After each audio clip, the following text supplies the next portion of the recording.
And welcome back, everyone. Welcome back to another day, another month here of CranKy. CranKy number 9, the playoffs. I'm of course your side VIP. With me, I'm joined by these amazing players, by the people in the chats, and by my plushies as well. Welcome one and all to an event that did occur last week. For those that remember, for those that are curious, previously we were covering the HSL, the Hispanic StarCraft League. At the time, we were committed to that broadcast. Unfortunately, it overlapped with another event that we usually cast as well, with CranKy. So alas, we weren't able to cover both at the same time. Now we're here to catch up. We're here to catch up. Of course, it was a couple of days ago that we did catch up on the group stage, and honestly, it was intense. It was a lot of fun. Again, we had players like Strange rising up and having dominant performances, as to be expected, as he is our reigning champion, and also some others as well, rising through the ranks through the group stage. Some players fell, some players did rise, and now we're here in the playoffs. We're here in the playoffs once again, catching up. But for those that are curious, this is a monthly tournament. Every single month there's a CranKy, and a big shout out to Mindle VK, as Mindle VK, he does organize this event on a regular basis for the past 9 months. Again, Mindle VK for a long time was solely a player, solely a competitor, but nowadays he does now do a lot of casting, a lot of streaming, team games, still competes as well, but also runs tournaments, also does host events as well. Let's go. Here we go. We are going to be jumping into this, and for now, we have our initial matchup, our ZVP. We're going to be jumping into YoungYakov versus Shameless. We're going to be jumping into the upper bracket quarterfinals. Let's go. Best of threes. Best of threes moving on forward here. We have best of 5's upper bracket finals, best of 5 lower bracket finals, and best of 5 grand finals. Sorry, best of 7 grand finals as well. Until then, we have our initial best of threes, and we are jumping into our first game of the broadcast. Let's go. Let's go. Have our initial PVZs here, and coming into this, Shameless and YoungYakov, I mean, they're both strong competitors here when it comes to the CIS region. They both do pop off, and it's going to be a harder one to call here. Spawning in the top right hand corner of Amygdala, we have the blue Zerg player, himself. It is YoungYakov. And spawning in the bottom left-hand corner, we have the red Protoss player representing Team Little Fairy. It is Shameless. Here we go.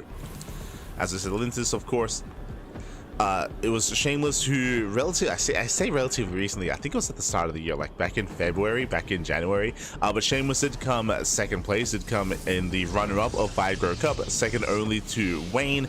And even when it came to the group stage, we saw that Shameless was one of the only players to actually make Wayne bleed as well. So Shameless, he's a very strong player in his own right. Of course, he has been on the rise over the past, I want to say, year, maybe 2 years at this point. For those who are unfamiliar, Shameless is a very young player. I think nowadays he's around 19 years old, very young, but has been on the rise, especially in 2024. He was kind of like the rising star of 2024, a younger player, younger face to the competitive scene, and did achieve quite a lot in 2024, in that first year, rising through the ranks. I think it was in 2023 that he had hit GM for the first time, so just really impressive performances there, as he's kind of risen towards the upper echelons of Protoss, at least in the CIS and European region. At the same time, YoungYakov has been around a little bit longer, but it was, I want to say, last year, towards the end of last year, that YoungYakov, he returned. If you recall, he sort of retired for a time. He did step away from the game. He did take an extended break, and then he came back, and he has been coming in full force. You can definitely argue that YoungYakov is, I was gonna say, the strongest Zerg player in the region, just because Wayne has been less active. Like Wayne, he has been less active than he used to be. Wayne, I would have said maybe was securely 5th best Zerg player in Europe. Like just behind a Laser and Lambo is where Wayne would usually be. But in recent months, in the past like 6 months or so, Wayne has been less active, and YoungYakov has risen up instead. Of course, I culminated in their best of 5. Wayne and YoungYakov, they did have a best of 5 grand finals match in CranKy. I want to say number 3. I think it was just before, I think it was December of last year-ish, where they did face off. In the end, YoungYakov did come out on top of that best of 7, and then I think it was the month after that where Wayne brought down YoungYakov in a stronger series. No, sorry, I remember, it was the month after that where YoungYakov didn't get to have a rematch against Wayne because it went down to UD Soldier. YoungYakov, he had some issues in PVZ, or in ZVP, did have some issues, but of course that was at the start of the year. Now we're a couple of months in, and here we go. But now we do have YoungYakov setting up, going for his third. Again, Hatchcast Pool, droning, getting to his third base. At the same time, Shameless back at home, going for his own Gate Cyber Expand, or Gate Expand into Cyber Core. Tech of choice going to be Stargate. Shameless, he isn't really one to deviate too much. We should be expecting Stargate openers into third bases, into +1 and Blink. We shouldn't really be expecting Glaive Depths or even Charge Base play too often. Oh, but never mind. We open up with a Void Ray. Okay, Void Ray is on the way. Now I'm always reminded of that Wayne Shameless series, and basically what happened in that series, every time that Shameless got to get into a comfortable 3 and 4 base setup, he won the game. He was actually able to dominate Wayne in that series and have a stronger showing. But if you recall, where Shameless struggled against Wayne is at a certain point, Wayne he just kept all-inning. He just started and he never stopped all-inning, like game after game after game in that series, and that is where Wayne found more success. Whether it was 2 base all-ins, 3 base all-ins, Shameless had a bit of a harder time defending and surviving against that. It was still really close. We had some really clutch almost holds and really clutch attempted defenses, of course, from Shameless. But Wayne did break him in the end. We'll see how YoungYakov will approach this though, because we do have an Eva Chamber first. This does scream +1 melee. Oracle dips in. A will throw in the middle line so far. Oh, taking a lot of hits though, taking a lot of damage. Does not get a drone. I believe 1 drone barely goes down. The Oracle has to get the hell out of here, and yes, it is going to be +1 melee. So this is the first sign of a more economic build. +1 melee leads into laying a Hydra. Typically, when you rush into +1 melee, you skip the Roach Warren entirely, and you set up for a longer game, and this makes plenty of sense on Amygdala. Welcome one and all to Amygdala. Amygdala is one of the largest maps in the tournament map pool. Actually, I would say the largest map in this tournament map pool. Because of that, longer rushes and spike ground, much more defendable bases as well. This map is known for a longer and later game, and YoungYakov is setting up for that. Ooh, as the Oracle goes down. Yeah, did fly too close to the sun. Massive pick off here. Shameless will lose the Oracle. He will lose the Adepts as well, losing quite a lot here early on. This isn't game ending by any means, but this is brutal. Two Oracles? Oh. I believe the Oracle that was in the top right hand corner also went down as well. Brutal losses here for Shameless. That should not have happened, and just like that, Shameless, he's down. He is foregoing any kind of map control and any kind of scouting information as well. Shameless, he didn't open Void Ray, did cancel, did go into the Oracles, and behind this Charge. We're going for Charge, going for Temple Archives into Charge or Archon. This is going to be an earlier attack for Shameless. This may just be a reaction to what just happened. Again, Shameless, he lost so much already here that he has to commit into something. He can't just play out a regular game, as YoungYakov is free to drone up as heavily as possible. So the pressure is on Shameless. There we go. Yep, Prism's on the way, getting ready to move out, getting ready to be active on the map. Back at home, YoungYakov is droning, saturating. He's getting up to, so far, over 3 base saturation. Now, is YoungYakov being too greedy? Shameless, there's a window in time where he can commit to an all-in, and where YoungYakov is going to be a little bit vulnerable. You can see YoungYakov is taking up. We have the Infestation on the way, Hydrogen on the way. This tells us YoungYakov, he wants to go into a Hive, he wants to go into Lurkers, he wants to rush into that tech, but he does go for a safety Roach Warren. Roach Warren was thrown down, so he's playing it safe. He's producing a couple of roaches, so he's going to be relatively safe here to the charge push. As we're not moving out with Charge, we're just moving out with an Archon drop. So the Archon drop is moving in. Charge and +1 are going to finish up, but we don't have any reinforcements here. We don't have any warp-ins. Just moving out with the Archons. Oh. Clutch Transfuse. Clutch Transfuse. There's that Hive on the way. Again, YoungYakov is rushing into Lurkers. Here comes the Warping of Charge Lots. He wants the Queens at least. Does want them. The Queen does go down. Queen gets picked up. Going for another. As the second Queen should also go down. And yeah, it will fall. So these pickups are pretty good here for Shameless. Picks off the Queens. That means no anti-air. Going for another Warp in. Shameless trying to press his advantage again, catching out more of these roaches. Like, imagine a world where there were no roaches. Imagine a world where YoungYakov did actually skip his Roach Warren. He'd be in trouble right now. And even now, drones are going to be going down, getting 5 worker kills. Nice attack here. But the Archon does get away. 1 does fall. And Yakov holds. Yakov, he does hold on. Again, thankfully, he did make safety roaches. Thankfully, he did not cut too many corners. And now he's able to safely get into his Hydras. Yes, he lost 2 Queens and 5 drones. That was good damage at YoungYakov, but that could have been so much worse. And what's scary here is that YoungYakov defends, And the Lurker Den's on the way. And the Hive is almost done. Like, he's almost reaching his final form. We spoke about it. He was cutting corners in a sense. He was taking up very heavily. Did play it safe by making those roaches. And in the end, worked out very well for him. And now he's ready for Hydra upgrades. For Hive upgrades, I should say. For Lurker upgrades. And this is where Shameless didn't commit to any kind of all-in. That was an aggressive push, don't get me wrong, that is true, but Shameless, he expanded, got a 4th base, he took his gases as well, he's going into double Robo Immortal production, he decided not to commit to an all-in, and now we're working towards Sky Toss. Fleeping is on the way, we're going to play out a longer game state. Now, coming into this longer game, I do favor YoungYakov. I do think he has a stronger economy, a better economic setup coming into this. He's going for the goal base as well. YoungYakov massing up his Ling Hydra. Again, getting ready for his Lurkers. There's going to be a window in time here where YoungYakov is going to have Lurker tech, as we already see Lurkers morphing in, and Shameless will not have Sky Toss. So YoungYakov is going to have a big tech advantage here. We can see him setting up a wall of Spine Crawlers to defend against Zelarambai. Zelarambais can be brutal, for sure. Can be brutal.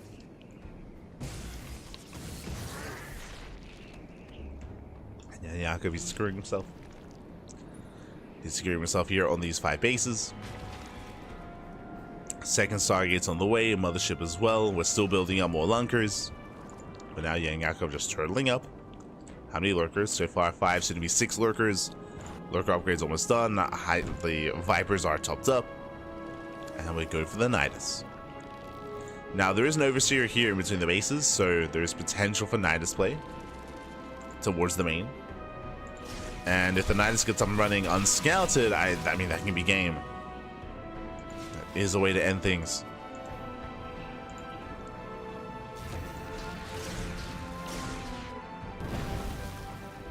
Okay, Lurkers, they unburrow. They move out with the main army. Likewise, what do they have to defend? Shameless, he is on 6 Immortals, 3 Archons. The army here is quite hefty, but Storm is not ready. Uh-oh. Storm is still not done. Can feedback, though. It does feedback despite that. Oh, 2 Archons go down. Still better pickups here for YoungYakov. You see Overseer going into the main. Does get vision. Shameless, he pulls back.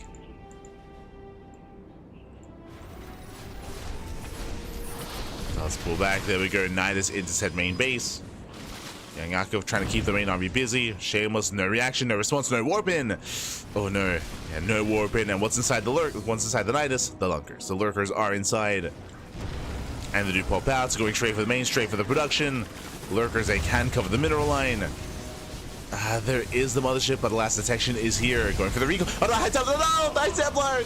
Get out of here! Oh my god, brutal pickups, losing all 3 High Templar, all 4 High Templar. One barely does escape. At the same time, YoungYakov moving in, and he does pull Shameless apart. He has been broken. Again, the main base is on fire. Forced to recall, High Templar went down. GG gets called, and YoungYakov takes game number 1.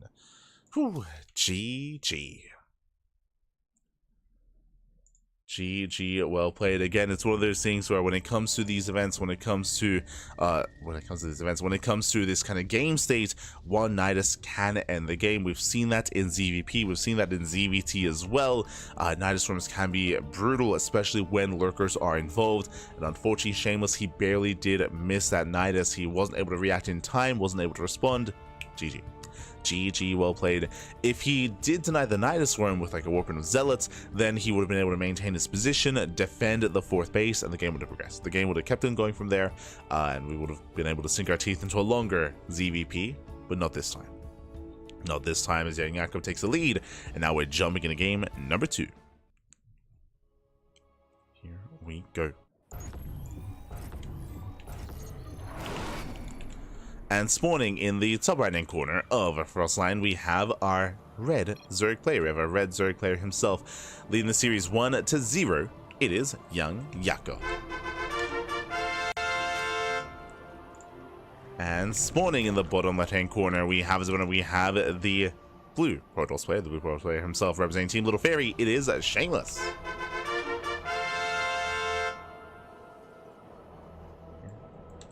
Go.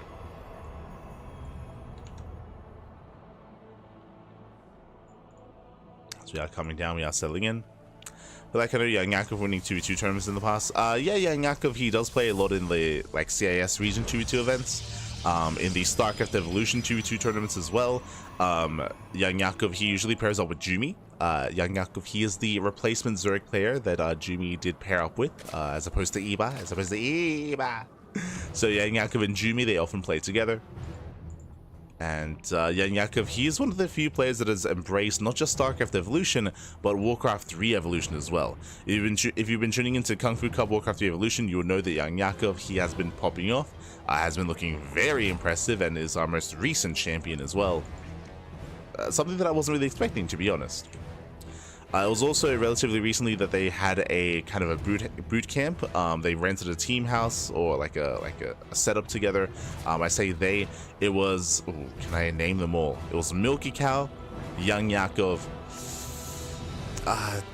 Was Shameless there as well? There were like 5 players. Milky Cow and YoungYakov, I can say for certain. Art, right? Art was there. I want to say Def Mars. And either GG Machine or Shameless, but yeah, there was like a team of 5 players. This was maybe last month. They all did boot camp together, which was really cool.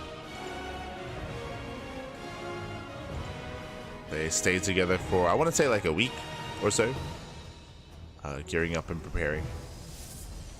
And a lot of them have shot up in skill as a result, of course.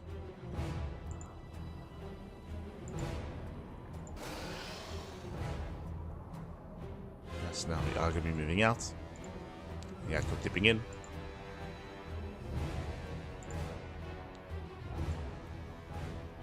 So far, nothing crazy. Just Hatch got spool send open out of our Zerg player. Likewise, Gate expanded Cybercore out of Shameless. Going for a Stargate opener. As we mentioned, we don't really expect Shameless to deviate too much.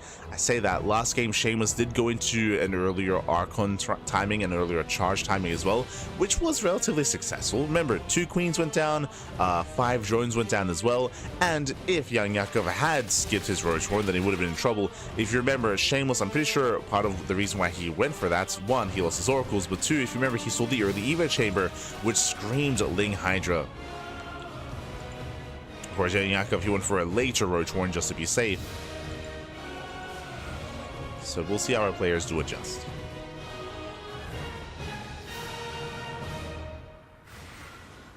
Shameless is moving out.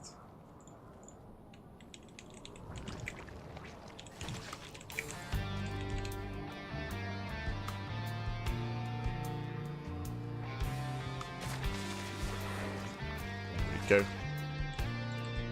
Oh, also, there we go. I just found the tweet. It was Milky Cow, YoungYakov, Arts, which I didn't mention, and I was struggling between Shameless and GG Machine. It was both. So there's a reason why they both came to mind. So it was Shameless, GG Machine, YoungYakov, Art, and Asmodee, not Def Mars, that did boot camp together. This was back in March. So last month. So yeah, but I mean, both YoungYakov and Shameless were a part of that. Both practicing together.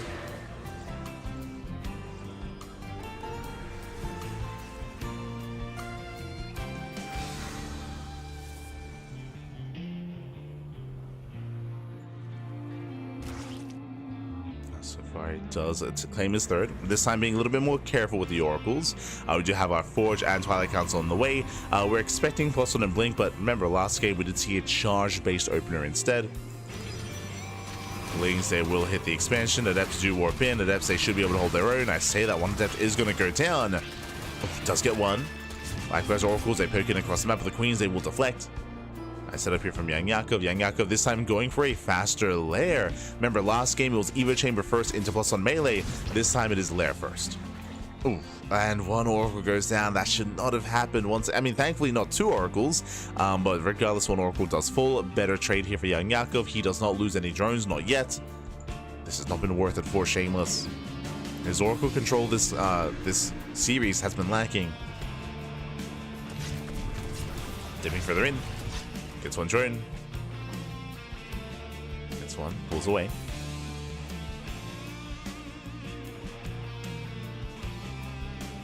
There's finishing up. Now with this faster layer, we could turn this into +1 range. I was gonna say +1 range into a fast Hydra Den, into a Hydra based all-in.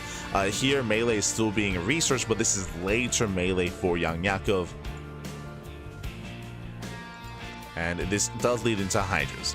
Now, unlike the previous game where we saw +1 melee into Ling Roach Hydra, this time straight up Ling Hydra. So this time we are skipping the Roach Warren. If Shameless were to go for his charge and Archon push again, he would have a lot more success. As we can see, standard game.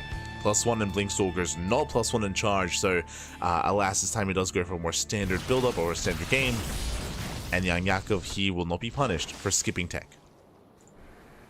So coming into this, YoungYakov is in a better position. He sniped the first Oracle. He will get away with cutting corners. He's going for a 4th expansion and now building up his Ling Hydra. So far, he's cutting workers at 3 base saturation. He's double expanding, but we'll see if YoungYakov drones. Otherwise, he might just commit and double down to purely maxing out into a 3 base all-in.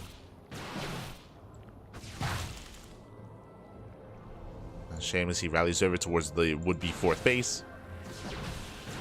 Hydras are building up, Lings are amassing. Do see YoungYakov going for a massive counterattack. And he will look to deny the 4th. Pylon goes down. Hydras stepping in. And the Lings, they take down the Pylon. They're going for the expansion. YoungYakov, he will lose the base, but remember, he double expanded. He can't afford to lose it. And on top of that, he also denies the base of his opponent. Okay, 4th base goes down.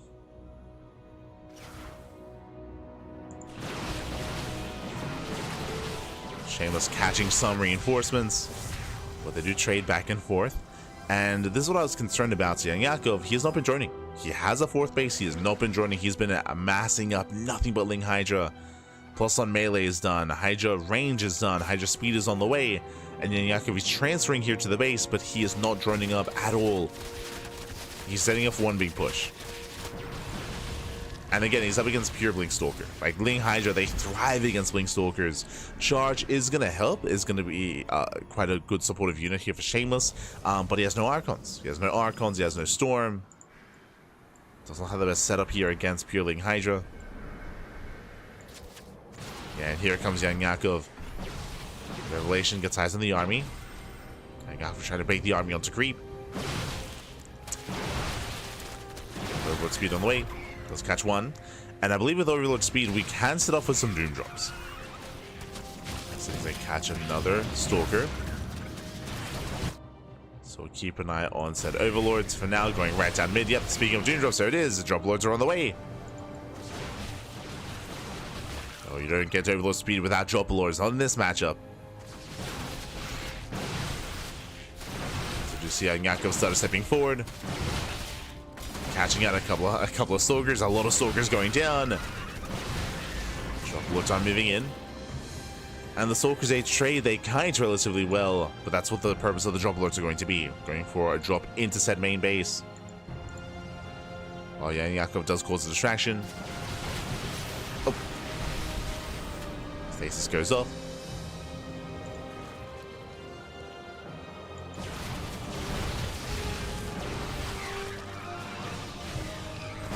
Drop Lords on the way.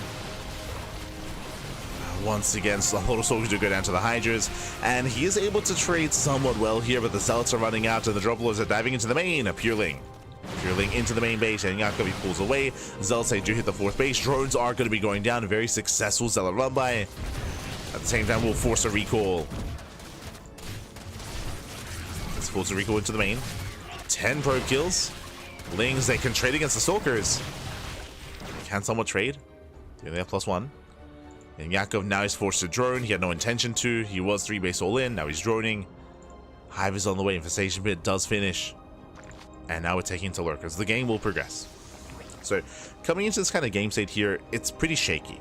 10 probes were killed, true, but 6 drones were also killed. The worker counts are actually quite close. And Shameless, he does build up his 4th. His 4th is up and running. Shameless, he's not in a bad position here, but tech-wise, that's where he's struggling. Specifically, Hive is on the way, Lurker Den's on the way. We're getting into Lurker tech. YoungYakov is almost there. Meanwhile, Shameless, he's just now getting to his Robos, just now getting to his own Immortal and Archon production. Right now, he's working with purely a gateway army.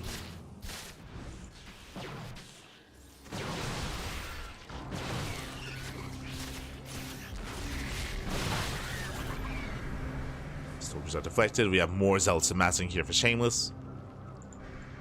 Going for a zealot run by. Actually coming back. Joining up with the main army. Lurker den is done. And now YoungYakov, you can focus on the lunkers, and there it is. 13 lurkers on the way. That's a lot of lunkers, Pappy. That's a lot of lunkers. And it's purely a gateway army. Again, no immortals, no archons, no storm. Shameless, he has a large force, and if it was purely Ling Hydra, then I'd be concerned for YoungYakov. But knowing that lurkers are here, I'm not concerned. I'm not concerned. Here we go. We do trade out some Lings. The base is going to fall, but the lurkers are here. YoungYakov is knocked down to 3 bases. I mean, his economy is going to be struggling. True. The whole position. Oh, no. Oh, he's holding on. He's holding. Oh, God. Oh, Jesus. A massive catch. Goes to the attack move. He shuts down almost every single stalker. YoungYakov, calm down. The whole position lunkers. Something you don't see too often, I'll be honest. Something that we should see more often, and there we go. With that, Shameless, he plummets in supply. He lost everything. Oh my god. He held it in, Pappy. He held it in. And with that, Shameless, he just lost everything. Just lost everything. He has zealots remaining. That is true, but this main army is terrifying. And he has nothing left. Remember, he had purely a gateway composition. No immortals, not yet. No storm, no archons. Zealots, they will get across the map. We're going for a bit of a base trade. These zealots, they will pose a threat. That's a lot of charge lots. And we're going for the base trade. We're committing. Main army pushes through the center. Meanwhile, lurkers, they do hit the 4th base. Zealots, they're busting in. And a lot of drones are going to be going down. Yeah, we're going full base trade mode. We have a Dark Shrine on the way. Okay. I mean, that's the way to conduct the base trade. Drones, they do get saved inside the Nidus Worm. Nidus across the map. So workers, they can evacuate. More lurkers morphing in. And we have 1 Overseer. Just the 1. Just the 1 Overseer. Hydras, they peel off into the main. Lurkers pushing in towards the final mining base. These zealots are doing a lot of damage. They kill 47 workers and more bases are going down. That's a kill, another cancel. YoungYakov does have enough for another base, another expansion. Once again, he's just building on more resources. Drones are here. Again, they can throw down an expansion. The Dark Shrine is not yet done, but it's going to finish. Yeah, the Dark Shrine, he does leave it alone. But he does have gateways, does have warpins. Meanwhile, where is that expansion? I mean, they still have space, it's true. He still has expansion, still has hatcheries, zealots are racing back home. We do see Shameless making a final stand here at his northern expansion. At his northern base. Oh. Some of the lurkers. Lurkers do hold. Dark Shrine is done, but Shameless is supply blocked. He cannot warp in. And remember, there's still 1 Overseer. Meanwhile, Charge will say race back.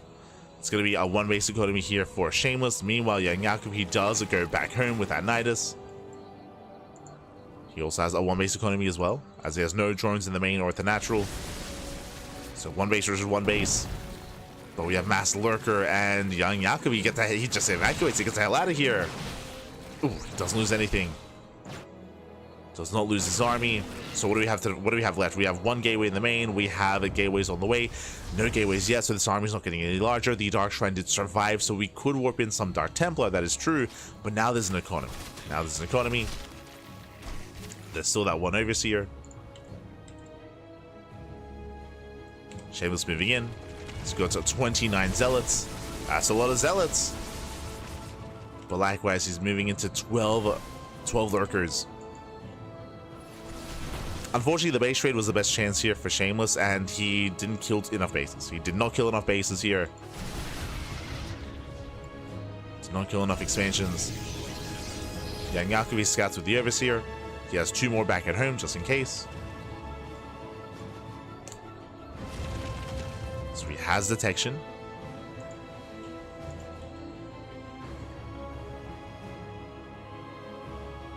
And the longer this goes on, the better it is for YoungYakov.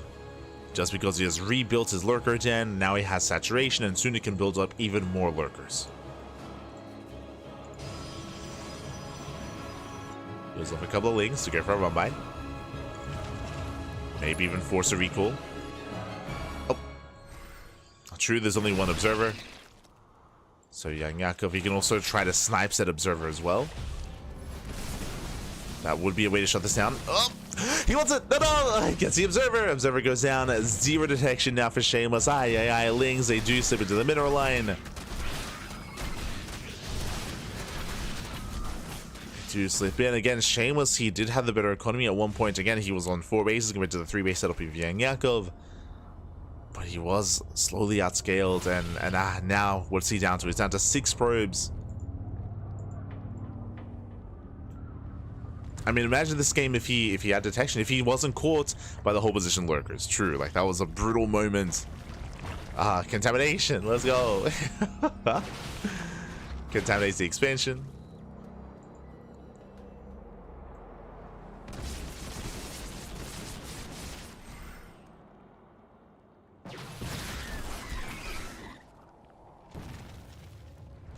Shameless still trying to build up. I mean, he has extra gateways. He can warp in. So he's on 32 zealots. Viper's arrived. I mean, we can just abduct one, I guess the Archons. I was gonna say one Stalker at a time, which is also true. Could do that as well. Add this into the main.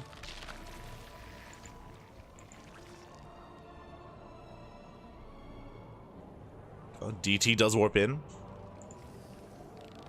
And there was maybe potential earlier with Dark Templar, but not so much anymore.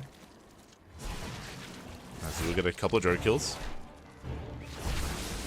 2 workers going down.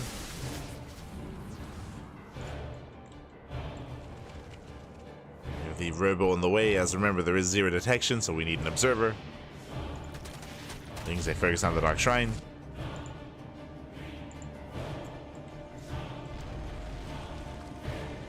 Once again, they get into the mineral line. Shameless, he races back home. Lings, they're going for the robo. No shot. No shot. I mean, these are plus wins, but there we go. They force a cancel. Still no detection. From the side of YoungYakov, there's nothing pressuring him to move out. I should also emphasize that. YoungYakov, he's on a quote-unquote 3 base economy here. He's saturating his mining, his chilling. He can take another base. The problem with him moving out, especially if he moves out with too much, is that we could end up another base trade scenario, and YoungYakov, he could potentially lose that. So there's no reason to move out. Right now, he's in control. You can just calm down, get a 4th base up and running, and look to max out. Like, the army of Shameless can still threaten bases and can still cause some kind of crazy scenario here with a base trade. But at least YoungYakov is being active with those lings. He did clean up all the buildings in the main. And once again, he goes to the robo. The robo! No! The robo is cancelled once again for a 2nd time. And there we go. Nidus does complete. Now with the Nidus, we can more easily go back and forth. As lurkers are pushing in, and Shameless, he does turn around. But now he sees all the lurkers. He has to give it to the base trade. There's only, what, 2 lurkers to defend, which means the army can just ignore them. I mean, they have to. Oh, I say that, lurkers. Yeah, they just bounce back and forth. Where are you going? Wherever Shameless turns, there's lunkers, Poppy. They're everywhere. They're all over the place.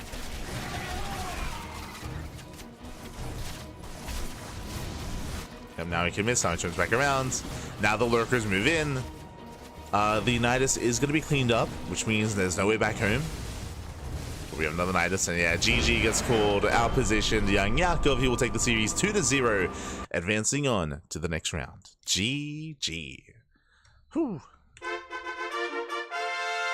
GG, well played. YoungYakov, he will claim the series. Again, a very intense game here. There were definitely moments and opportunities for Shameless, especially here in Game 2. Do you think that Game 1 was more one-sided? Game 1 was more Shameless failing to deal early game damage, and we saw YoungYakov get away with a lot of greed. Here in Game 2, there was more of a back and forth. Shameless, he was knocking down bases, knocking down expansions, but we saw the big explosive moment when he wandered in between the bases onto a massive field of lurkers without knowing, and of course the whole position lurkers, they became active. GG well played.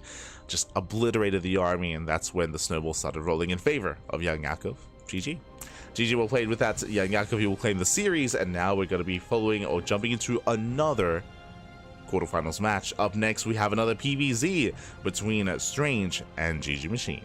Let's go.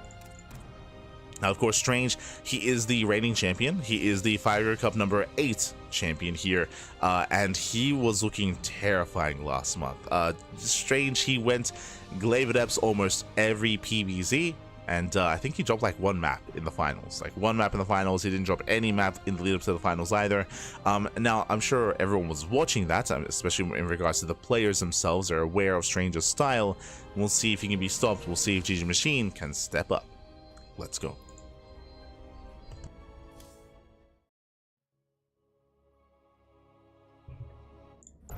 Let's go. As spawning in the bottom left-hand corner of ley lines, we have our red Protoss player. We have our red Protoss. Oh. Our reigning champion here. It is Strange. And spawning in the top right-hand corner, we have the red Zerg player. With the red Zerg player himself, it is GG Machine.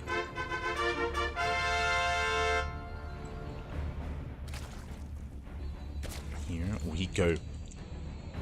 Again, GG Machine, one of the many that did boot camp together with YoungYakov, with Shameless as well. And we'll see if that training, that practice, comes to fruition. Again, Strange, he is one of the heavy hitters here in the tournament. He's arguably favored to even win the entire tournament as well. As we do expect aggression, we do expect glaives and some kind of crazy all-in build out of Strange. We'll see how GG Machine will approach him though. Shall see. I'd recommend safe play or even just aggressive play instead to try to counter his opponent, to try to hit Strange before Strange can hit him. We'll keep an eye on him.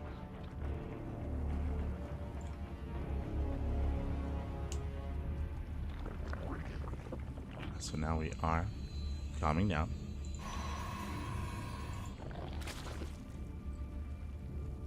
So we are just going to be opening up hatch gas pool, send it open out of GG Machine. Likewise, gate expand into Cybercore out of Strange.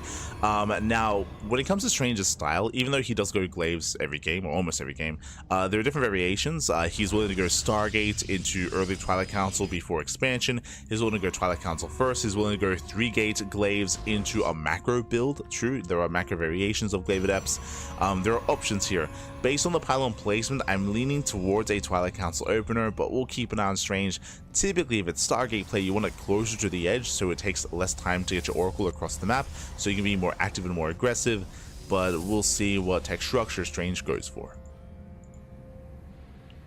As the pylon is placed, Cybercore is done, and we'll soon throw down that tech.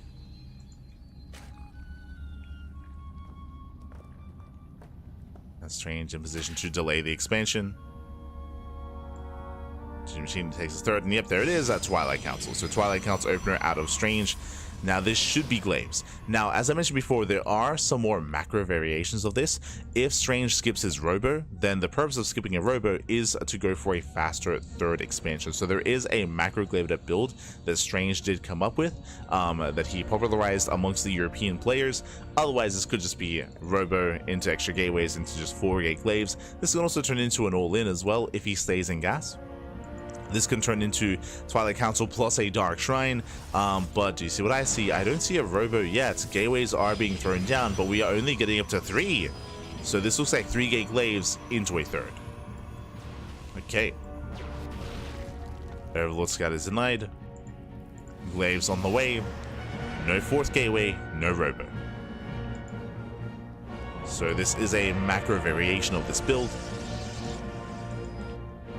And again, what's scary about this, meanwhile, Roach Horn's on the way, so GG Machine taking this very seriously. He did not scout the tech, but he does see the lack of expansion, so very safe play out of the Zerg player.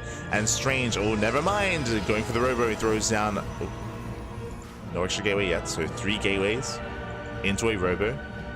We should be seeing a 4th gate as well, so this is going to be 4 gate glaives, but he's staying in gas. So because he's staying in gas, there is the potential to go for a Dark Shrine or to throw down extra gateways. I'm curious to see what this is going to be spent on. Actually, because of the late Robo, are we going into early Immortal production? Because again, there's no 4th gate. There's no 4th gateway, late Robo, late War Prism, if that was the plan. Adepts are going to be banking up back at home. Roach production's already begun. Again, GG Machine taking it very seriously. He keeps checking, keeps scouting, keeps confirming there is no expansion. So GG Machine, he cuts workers at 37. Adepts, they move out. And yeah, we're going for the Forge on 2 base. This is turning into a 2 base all-in. Forge, early Robo, into, I would imagine, Immortal production. Okay. This is different. Setting up for a Soul Train. Sentries are warping in back at home. And with this kind of setup here, this means that Strange should not commit. He should not commit with these Adepts. He pokes in. You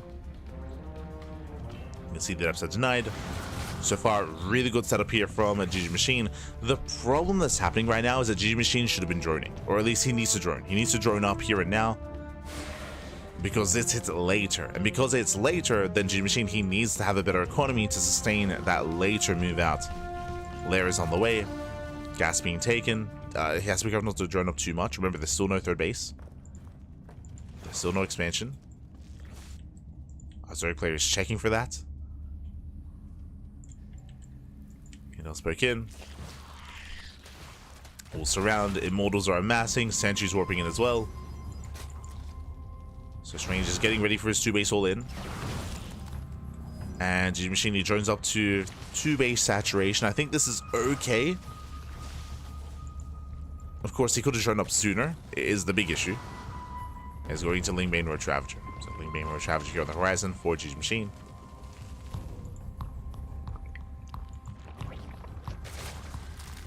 Is on the way.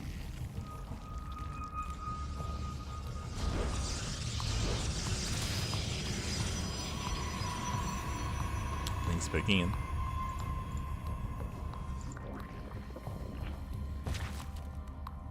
To poke forward. So we have more upgrades on the horizon here. More links amassing. Cutting works at 51. That is under 3 base saturation. And Strange, he does expand, but even though he's taking a 3rd base, he is going to move out. He does have the Prism on the way, +1 is lined up for this push. He has how many Immortals? He has 3. So 3 Immortals +1, Mass Sentry, and to deal with this army, we need Ravagers. Ravagers to deal with those force fields. To pile down.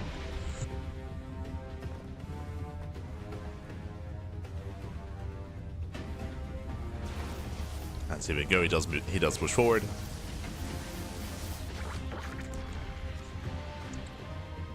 Lings at the same time, they do counterattack. They hit the expansion. They try to.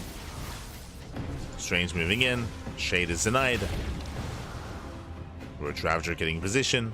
Again, GG Machine is playing very safe and very carefully here against Strange. So far looking good. Adepts should not commit in. Strange, he pulls back home. Oh, nice catch here. Stalker, nowhere it needs to be. Lings, they can bust in. Oh my god, almost. And upon seeing this, GG Machine, he has to make a decision. He just saw the army race back home. So one of 2 things. Either GG Machine drones and get a 4th base, or he just doubles down and goes for his own all-in instead. He's droning. Okay, he's droning up, so we're going to be droning, taking gases, getting a 4th base. The game will continue from here. As the game progresses, Strange, he does slip into the main. So we have Adepts into said main base, going for the drones. Going for workers.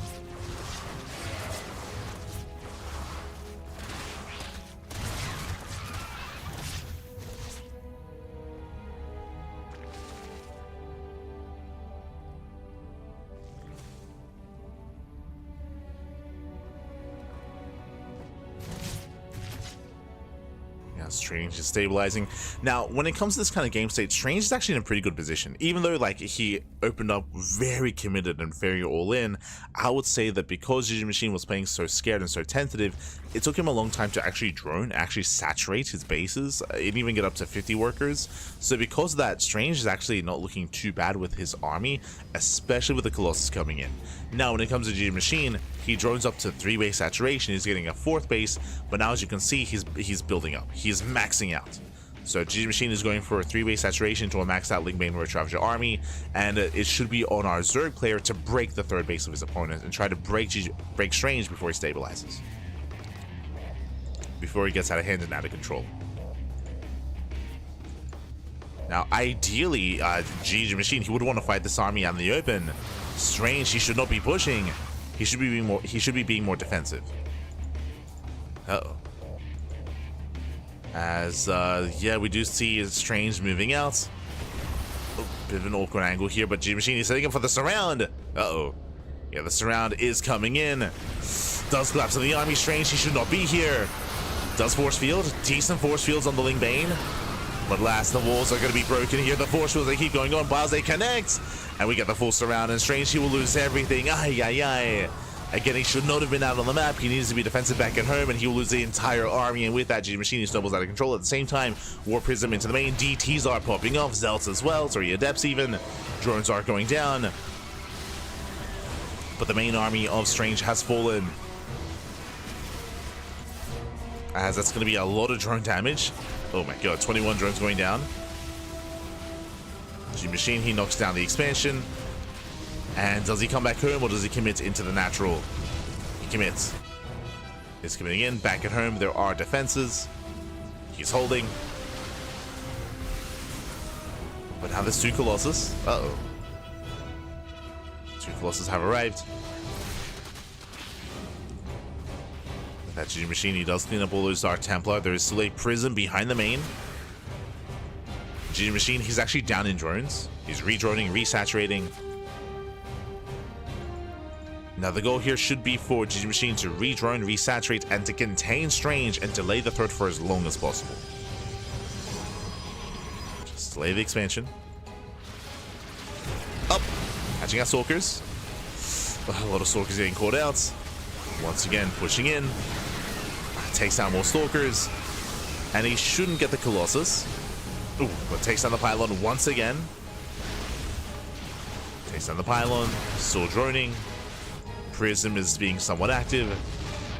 Third base is denied, and back at home, no Spore. No Spore at the 3rd. More drones gonna fall. Not like this. Not like this. As more workers are going down, no detection back at home. Rallying into the army as well, GG Machine. He's struggling a little bit here. That's going to be 15 drones. These DTs, they are bringing Strange back into this. 18 drone kills. Ay, ay, ay. That's over a mineral line. 18 workers going down, getting up to 19, 20. 20 drone kills. Prism back into the main, going for another Dark Templar. Expansion goes down. Lose the 4th base, lose another drone as well. Oh, okay, just up to 20. 20 workers falling.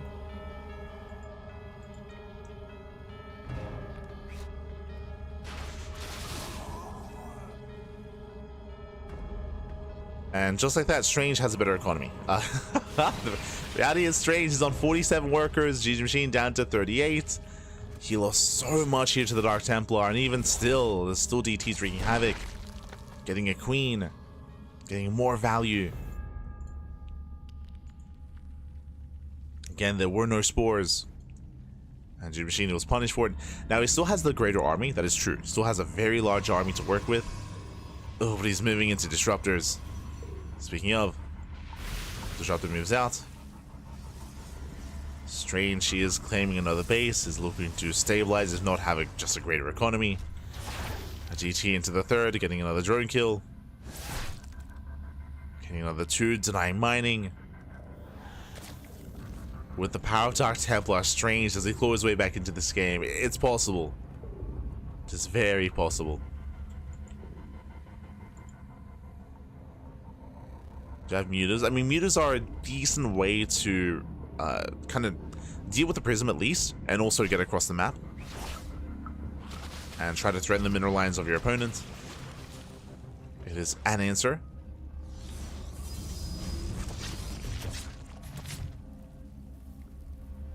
GG Machine is keeping up with the prism this time. More disruptors on the way. Now, because of these disruptors, even though Strange still has a smaller army, disruptors are a way to kind of make up for that. They can make up for supply deficit. You can be down 20, 30, 40 supply, but with a couple of good Novas, you can still bring it back. You can still win a fight and recover. Prism into the natural, he scouts the Spire. Yeah, big moment here for Strange. Goes to another DT Warp in. GG Machine trying to redrone, trying to resaturate.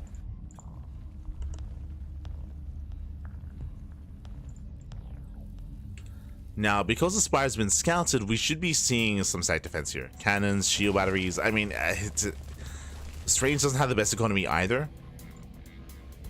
He might just try to go for the kill, actually. I mean, if GG Machine makes too many mutas, then he's going to be exposed. For now, just focusing. I mean, GG Machine, he has a massive bank. Going into Hydras, he's not spending his money. Prism goes down. As we get another DT in the main base, getting another 2 drone kills. And here comes Strange. Here comes Strange. GG Machine, he had a hard time spending his money or deciding what to make. Now moving in. Again, no injects. Oh, Roche is going to be going down, and Nova goes off. Brutal connections. Oh my god. Yeah, the connections are brutal, and GG Machine, he plummets in supply. He's trying to rush forward. The 3 Colossus doing so much in the back line. The Colossus are exposed. He blinks back. But they do kite away. GG gets called Strange. He will dominate the fight. He will snowball out of control, and Strange will take game number 1.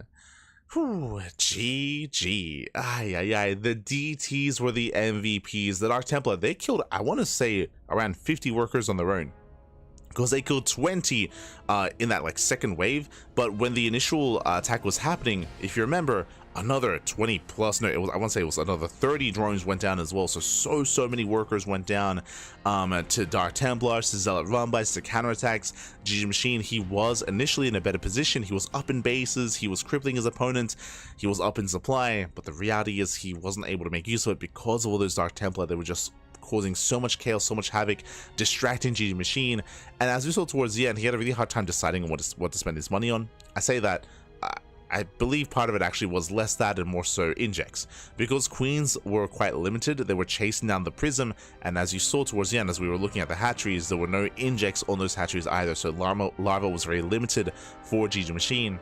In the end, GG. GG well played. Strange does take a lead, and now we're getting into game number 2. Let's go. Jumping into game 2. Strange does take a lead. And spawning in the bottom left-hand corner of Amygdala, we have the blue Protoss player, the blue Protoss himself, leading the series 1-0. 1 game away from advancing on into the upper bracket semifinals. It is Strange. And spawning in the top right-hand corner, we have his opponent. We have the red Zerg player, or the red Zerg player himself, down in the series. We'll see if he can bounce back. Again, he was looking pretty good in that last game. He had his own lead, had his own advantages, but alas, the Dark Templar, the counterattacks tore him apart. We'll see if he can tighten things up. It is GG Machine. Here we go. Oh, the salt. Oh, the salt. Ah, no. Smudge, baby. I mean, that's a difficult thing about playing against Strange. Remember, last game, it was a weird start. Strange, he opened up 3 gates Glaive Adepts into 2 base play, going into a Soul Train Immortal all-in off of 2 bases. He got a 3rd base, he pushed out, he realized that GG Machine was playing too safe, and he didn't even commit with the all-in. And if you remember, the big moment for GG Machine, the perfect moment, was when he got the full surround. Remember, he got a full surround on the Colossus, on the Immortals, and everything. He completely reset the army count of Strange. That was game then and there. And then the run buys. The run buys, the counterattacks. Give Strange like 3 DTs and 5 Zealots and he'll win you the game. And he did. It's crazy.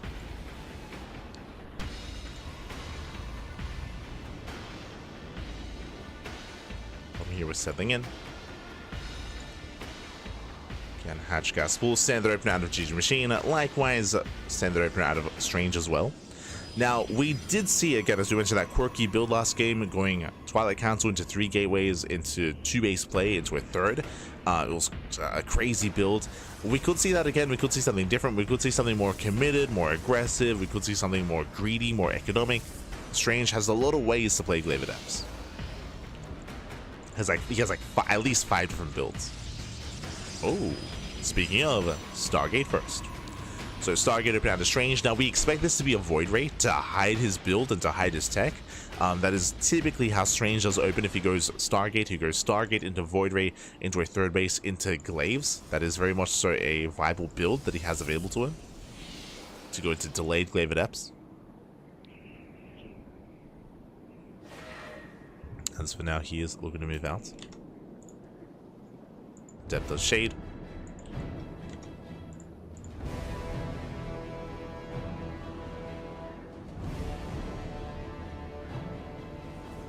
It does threaten the Shade. Likewise, behind this, Stargate is finishing up. Yep, there's the Void Ray as to be expected. So Void Ray opener will hunt down the Overlords, will deny vision, and then we typically hide tech. Meanwhile, GG Machine going for a very early Evo Chamber into +1 melee. Now, this can turn into a Bane Bust. We could see a Bailey Nest into a Bane Bust, or more likely, just +1 melee into Ling Hydra, with faster +2 melee, more importantly, behind that as well, into a longer game.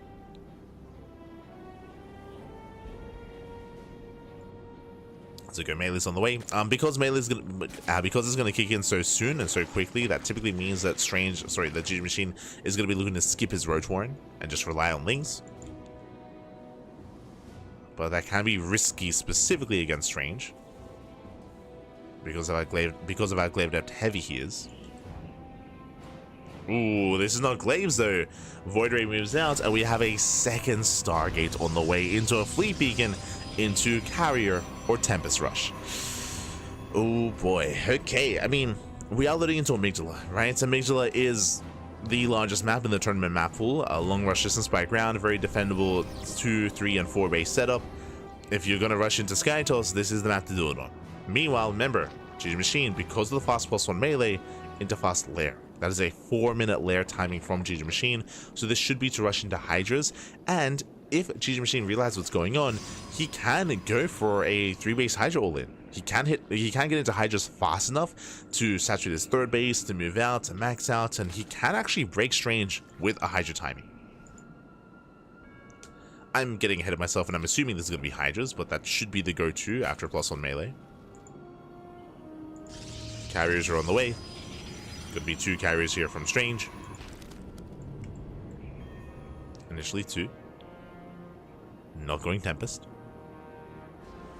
GG Machine, he has yet to really pieces all together. He's still droning, saturating, getting up to his own 3-base saturation. Again, he saw the 3rd, so he knows that he's relatively safe early on. For now.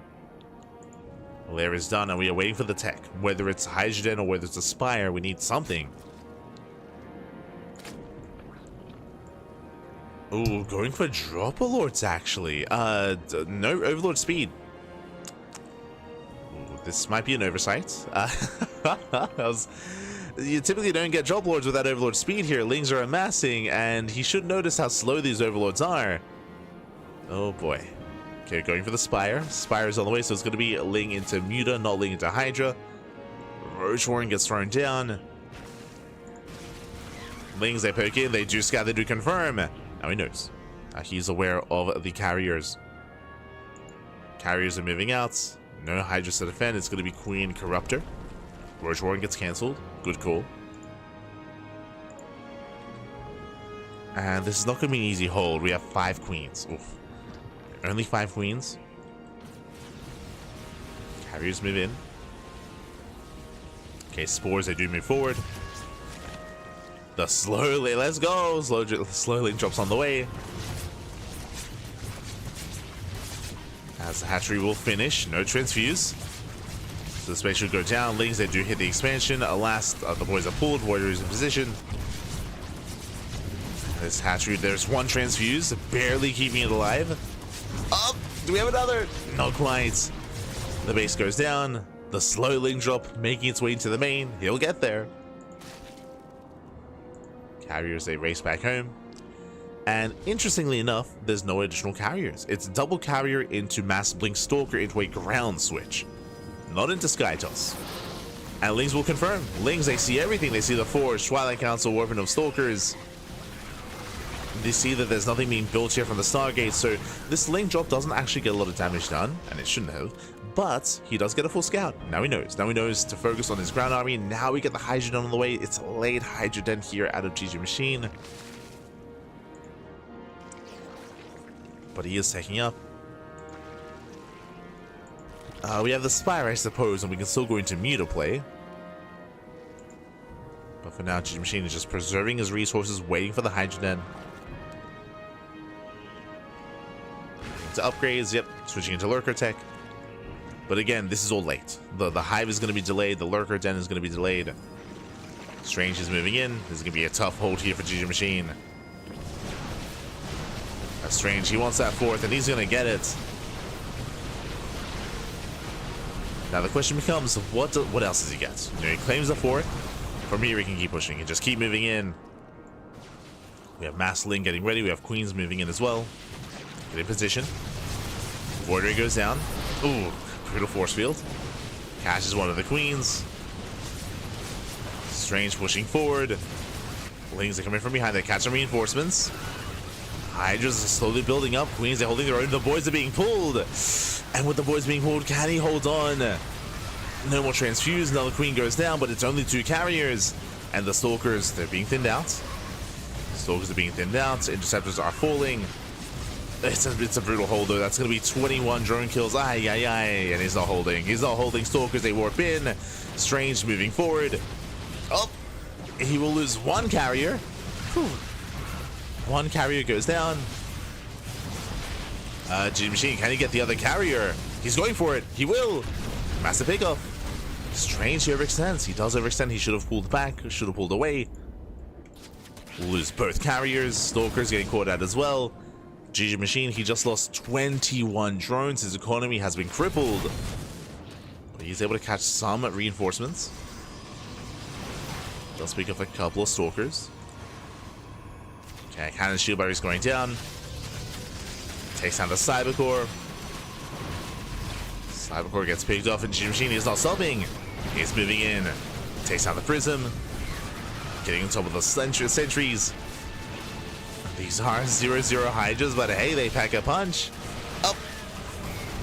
Yeah, they're catching out the Stalkers. Stalkers are going down. We got the slow lot reinforcements. No charge? Oh, no charge here. Strange, a big oversight. As charge was not researched. Hydra started to step back, getting 18 probe kills. Ay, ay, ay. And this time, Strange, he does hold on, but it cost him his entire mineral line. And GG Machine has been droning. He's been droning, he's been saturating. He saturates his third, his fourth base. Now he's on 68 workers. He's on a solid economy, at least compared to his opponent. And the Hive is done. The Hive is now done. Again, GG Machine, he almost lost the game. He almost lost the game with that move out. He had to pull the boys to pull off that defense. It was a very clutch hold. And now he's looking good, looking solid. Looking good, man. Looking good. As he's taking up, we do have a Lurker range on the way. Getting to Lurker range. Taking over the gold. Meanwhile, Strange is licking his wounds, getting into Colossus. Now, we have seen Strange come back from these rough positions. That is true. We have seen the Prism pop off. We've seen Dark Templar wreak havoc, but there's no Dark Shrine. No Dark Shrine this time. Likewise, no charge either, so there's no potential for Zealot run-bys or GT counterattacks. The 2 units that had 1 Strange game 1 are not here. They're not present in game 2.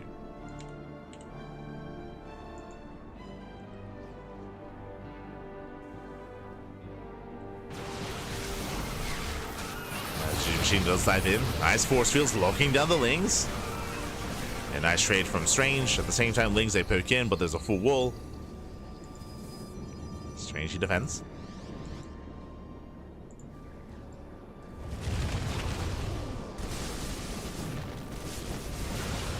Does defend. Oh!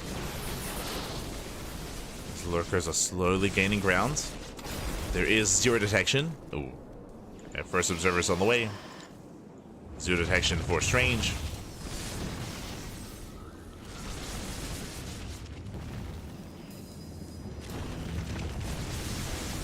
Circus once again moving in.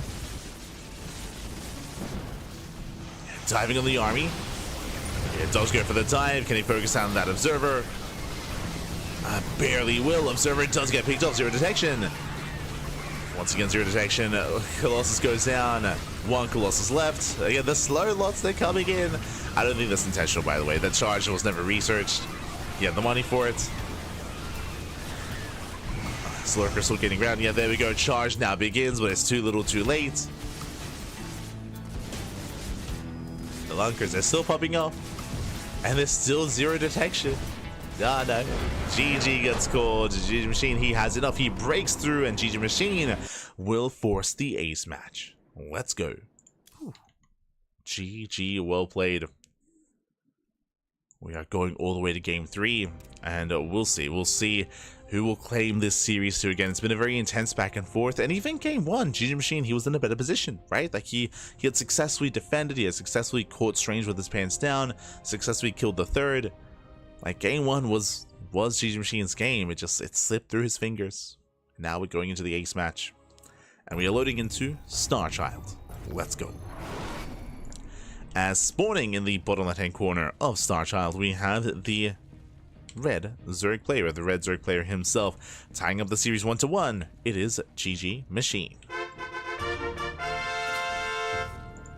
And spawning in the top right hand corner, we have his opponent. We have the blue Protoss player, or the blue Protoss himself, being forced into the ace match. We'll see if we can bring it back. It is Strange. Here we go.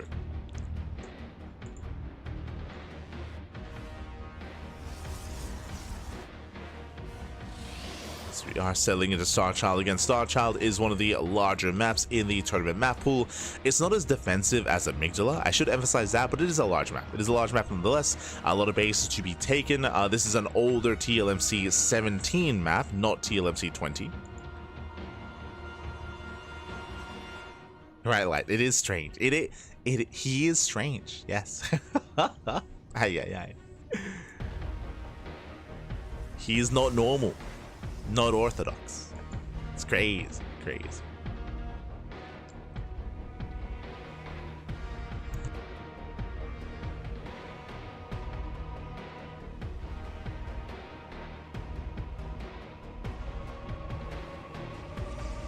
From here, though, we're going to be settling in. We do have our initial openers. So far, so good. On these larger maps, again, it is a large map, not as defensive, so we don't really expect to see a rush into Skytoss again. I do not expect to see that out of Strange. Likewise, Glaive Adept builds initially are going to be a little bit more difficult to really pull off because of the rush distance by ground. So I feel like this map is going to be favoring GG Machine coming into it, but we'll see what kind of build Strange has up his sleeve. We go.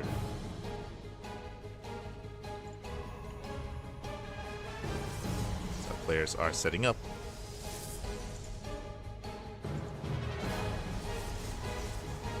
Soon going for a tech of choice. A pylon has been thrown down. We have seen Stargate openers so far, at least in the previous game from Strange. And there it is, Stargate opener once again. And on a large map, this makes sense. So this should be a Stargate opener into Void Ray. The real question becomes, where do we go from here? Last game, it was Stargate into Void Ray into Carrier Rush with a Fleet Beacon and a second Stargate. This could lead into a third base into Glaive Adepts. This could lead into Glaives or into Archons on 2 bases, into delayed expansion.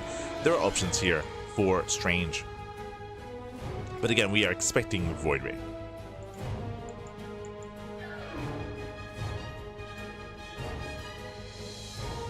Expecting. As Stargate is finishing up, Adept Shades in between the bases. Does throw the shade towards the main. Fast Eva Chamber once again. And no Void Ray, but same purpose, Phoenix. So Phoenix play here from Strange. The goal is to hunt down the Overlords, is to deny vision. Fast Eva Chamber screens +1 melee. Last game, this led into +1 melee, Ling into Spire without any meters, because in the end there was no Sky Toss. Spire into Hydra, so Ling Hydra from GG Machine. That should be the go-to build here. And the first Phoenix does move out. We have a second Phoenix on the way. That I was not expecting. To commit into additional Phoenixes is definitely coming out of left field. A twist that is a little bit strange.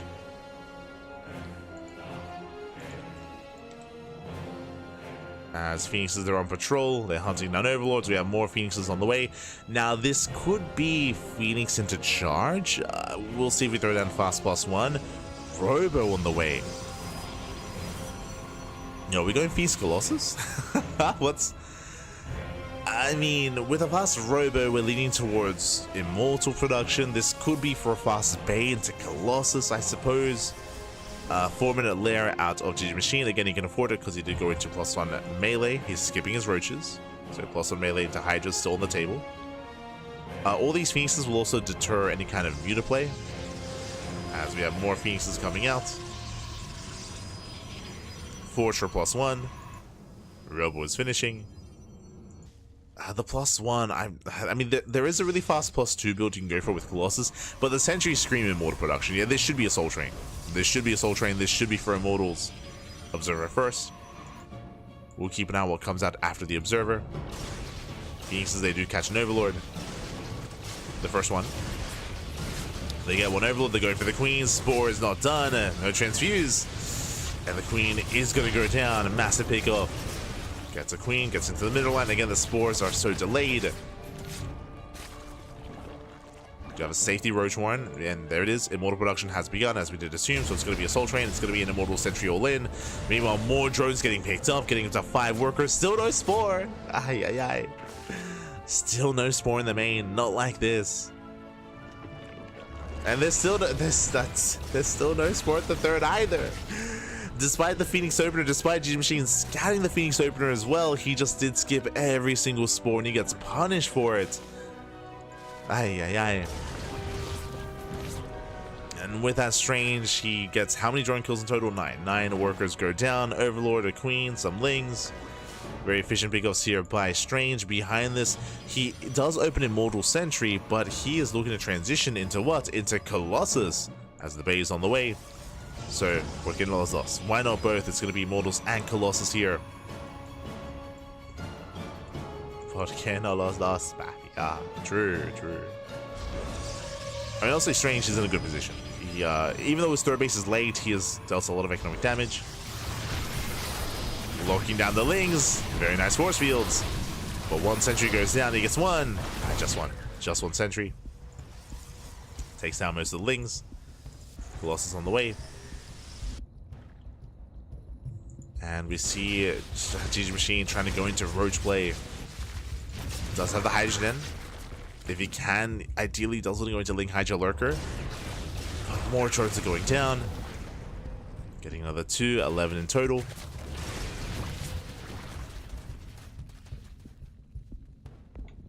It does get 11 workers.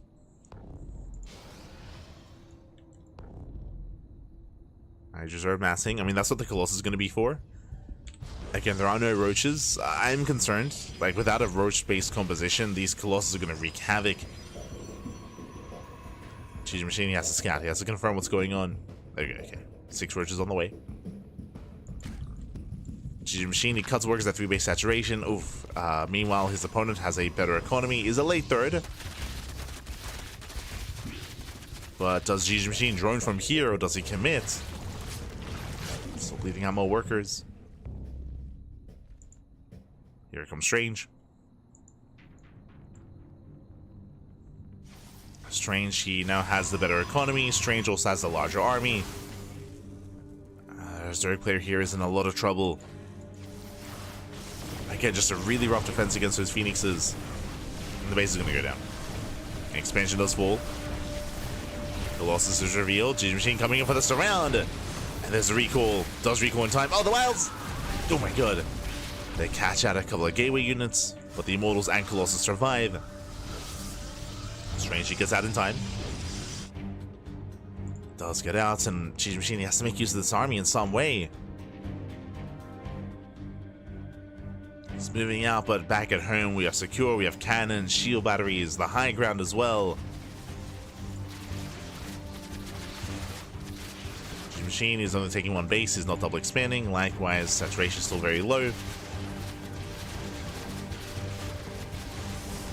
Strange, he is ready to defend.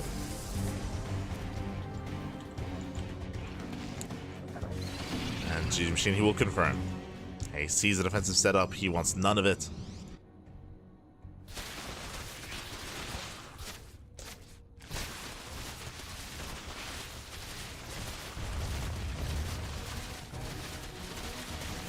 Knocking down the rocks. Opening up the center. Does open things up. Now he's taking into Hive and into Lurkers. This tells us that he intends to drone up and saturating into a longer game. Gets up to 80 workers. But again, long distance mining. His economy is still lackluster. And we'll see if Strange can claim another base. Oof. Phoenixes, they go back in. They get another 6 drones. Not a single Phoenix has gone down so far. The efficiency here has been crazy. Oh, there we go. Finally. Hydras, they catch out the Phoenixes. But still 19 drone kills. They more than pay for themselves.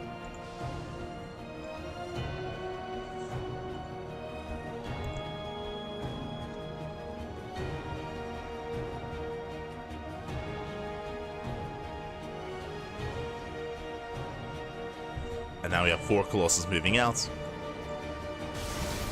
Strange, he's committing.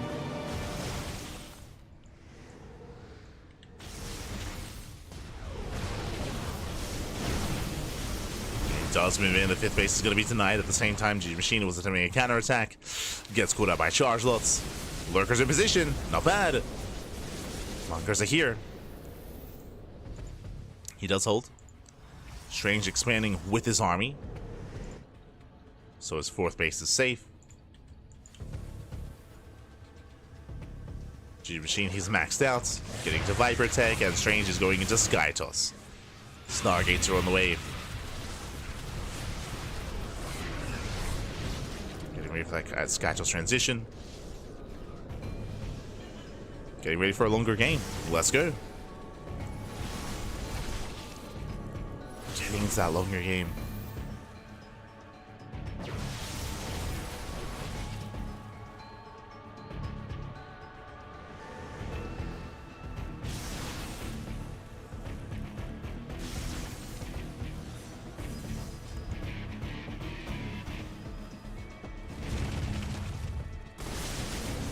Oh my god, Jesus. As Strange attempts to move in, he gets punished by the Lurkers. So far, Cheese Machine is keeping up with the rotations. I say that Zelda do hit the 4th. So far, Zerg players keeping up. And when we saw the Stargates, I assumed Skytoss, no Fleet Beacon, we're going into Mass Phoenix. This is an interesting way to deal with the problem that is Lurkers. Okay, so the goal here should be to lift up every single Lurker. It's not going to be easy, and this is not normal at all. It's just so risky because there are so many Hydras, right? There are Hydras here to protect.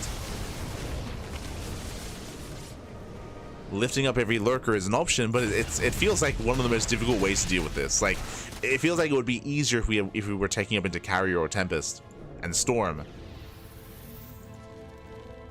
So Strange, he's not making this easy on himself. Going Mass Phoenix. He's got how many? He's got 9 Phoenixes so far, getting up to 11. He's up against how many Lurkers? 15. So he still has more lifting to do. He still needs more Phoenixes. There we go. Fleet Beacon is now on the way.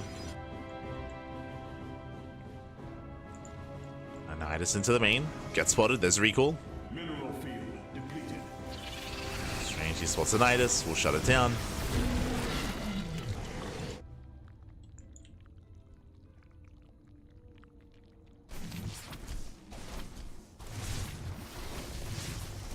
Prism is slipping in. Distracting Cheese Machine, forcing him all the way back home as well. Does race back home. Both armies are maxed out. How many Phoenixes? 12. He's got 3 observers. Fleet beacon is done. Is that when he researches Phoenix range? That's what he... Aye. Meanwhile, Spire for GG Machine. Here comes the Nidus. Remember, recall's on cooldown. Uh-oh. Strange completely out of position, and he's maxed out. He's maxed out. He cannot afford a warp in. Does peel off a couple of zealots. Nidus will complete. And lurkers, they bust in, but here comes the lift. Oh, gets 2. Not bad. Gets 2 lurkers. Again, the purpose of the Phoenixes is to lift the lurkers, and they get 2 already. They get 2 lurkers. A zealots, they go down across the map, which means he can warp in defensive zealots here back at home. Oh, and these lurkers, they're not long for this world. G Machine, he should not be here. And he just lost 2. Now he's going to lose another 4, another 5. 7 lurkers going down. For what? For nothing. At the same time, G Machine moving on the right-hand side, but he bleeds out a lot of supply. So he will lose every lurker. That's 7 lurkers going down. Now he will get the mineral line. Nice pick off. The base falls. Now this is done, which means they can't evacuate. He can't get the hell out of here. Still moving in. Strange looking for a fight. And he goes for the dive. He picks up as much as he can. And he will dominate this. He takes out all the lurkers, the hydras as well. No, not like this. We do get a power bomb. He splits. And GG Machine, he plummets in supply. He plummets in supply here. He lost almost everything. He does get the base, does get the mineral line, but it may not matter. Strange, he's going for the kill. There's 0 lurkers left. There's 9 morphing in. Now's the time. They just lift all the hydras. The lurkers are still, they're pinned against the wall. They're gonna get lifted as well. You can lift the eggs, man. You can lift them. And there's nothing to stop him. Strange, he's done it. He has broken the back of GG Machine. Okay, he just lost too many lurkers too quickly. Likewise, moving in, denies more lurkers. Okay, lurkers are the only thing that could save GG Machine. But he's being forced further back. Going for the kill, going for the main army, going for the natural. Likewise, more lifts. Who else is catching reinforcements? We do get the final power bomb here. And the Phoenixes, they're so low, and they will go down. They stack, oh no! They stack on top of the power bomb. But it doesn't matter. At this point, the damage has been done. GG gets called, and Strange, he will take the series 2-1, advancing onto the upper bracket semifinals. GG.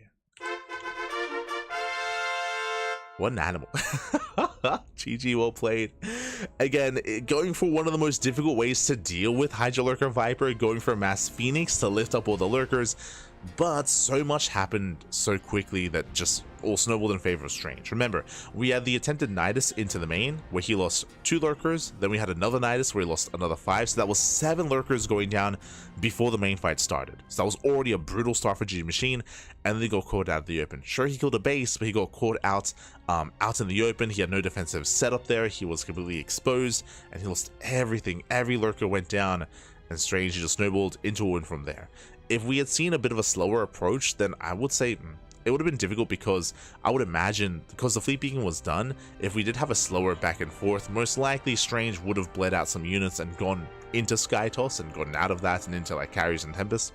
I would imagine that would have been the plan, but regardless, GG. GG will play Strange, he will claim the series.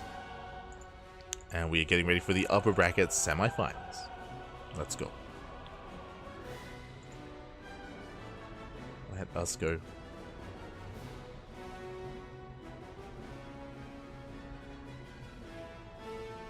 +1 melee hard counters Phoenixes. Not if you, yeah, that's the problem. Unfortunately, is there were no oracle. Sorry, there were no spores. So alas, those Phoenixes, they went uncontested. Right, winding it back, the Phoenixes, they allowed Strange to have a very strong start to that game, punishing and crippling the economy. He was able to get into Colossus defensively back at home as well.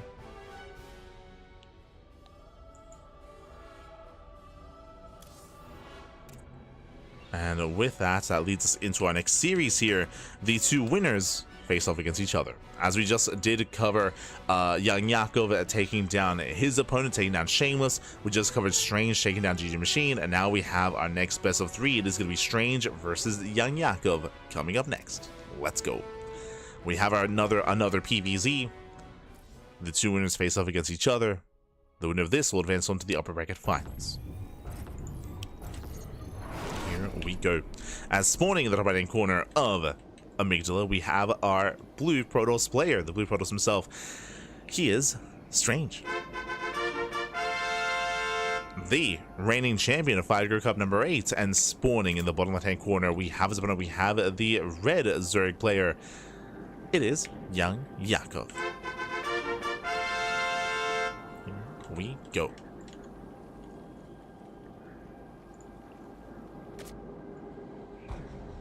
Loving all the Zerg games. Yeah, this month, I would say that Zerg representation was looking a little bit stronger. I believe last month YoungYakov did not take part. Let me just double check that. Fire Cup number 8. I believe yeah. So last month YoungYakov was missing, so there was no YoungYakov in last month's Fire Cup. So here he is a force to be reckoned with. He is a previous Fire Cup champion, so we have champions up against each other here in the upper bracket semifinals. He was absent last time, but not just that. This month, GG Machine, he has had a much stronger performance. Last month, he struggled. GG Machine, he did struggle that much more. I mean, GG Machine, he did come 3rd place, that is true, but he had to work his way through the lower brackets as he had a rough series against Art in the previous month. I mean, even here, you know, GG Machine gets knocked down by Strange. But YoungYakov, he is top 2, if not arguably top 1 Zerg player in the CIS region.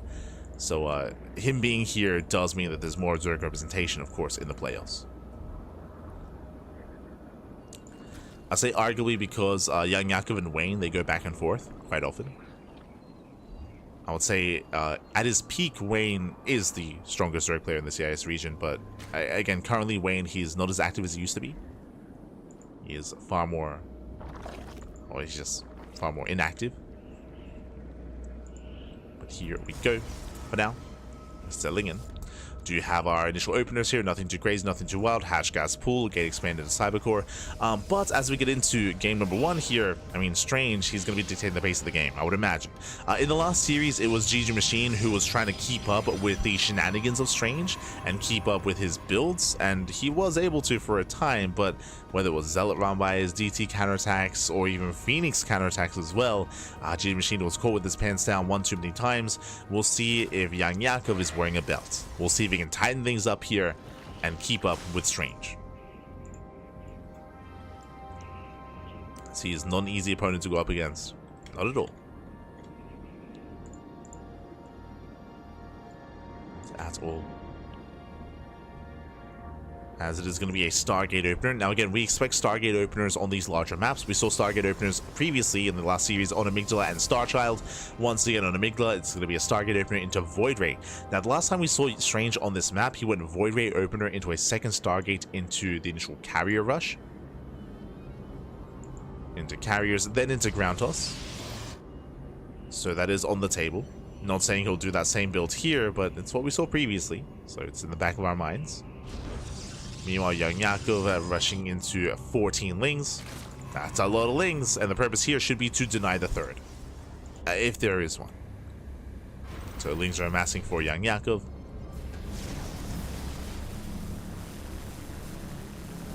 Void Ray hunts down the Overlord. Will supply block YoungYakov. You can see he is checking for the 3rd. His Lings are in position to deny. And it's going to be Void Ray into Twilight Council on 2 bases before the 3rd expansion. This screams Glaive Adepts. So Glaive Adepts on the way for Strange. He throws down 3 more gates, so it's going to be 4 gate Glaives out of our Protoss player. He will expand, but the purpose here with this Glaive Adept push is to catch a Zerg player without roaches. So if YoungYakov, if he does not get a safety roach warrant, he's going to be in trouble. Oh, forcing a cancel. Nicely done. Again, he was in position, does force a cancel. He will go for the probe as well. Adept's going down, and YoungYakov, he does pop off here. Takes down the probe, takes down the Adept, takes down the base. He shouldn't get the pylon. It's going to be close. Oh, going to be very close here, down to 1 final Ling, and he will not get the pylon. Regardless, nice trades. And he's going for the Roach Warren. So it does go for the safety Roach Warren here back at home. He's setting up. Likewise, Glavidups on the horizon. And YoungYakov is playing safe. He's not cutting corners. Does have that Roach Warren on the way.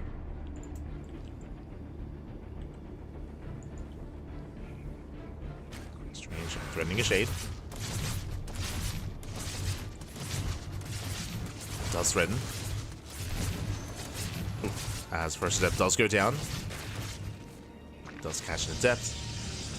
Strange saturating, building on more deaths back at home. YoungYakov, he's droning up a little bit heavily here, getting up to 53 drones. So quite a bit of droning, quite a bit of saturation. And hopefully it doesn't drone up too much more from this. We need roaches. We need roaches more than anything. Here come the adepts. They're moving out. Gonna be how many? Gonna be 10 adepts. And the roaches looks like they're spawning in just in time. Oh, he does commit. With the shade, roaches have arrived. Lings, they pull back to keep up with the shades. So far, so good. YoungYakov is keeping up with the army. Keeping up with the adepts.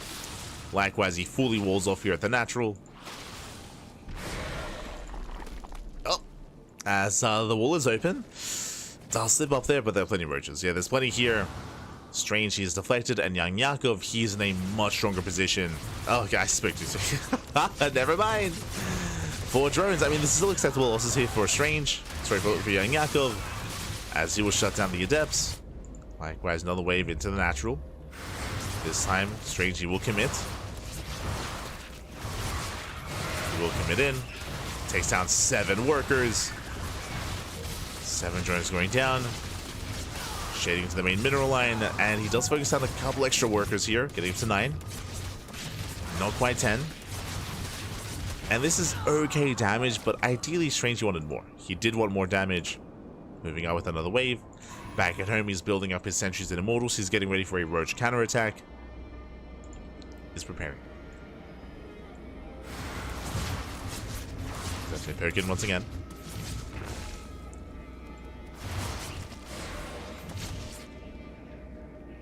Poke in. Going for the queen. Nice pickup. Catching out the queen and YoungYakov. He's not going for a 3-base all-in. He's getting a 4th base and he's teching. The infestation bit does tell us that he plans on droning, plans on saturating, plans on working on hive tech. And most likely lurkers. Yeah, there's that hydrogen. So YoungYakov just being defensive and securing himself. He's not rushing to counterattack or rushing to break any bases. He did have a big link flood at the start of the game, true. Did have a big link flood.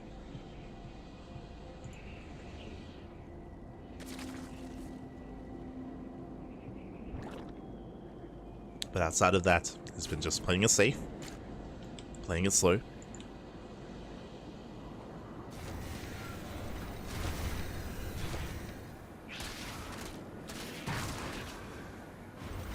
Strange is getting to double Colossus production, which would be, I mean, the army that Strange is building up here is going to be ideal against a more mid-tier army of like Roach Hydra. But if YoungYakov, I mean, and clearly it looks like his plan is to take up into lurkers. If that's the case, Strange is going to be left behind, unless he goes for his own all-in and his own push. There is a small window here where YoungYakov is vulnerable before he gets into lurkers. We'll see if Strange can make use of that timing. I'm not sure he can. Not with this kind of opener and this kind of early and mid game, where he didn't do enough damage to get a secure lead.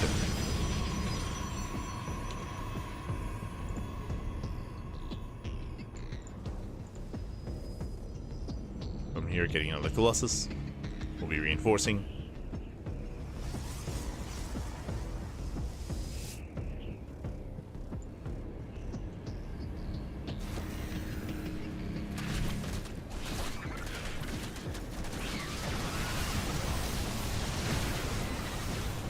Lucy Strange moving out. YoungYakov not quite in position. He rotates. Now YoungYakov, he doesn't have lurkers yet. We spoke about this timing. We spoke about this window just before lurkers. That's when Strange is at his strongest. That's when YoungYakov is at his weakest. Viper still in production. Strange moving in. Can he break him? Can he push through? Trying to get on top of the Ravagers. More roaches getting picked off. Nice trade so far here by Strange. Catching up more roaches. Hydras are trickling in. He's a strong start, but he's running out of force fields. He has, what, 1, maybe 2 force fields left. Going straight to the... He just goes straight in. Going straight into the natural. And 1 force field is all he needs. The Colossus, they do kite back. Yeah, they barely stay out of range. And YoungYakov is caught out of position. And again, just before Lurkers. Hydra then goes down. Lurker then goes down as well. Ay, ay, ay. Here's the first abduction. Gets 1 Colossus. Another force field pops off. And no shot. Strange. He snowballs out of control from here. He takes down 17 drones. Takes down all the tech. And YoungYakov, he did not get her in time. He does catch a transferring Colossus. Not bad. Colossus does go down. Oof. Prism not able to save. Only 1 Colossus left. Hydras, they get on top of the Colossus. Not bad. YoungYakov, can he hold on? No, no shot. YoungYakov is not holding on. GG gets called, and Strange, he's able to come in again just in time, just before Hive Tech kicks in, just before Lurkers kick in, and Strange takes the win. GG. GG. Ay, ay, ay. Again, very, very clutch timing there from Strange. If he had waited any longer, there would have been Lurkers. There would have been Vipers with full energy. There would have been Lurkers in position, and YoungYakov would have had the advantage instead. So very tense, very close, very clutch. In the end, Strange does take a lead, and the pressure is now on YoungYakov. Can he bounce back? Can he recover? Let's go. And again, YoungYakov, he had a pretty good defense against the Adepts. He was in a pretty good position. That's why he was able to drone up and tech up the way that he did. But the pants were down. We once again, they were down, papi. Ay, ay, ay. And spawning in the right-hand corner of Arrowhome, we have the blue Protoss player, the blue Protoss himself, leading the series 1-0. It is Strange. And spawning in the bottom left-hand corner, we have his opponents. We have the red Zerg player, the red Zerg player himself. Down in the series, we'll see if he can bounce back, recover, and force the ace match. It is YoungYakov.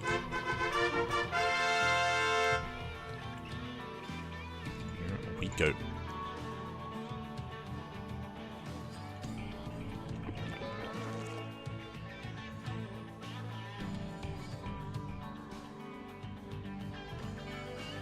So we are setting up.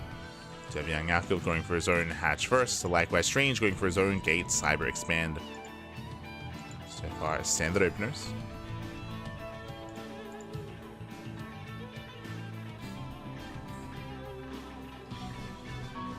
I think so far looking as it should. So hatch gets pulled out of our Zerg, likewise a gate expanded to Cybercore out of Strange. And welcome to Arrowhome. Arrowhome is one of the, or is the smallest map in the tournament map pool, known for being aggressive, known for rushing, known for shorter games and all-ins, and as a result, we'll see where this takes us. We'll see how aggressive Strange plans are being. Up until this point, we've seen a lot of Stargate openers out of Strange on larger maps like Starchild and Amygdala. Here, this is the time for Strange to go for a Twilight Council. Like he has that available to him, going for a Twilight Council opener instead. We'll see if he goes for it. Does he go for the Twilight Council? Does he go for the Stargate? What's it gonna be?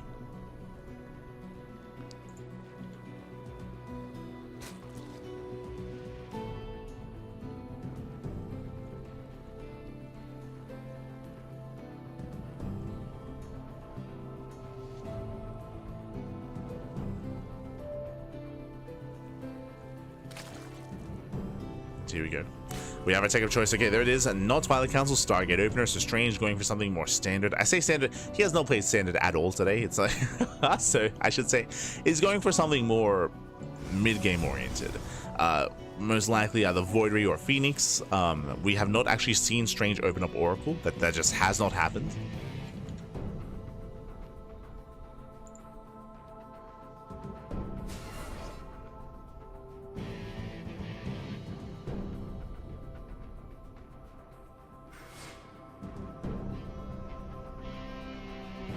We'll see.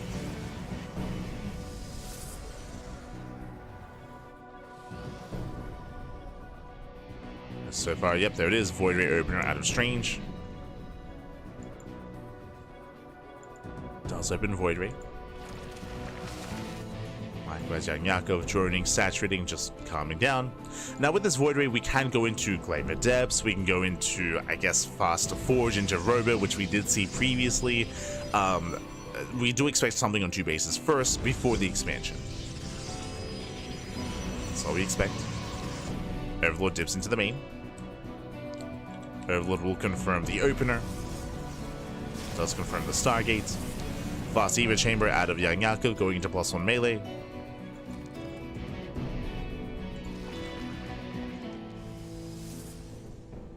So it looks like +1 melee. Once again, trying to work towards Hydra Tech. Towards a longer game. And there it is. Void Ray into second Stargate into a Carrier Rush. Now, last time we saw this was on Amygdala. I would say this is risky on Erahome. Very risky here. Again, this map is known for all-ins, known for aggression. Now, on the one hand, this does mean that the carriers get across the map sooner. True. So the Carrier Rush does hit sooner, does hit harder. But so does the counterattack. If YoungYakov sees this ahead of time, if he's prepared, if he does go Hydra, then he can counterattack real hard, real fast, real quick. And I don't see Strange holding the third. We'll see. Safety Roach Warren out of YoungYakov is playing it safe. Lings, they poke in to delay the expansion. And they will lock down the Adept. Adept is locked down.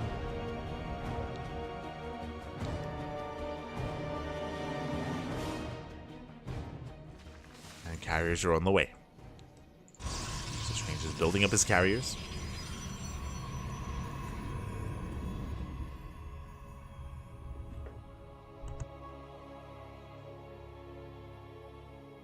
Building up his carrier count.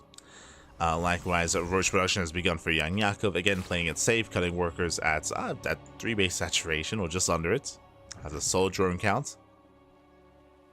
Building up his Ling Roach.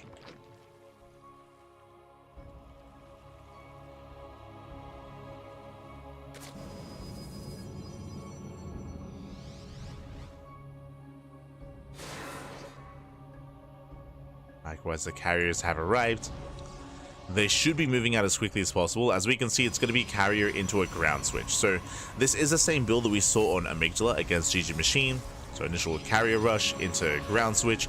We saw Classic popularize this kind of style quite some time ago. Spire's on the way. Now the purpose of this build is to force an overreaction. Strange, he wants YoungYakov to react with Aspire and to react with Mass Corruptor because there's only 2 carriers. Only 2. That's what Strange wants. Adepts, they shade into the mineral line, they go on, they got up to 4.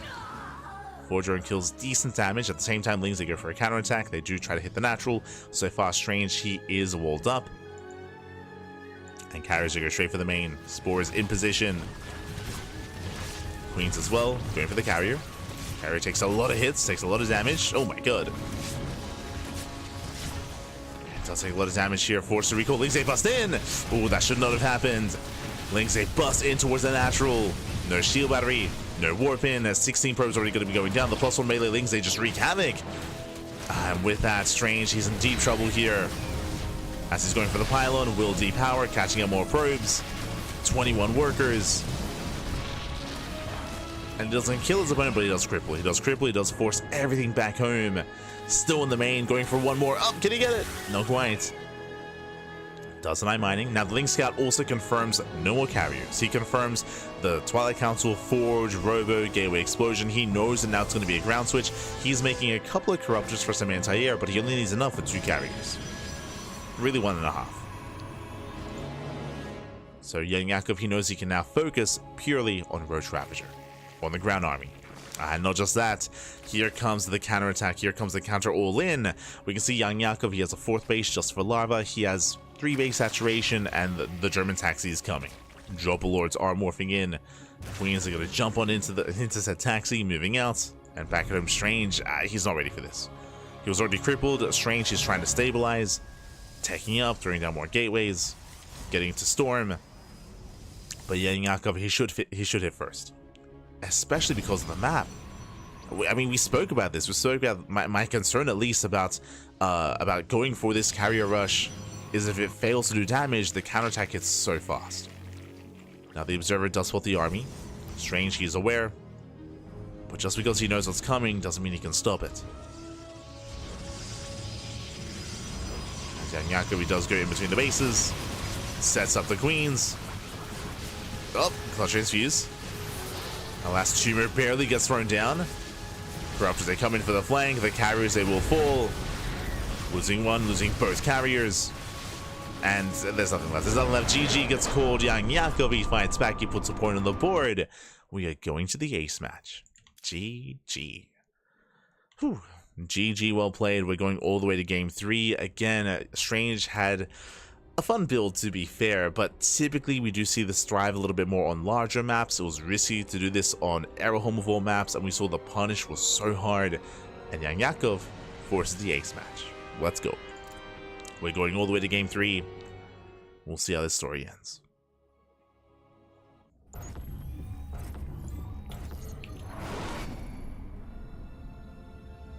At spawning in the top right-hand corner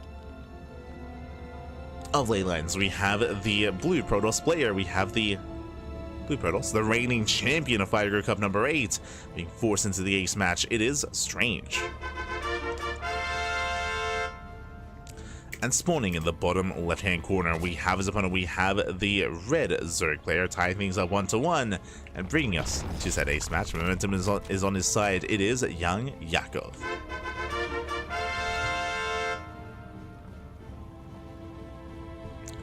We go.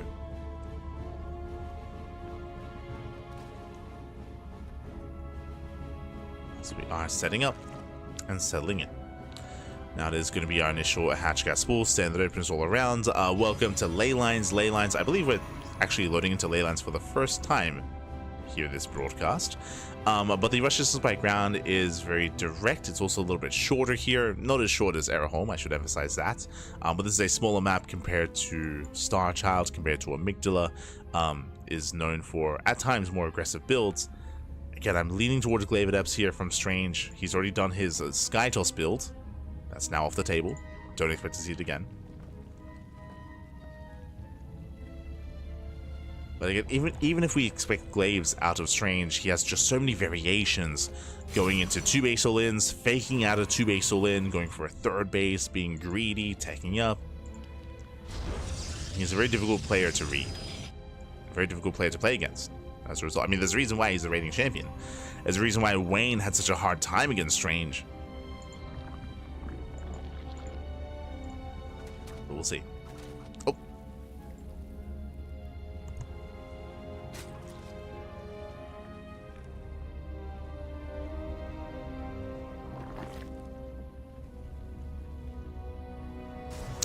As the pylon is thrown down, we are waiting for our tech of choice. Whether it's Void Ray or Twilight Council. I mean, hey, we even saw, what, a Phoenix opener last series, going Mass Phoenix into Colossus, into a Ground Army. It's crazy. Shows that Strange has different ways to approach this. As there it is, Twilight Council. So Twilight Council opener.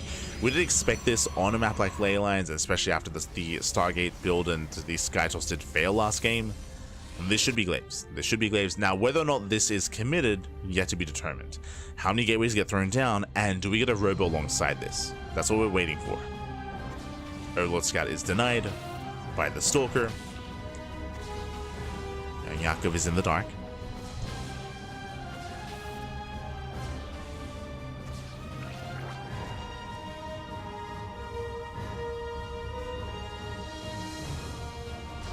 Meanwhile, the 3-minute, Jesus, 3-minute lair at a YoungYakov. Okay, insanely fast lair. Stays in gas, goes lair first. Meanwhile, Glaives are on the horizon here. And with fast lair, this can lead into really fast Roach speed into a Roach all-in. Roach Warren gets thrown down, and no 3rd expansion. That's how YoungYakov can afford this. Taking 2 more gases. This is crazy. Okay. Strange is looking for the expansion. He does see that there is no 3rd. Again, 2 base all-in out of YoungYakov, and Strange, he does not throw down the roper. Okay. So I do, okay, late robo out of Strange. We saw this build against GG Machine, if you recall. So this should be Glaive Adepts into a later third base with Immortal Production. I believe we see a Forge with this with +1. If we see a Forge, then it will be the same build. Roach Speed is already on the way, and this might be a short game. Now, again, because of the insanely fast layer, we get insanely fast road speed, which means we see an insanely fast counterattack. There is going to be a proxy across the map. Interesting. So we have a gateway across. It's going to be 4 gates, so 4 gate glaives out of Strange with a proxy. Still going for the robo, setting up for the expansion. The problem being just how safely YoungYakov was playing. Again, this third base is so incredibly late. How committed YoungYakov is playing. Roaches are amassing. Overseer's on the way just in case it's Star Templar.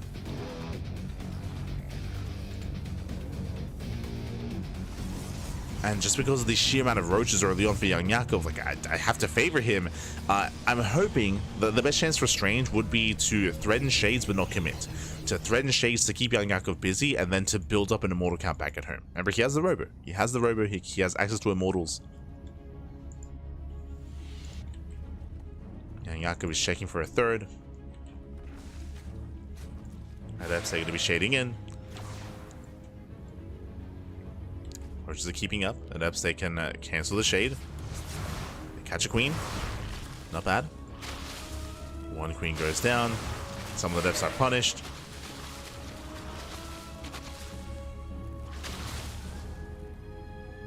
So YoungYakov picks off even more Adepts. There's the Immortal production. Immortals are on the way. But now we have Roach Speed, so more Adepts being hunted down.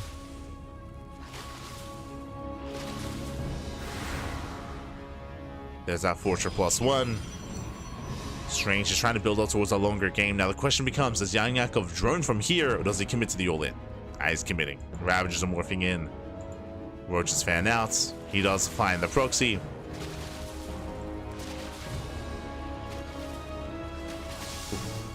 Take down both Adepts. Nice pickoffs. And there's going to be a Dark Shrine defensively, but again, there's already an Overseer. Remember the fast layer. There's already an Overseer. Proxy is dealt with. You see Strange attempting to expand. Does have the Fortune +1. He attempts to expand, and YoungYakov, he's not droned. He is not droned at all. Zero saturation at the third base, just for Larva. He's going for the all-in. Strange is vulnerable. He does have a lot of force fields, true. And there's only 2 Ravagers. Roaches, they go for the dive. Yeah, shield batteries, force fields are going to be brought down. He commits in, he gets 1, he gets 2. Yeah, he gets both Immortals, massive pickoffs. Takes down both, there's 1 Immortal left, and there's just not enough to stop this. Yeah, there's not enough, the Dark Shrine is not done. One more volley. Ooh, barely does get it, snipes the Immortal. And GG gets called. YoungYakov snowballs out of control. He will take the series 2-1, advancing on to the upper bracket finals. GG. GG, well played. YoungYakov with, I would say, almost a hard counter. Remember, YoungYakov, he just opened up 2 base Roach all-in, and Strange, he committed into 4 gate Glaive Adepts. He did commit, not even into 3, but 4 gate Glaive Adepts, no third base. It was 2 base versus 2 base, but as we saw, Roaches, they scale better against Adepts. Adepts are amazing against Lings and against drones, and against a small amount of Roaches and Queens, but once the Roach count gets large enough, the Adepts, they do nothing. They do nothing, they're vulnerable, they're exposed, they don't scale well into a longer mid-game, not as well as Roaches at least. GG. GG, well played with that YoungYakov. He will advance on, and the question becomes, who is waiting for him in that upper bracket finals? We didn't get to feature him yet so far, but we did allude to him previously. This is going to be a rematch from a couple of Fire Grow Cups ago. I want to say like Fire Grow Cup number 4. We had a back and forth between these 2 Zerg players. It is going to be a ZVZ between Wayne and YoungYakov. Let's go. Not just a ZVZ, but it's going to be a best of 5, not a best of 3. This is the upper bracket finals, so best of 5s are upon us. Oh boy. Now, the ZVZ between these two is very chaotic. We did feature them in a best of 7. Again, this was at the start of the year. At the start of the year, we saw them in a best of 7, and it was very intense, very back and forth, very short games. And who came out on top? YoungYakov. YoungYakov actually did defeat Wayne in that best of 7 with a lot of aggressive builds. When the game slowed down, when we had Roach versus Roach, like a slower paced game, that's where Wayne did overwhelm. That's where Wayne was the superior player. But in these more chaotic Ling Bane battles and early aggression, early rushes, that's where YoungYakov was able to catch Wayne with his pants down. So we'll see where this series takes us. We'll see how this series unfolds. So jumping to game number 1.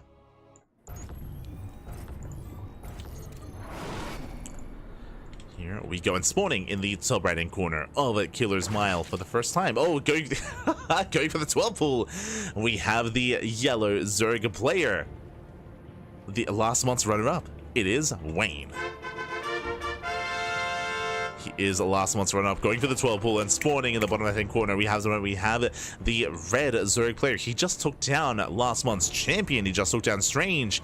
But how does it compare to his current opponent, to Wayne? It is YoungYakov. Here we go. The ZVZ is upon us. Wayne is going to be the aggression. Now, there are different variations of 12 pool. You can 12 pool drone pool into an all-in, or you can 12 pool into an expansion and hope to get a lead early on. 12 pools are not necessarily all-ins. They're a way to cripple your opponent and to get a lead in the early game, especially if you believe that you can out-control your opponent. Meanwhile, hatch first. So hatch gas pool out of YoungYakov, standard opener. Spawning pool is going to finish. Lings are on the way.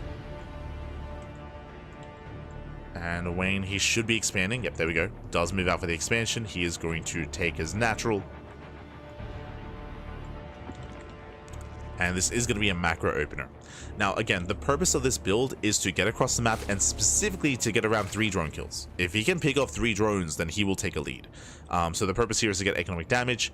The downside of this build, of course, the biggest downside is no gas. There's no gas, which means Wayne is going to be behind when it comes to link speed. Link speed is going to be faster for YoungYakov. So after this aggression, after YoungYakov defends, and we do assume he will defend this, Wayne will have to wall up and play 2 base Roach, as he will have no link speed and no map presence. So this is where Wayne is at his strongest, but there's only a small window in time where he has these lings being active and threatening. He does go for the base, and YoungYakov should pull the boys.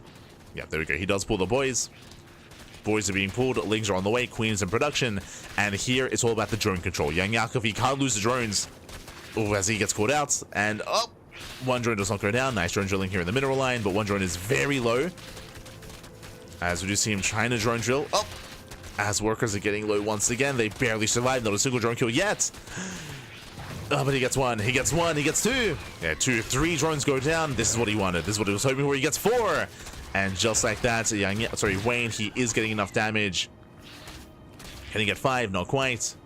But 4 drones go down, and Wayne takes a lead. Wayne does take a worker lead. There was a bit of miscontrol here from YoungYakov. When we saw him drone drilling, unfortunately 2 workers got stuck on the other side of the wall, so they were stuck here on their own and they weren't able to get into the pocket. So a bit of miscontrol there from YoungYakov, and you can see, looking at the drone count, Wayne has 19 to the 17 of YoungYakov, even getting supply blocked. Does get supply blocked here, as the Queen does get 1 Overlord kill. The Lings, they move out just to save the Overlord of Wayne, and they're just buying time. They buy time, they pull away, and the Overlord will escape. And look its way. Now, we spoke about link speed. Link speed is being researched by YoungYakov. He pulls out a gas, but he's getting link speed. Meanwhile, we spoke about Wayne. He does not have link speed himself. He should be walling up. He should be getting his SimCity going soon. As for now, he's droning. He's droning on up. Lings, they slip in for a scout. Now, YoungYakov, he should be skipping his Baneley nest. If Wayne were to take a 3rd base, if he were crazy enough to take a 3rd, then YoungYakov, he can come into a Baneley nest, he can just punish and kill his opponent. Here, we are getting ready here on 2 bases. YoungYakov should be the first to expand. Yep, there it is. 3rd base is on the way for YoungYakov. YoungYakov, he will have the map control, of course. Wayne will be walling up instead. Now, we have the Eva Chamber into Roach Warren. Queen's in position. We're fully walling off on 2 bases, so 2 base play to Wayne. But I mentioned something earlier, and it's important to bring up. I mentioned how Wayne should be skipping link speed. He doesn't. He doesn't skip link speed. This is a sign of a link flood. Like, you do not get link speed in this position, so link speed being researched is a waste of resources unless we intend to back up lings, to back them up, and to go for an all-in. So we're expecting a link flood here out of Wayne. We're expecting it. We'll see if he commits.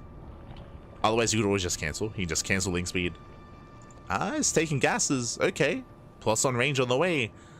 Link speed is being researched, even though we're not really going to use it yet. So we have a couple of links on the way. Oh, no, there we go. There we go. 12 links in production. Now, YoungYakov, he doesn't have a Baneliness, and he shouldn't. Remember, YoungYakov, he's expecting Wayne to skip link speed, so he's not expecting this. As we mentioned, we're banking up links, we're getting ready for a link flood. YoungYakov does not have a Baneliness, so he's going to have to defend with purely queens and a handful of lings. And ideally, this is meant to catch YoungYakov off guard. YoungYakov, he does not see this, he does not know. Lings are moving out. And YoungYakov, he will soon confirm. Now he spots the lings. Does spot them. YoungYakov trying to keep up. Does head over towards the third base. More lings rushing across the map. Behind this, Wayne is droning. Remember, Wayne, he's going into roaches behind this. He's taking up, and YoungYakov looks like he does have enough lings. With queen support, he should be okay. Oh, he gets surrounded though. He gets surrounded. One queen goes down. Big pick up here for Wayne. He does overwhelm. Yeah, he does have enough lings. Takes down one, takes down two queens. Ay. And again, this is doing so. He's going for the hatchery. Yeah, he's going for the base. No, he gets it. Oh my god, clutch transfuse. The base goes down. And this is what is dangerous here about these link floods. Oh, how dangerous they can be. Again, YoungYakov, he was not expecting this. But with his pants down, the base goes down. Two queens, a couple of drones. And Wayne looking strong. He's looking very good here. Remember, he already has +1 range on the way, building up his roaches. The investment into link speed was worth it. And YoungYakov, he's behind, going for the Spire. This is a way to recover here. I mean, YoungYakov, he's in a brutal position. He's down in workers, down in economy, down in upgrades, down in roaches, down in larva. YoungYakov, there's a lot that's working against him. The one thing he has is the Spire, is the potential mutas. Now, the layer is done. The layer is done for Wayne. We should be seeing an Overseer. Yeah, there it is. Just on time, just on point. Overseer Scout's coming in. Once the layer finishes, Overseer Scout is crucial because mutas are so prevalent in ZVZ. And Wayne, he will confirm. He will confirm this will not go unscouted, and this will not catch Wayne off guard. So he sees everything in the main. And now YoungYakov is in a brutal position. He knows that YoungYakov knows what's going on. At this point, we can do one of two things. We can go into mutas anyway and just try to gain map control and hunt down overlords. As you can see, there are some overlords out on the map. That's the best that YoungYakov can hope for. Or he can hope that Wayne... Wayne's just pushing. Yes, I was going to say he can hope that Wayne maybe is overly defensive and then YoungYakov can be greedy. Wayne's just going for the kill. He sees the Spire, just going for the kill. We have some mutas on the way. YoungYakov, he has the ramp. This is a very narrow ramp. Wayne, he cannot push up this. He's going to try, but he's going to be pushing up into a concave. Rotates over. Does rotate 6 mutas on the way. And can Wayne break YoungYakov before the mutas spawn in? As Wayne, he has tripled the roach count. Oh god, triple the roaches. Boys are being pulled. Remember, he has +1 range as well. And Wayne, he will overwhelm. He will overwhelm the army. Again, he cut workers at 50. The workers at 4 gas saturation, and he will overwhelm. GG gets called, and Wayne takes game number 1. GG. Wayne does take a lead. Again, a cheeky start. Wayne, he did have a lead after the 12 pool. Remember, he got 4 drones. 4, that should not have happened. 4 drones go down. We typically at this level expect like maybe 2 drones, and then we were even, but 4 drones was a brutal start. And Wayne took it one step further and went for the hidden link speed. The link speed kind of he was able to catch YoungYakov off with the link speed, did blindside him, I should say. And he didn't just get queens with that, he killed a base. He killed the natural. Ay. That should not have happened. And from there, Wayne just snowballed out of control. Once he saw the Spire, he knew that he could just go for the kill. He knew that, okay, if you're going to bank up resources for mutas, that means you're not going to have roaches. You're not going to have roaches. I know that I'm already ahead with +1. Just end the game. Just end the game then and there. And here we go. We're getting into game number 2. And spawning in the top right-hand corner of lane lines, we have our yellow Zerg player. This time droning And this time, the turns have tabled. The turns have tabled. He's being 12 pulled. But in the top right-hand corner, we have leading the series 1-0, Wayne. And spawning in the bottom left-hand corner, we have the red Zerg player going for the 12. This time, he is the one that 12 pulls. It is YoungYakov. Now, we saw how much damage Wayne got in the first game, in game 1. He got 4 drone kills. That was insane damage at the start of the game. We'll see if YoungYakov can replicate that success. As the turns have tabled, this time Wayne is going to be the defender, and YoungYakov is going to be the aggressor. Okay, let's go. We're playing StarCraft. Let's go. We're locking in. Spawning pool is done, hatchery is on the way. As a reminder, this is not an all-in. Just like last game, the purpose is to get some drone damage early on, is to pick off a couple of workers here. I think 2 evens things up, any more than 2, and you're taking a lead. So here we go, we have 8 lings in production. YoungYakov does rush across the map. Wayne going hatch, gas pull, standard opener out of Wayne. Just like the previous game, when it comes to the defending player, Wayne, he has to pull the boys. He has to pull the boys, and it comes down to Wayne's drone micro. It comes down to him preserving his workers, preserving his drones, and minimizing losses until he gets his own lings up and running. Here we go. YoungYakov is moving out. Here we go.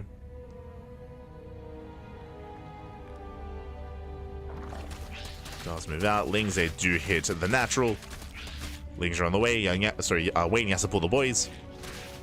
He's getting ready. You can see here he does actually control group his workers. Does control group. Does move out. Boys are being pulled. Hatchery taking a lot of hits. Lings, they turn around. They get 1. They get 1 drone so far. Oh, they get us around. Oh, that should not have happened. Brutal pickoff here. Lings gets surrounded. Strong start for YoungYakov. Now he commits to the fight. Takes down more Lings. Gets surrounded. And he will get... Oh, can he get 2? Barely not. He only gets 1. Only 1 worker here. But the link count is still very low. And he wants 1 more. He gets 2. Yeah, he gets 2. He gets 3. Can he get 1 more? Oh, it's so close. He does not. 3 drones go down. And not as successful as Wayne, but still good damage. Still 3 drones from here. He will back off. YoungYakov retreating back at home. He's droning on up. He will take a worker lead. And he should be able to survive the counterattack. The queen, though... Where are we going? Calm down. We do see Wayne going for a bit of a counterattack. He is forcing out lings from YoungYakov, but with 2 queens, YoungYakov should be fine. Should be fine here. And again, Yakov does find himself with a worker advantage. And now we can settle in. Oh. Now we can settle into our game. Now, as we settle into our game state here, with 6 lings, we can actually run past the queens. Yeah, he runs past. Wayne is going for the drones, going for the mineral line. Link speed does begin, is revealed. Link speed is a massive tell, but I believe this might just be a fake out. This looks like a fake out here. Ooh, as a mining is being denied. Does it get 1? No, not quite. Not quite. As queens are keeping up. And we'll see if YoungYakov lets this finish. Now, typically, Link speed is meant to be a surprise. Like, going into Link speed when you're... Going for a Bane Bust. There we go. He's going for the all-in. Again, going for a massive Bane Bust here. Now, Wayne, unlike the previous game, Wayne, he saw Link speed researching. He saw the research on the spawning pool. Now, whether it's a fake out or not, it's hard to say. And Wayne, he's playing it safe. He's playing it safe. He saw Link speed. He respects it. Baneliness is on the way. Wayne, he has exactly what he needs to defend. He doesn't know that it's going to be an all-in, but he's ready for Ling aggression nonetheless, taking it seriously. Oh boy. Again, that was just a massive scout here. If the Lings never got into the main, Wayne never gets Baneling speed. He never would have gotten it. He would have gone into his own roach play instead. And it's all or nothing for YoungYakov. Things are looking a little bit bleak for him, but he will have the advantage when it comes to Banelings. In the sense that Baneling speed, sorry, Baneliness is already done. I think I said Baneling speed, but Baneliness is already done. And now the Banelings are on the way here for Wayne. Getting on top of the Queen. Queen goes down, going for the expansion. Going for the base. Does get a decent surround. The hatchery may fall. We'll see if Wayne can pull off its defense. Does push forward with the Queens. Queens are moving in. Banelings, they zone away. The rough connections, though. Yeah, Baneling's only one Baneling is left, and this is not going to be worth it here. As Wayne is holding. Wayne is holding. Wayne is defending. He shuts down every single Baneling, and the hatchery survives. Wayne, he holds. He has the higher drone count. He has a higher queen count. He has more Ling Bane. Wayne is still droning up, and Wayne, he holds. He holds, he defends. This was not good enough for YoungYakov. Again, YoungYakov, his Baneling connections were lackluster. They did not connect well enough. He's in a rough position. Trying to move, oh no! Trying to move in, but there are now so many defensive Banelings. There's just so many Banelings here defensively. One Baneling gets baited. There's still 4 Banelings left. Still 4 Banelings. Good control here by Wayne. Ooh, I say that's a bit of miscontrol there. 2 Banelings go down. Better trade for Yakov. But alas, he cannot get into the mineral lines. The roaches have arrived. Oh! And he gets one. He gets 1 drone. And Wayne holds. And Wayne, he still has the higher drone count. He's building up his roach army. He has no Eva chamber, no upgrades. We'll see if Wayne just pushes here. Yeah, he's pushing. He's moving out. He knows he has the advantage. Back at home, YoungYakov trying to muster up a defense. His army here is lacking.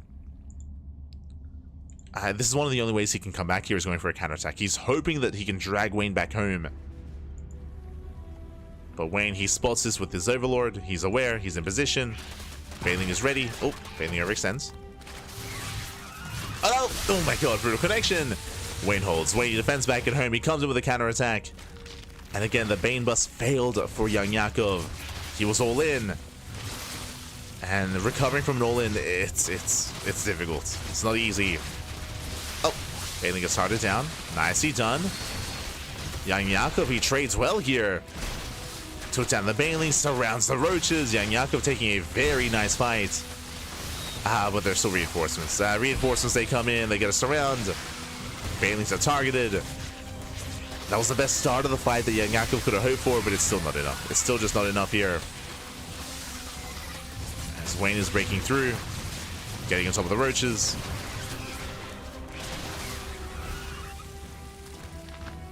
Wayne's still up in workers, and he backs off for now, and he joins. Like, Wayne still maintains his lead, now going for his own Eva chamber. Lair has begun. YoungYakov, no lair. No lair, no Eva chamber, no upgrades. YoungYakov, he does survive, he does hold, but in other aspects, he's still falling behind. Right now, there's still a lot of pressure on YoungYakov to counterattack in some way. You can see he's getting ready for a Baneling run by towards the top side. You can see he's moving out on the right-hand side as well. He's trying to be active. The other option for YoungYakov is Mutas. If Wayne is too passive, then Mutas can actually do quite well.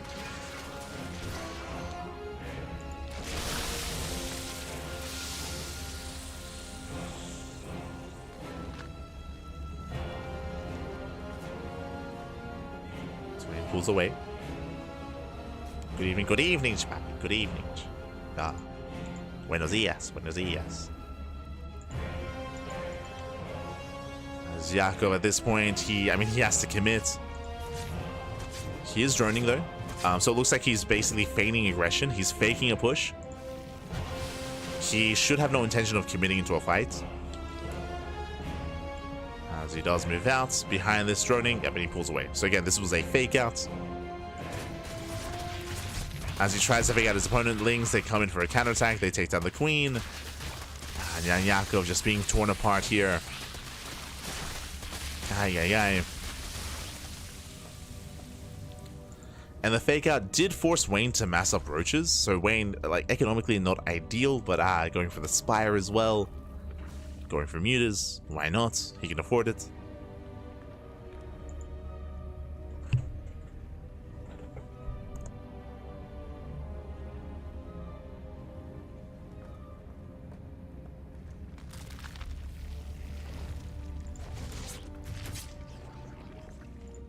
Now we do see the Overseer Scout from YoungYakov. He's going into the main. Alas, the Spire is at the 3rd. And the problem here is that even if he sees the Spire, I don't think he can do much about it. Is the reality. Like, Wayne, he's very safe to go into Mutas. Very safe. As he has a larger ground army.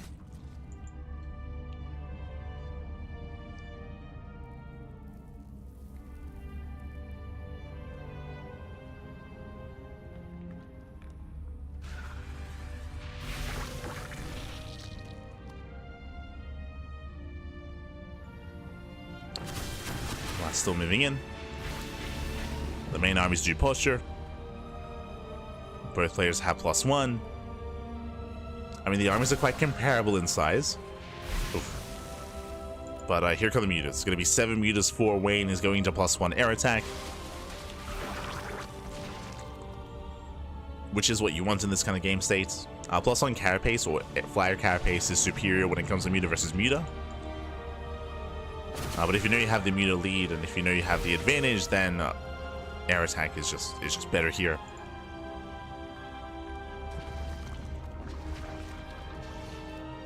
So mutas are revealed.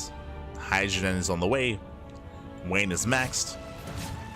He can break the queen. Uh-oh. Okay, queen is under fire. No spores, no spores. The drone's gonna be falling. Catching out another queen. And he does force YoungYakov to push. Does force them to move out. Mutas, they turn around to focus on the Ravagers. It's all or nothing for YoungYakov. He's committed. There's a cancel. Okay, Mutas, they just get free damage in the army. And Wayne, he can push out. He can push out at this point. As Wayne is focusing down every single Ravager. So 0 Ravagers left. Catching out workers, catching out drones.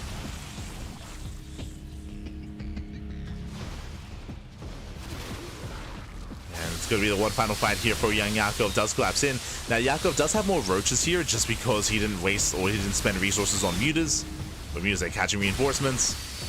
And GG gets called anyway. Wayne, he breaks on through and Wayne takes a 2-0 lead. Whew, GG. GG, well played again. YoungYakov, he had a good start. He was able to get a lot of drone kills, but remember, he went for a Bane Bust. He went for a Bane Bust, and unfortunately, he got scattered. He got scattered, he was seen. We saw that Wayne, he got into the main. He was able to get eyes on the researching link speed, and that was enough of a tell. That was enough of a tell to let Wayne know to be more defensive, to make a Baneling nest, and Wayne, he was able to snowball from there. GG. GG, well played. Again, the failed Bane Bust just set YoungYakov far behind and was never quite able to recover from that moment, from that point. And we'll see who 12 pulls this time as we load into the smallest map in the tournament map pool. Up next, Arrowhome. The pressure is on YoungYakov. He is down heavily in this series. He has to fight back here and now. And we might even see both players 12 pull each other. Let's go. Oh, we're joining. Never mind.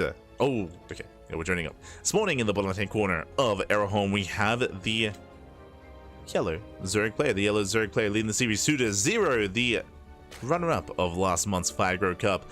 It is Wayne.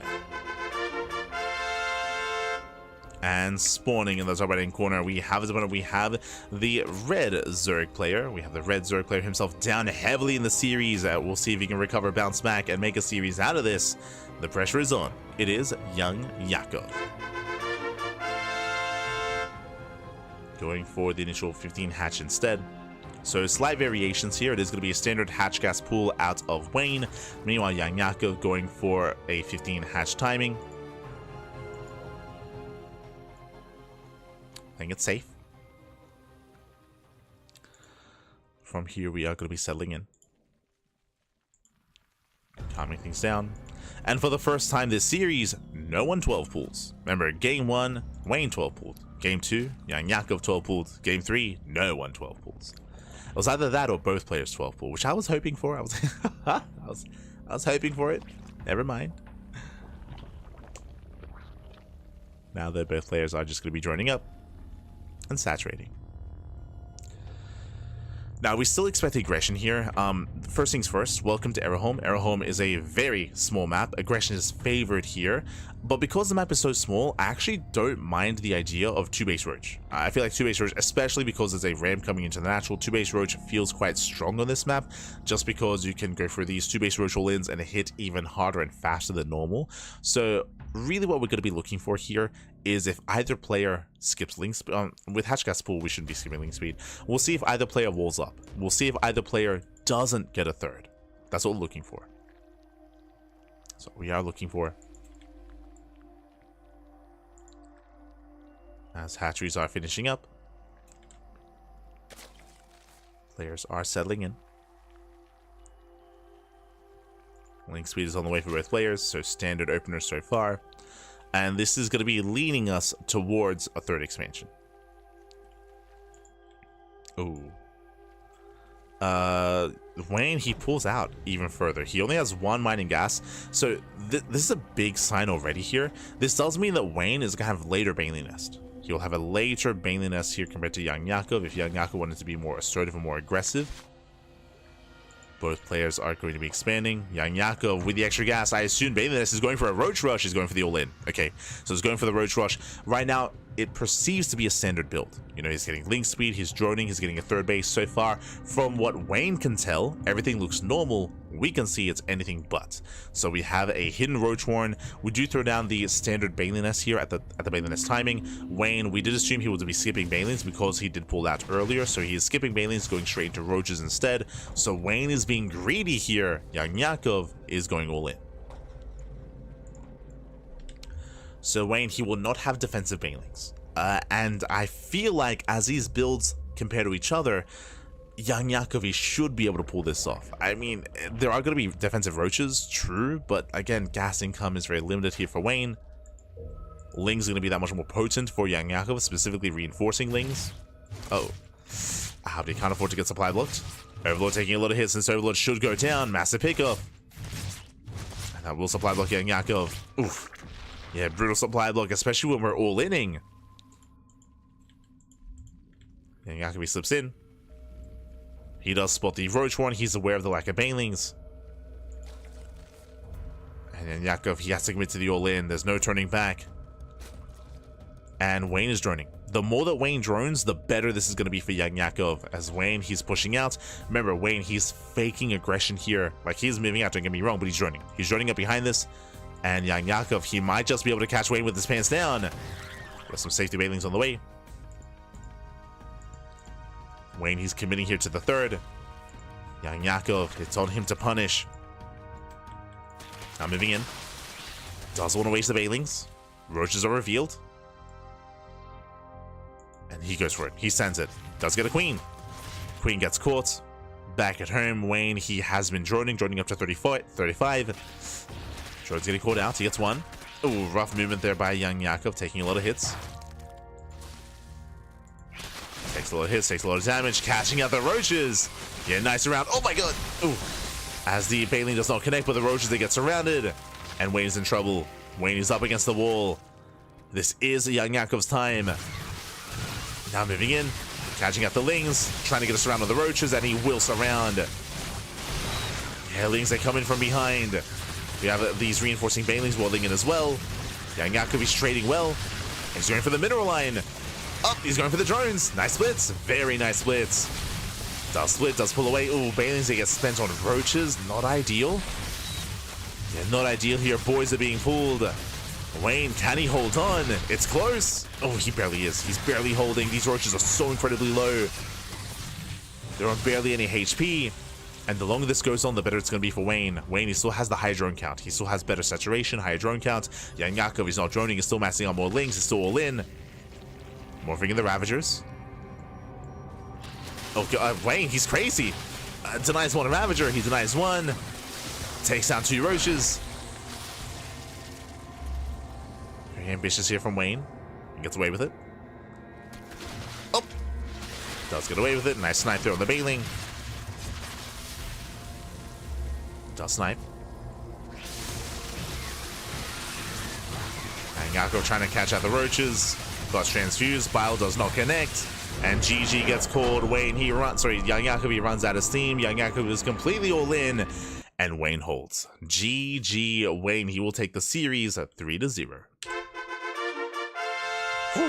GG, well played. There was definitely opportunity there for YoungYakov when it comes to the build that Wayne was going for. Wayne, he was being greedy, he was droning up, but as we saw, the Bailings for YoungYakov were lackluster. YoungYakov, he was getting surrounds on the Roaches, he was pushing in the Bailings that didn't quite connect. Likewise, because the Bailings were thrown away, that meant that Wayne could pull the boys. With the Bailings there, he couldn't, right? The boys, they were zoned away, but once they were dealt with, once they got spent, and again, they did detonate prematurely, the boys were pulled, and with the boys being pulled, remember, Wayne, he could afford to lose some. He was up heavily in drones, so he could afford to lose some workers, and he was able to buy enough time, preserve his roaches, barely defended. GG. GG will play a very clutch hold there from Wayne, and Wayne, he will claim the series, and with that, Wayne does advance on to the grand finals.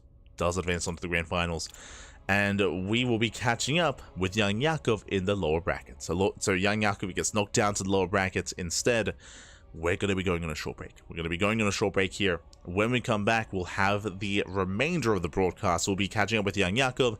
We'll be following YoungYakov into the lower bracket finals, and then we'll be casting the winner of that match up against Wayne in the grand finals. We'll see you soon. He was premature. He was premature. Ah, no. So take this time to get some snacks, get some food, get some water, drain your disruptors, massage your marines, and we'll see you soon for the lower bracket finals. See you soon.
welcome back, everyone. Welcome back. Whew, hope you enjoyed that lovely brutal OSC as we have returned. We have returned here with our lower bracket finals. YoungYakov, he just went down in an intense ZVZ against Wayne. He just got knocked down to lower brackets. Meanwhile, GG Machine, he has been working his way through that lower bracket as well. He was able to work his way through, able to claw his way past a key number of players. He was able to bring down, I believe, players of the caliber of YoungYakov, which we weren't able to cover, unfortunately, but YoungYakov, I would say the strongest Terran player in the CIS region, took him down, took down UD Soldier, took down Shameless as well, and now he is here. He's up against the YoungYakov. Let's go. Now, fun fact, last month in Fire Group Cup number 8, GG Machine, he also went on a tear. He also went on a crazy performance in lower brackets, and GG Machine, he came third. He was third place last month, third place to YoungYakov and to Strange, as YoungYakov came in to Wayne and to Strange, as Wayne came in second place and Strange came in first place. GG Machine, he did kind of close the deal here at third. We'll see if he can make it to the finals this time. We'll see if GG Machine can make it all the way to the finals. We'll see if YoungYakov can claw his way back for a rematch against Wayne. Let's go. The ZVZs are upon us. Pure ZVZ at this point. Pure ZVZ. So it's going to be, we have a top three. We have our top three players. We have Wayne, YoungYakov, and GG Machine. For those that are curious, who brought Strange down? That was YoungYakov. So Strange, I would say he's the strongest Protoss player in the region outside of Skills, of course. And Strange is terrifying. Strange is the reigning champion, but Strange, he did not play against a Zerg. He played against a Terran, and it was thanks to YoungYakov that Strange was stopped in his tracks. So the reigning champion is out of the tournament, and we'll find out who will be our new champion this month. Let's go. As we're jumping into our ZVZ, jumping into game 1, gonna be on ley lines. Let's go. Here we go. I'm sure all the Zerg players are very happy, and they're all very thankful for YoungYakov. They're like, thank God. It's like, thank God you got rid of Strange for us, papi. Yay. Let's go. Let's go. As we are jumping into game 1 this morning, in the right-hand corner here of ley lines, we have our red Zerg player, the red Zerg player himself. It is GG Machine. And spawning in the bottom left-hand corner, we have his opponents. We have the blue Zerg player, the blue Zerg player himself. It is YoungYakov. Here we go. And again, YoungYakov, he was absent last month in the previous Fire Grow Cup, but now he is here, now he is back, and making it all the way to the top 3 is a strong performance already. But we'll see if he can make it to that rematch. Likewise, we'll see if GG Machine can surpass his previous performance by making it past third place. Oh boy. As for now, hatch first openers. No crazy 12 pool, no crazy shenanigans. The previous ZVZ between YoungYakov and Wayne was very intense and very chaotic and very aggressive. We did not get into the mid game. We did not get into 3-way saturation. YoungYakov and Wayne were insanely aggressive, insanely in each other's faces in that previous series. Here, we might see our players slow down. We might see them slow down and actually comfortably get up to 2 bases, get a 3rd base, and get into Roach versus Roach. I would imagine part of the urgency that we saw out of YoungYakov is that Wayne, I mean, he is the, for a long time at least, was the best Zerg player in the region. You can still argue that he still is. So I'm sure that's part of the reason why we saw just such an intense and such a chaotic series previously. But here up against GG Machine, a more younger up-and-comer, might see something more standard. I'm leaning towards Hatch Gas Pool into a Bailiness, into a 3rd base, into a macro game. In comparison, I mean, YoungYakov, he was young at a time where he was the youngest player in the region. Nowadays, many years later, fun fact, it's GG Machine. I think he's like 15, right? Like GG Machine is like 15, 16 years old. He's very, very young. Because of that, up until recently, he actually wasn't allowed to play in EPT because he was so young. There is a minimum age requirement to compete in the ESL Pro Tour. So despite being a strong competitor, GG Machine, he just couldn't take part, couldn't compete, couldn't play.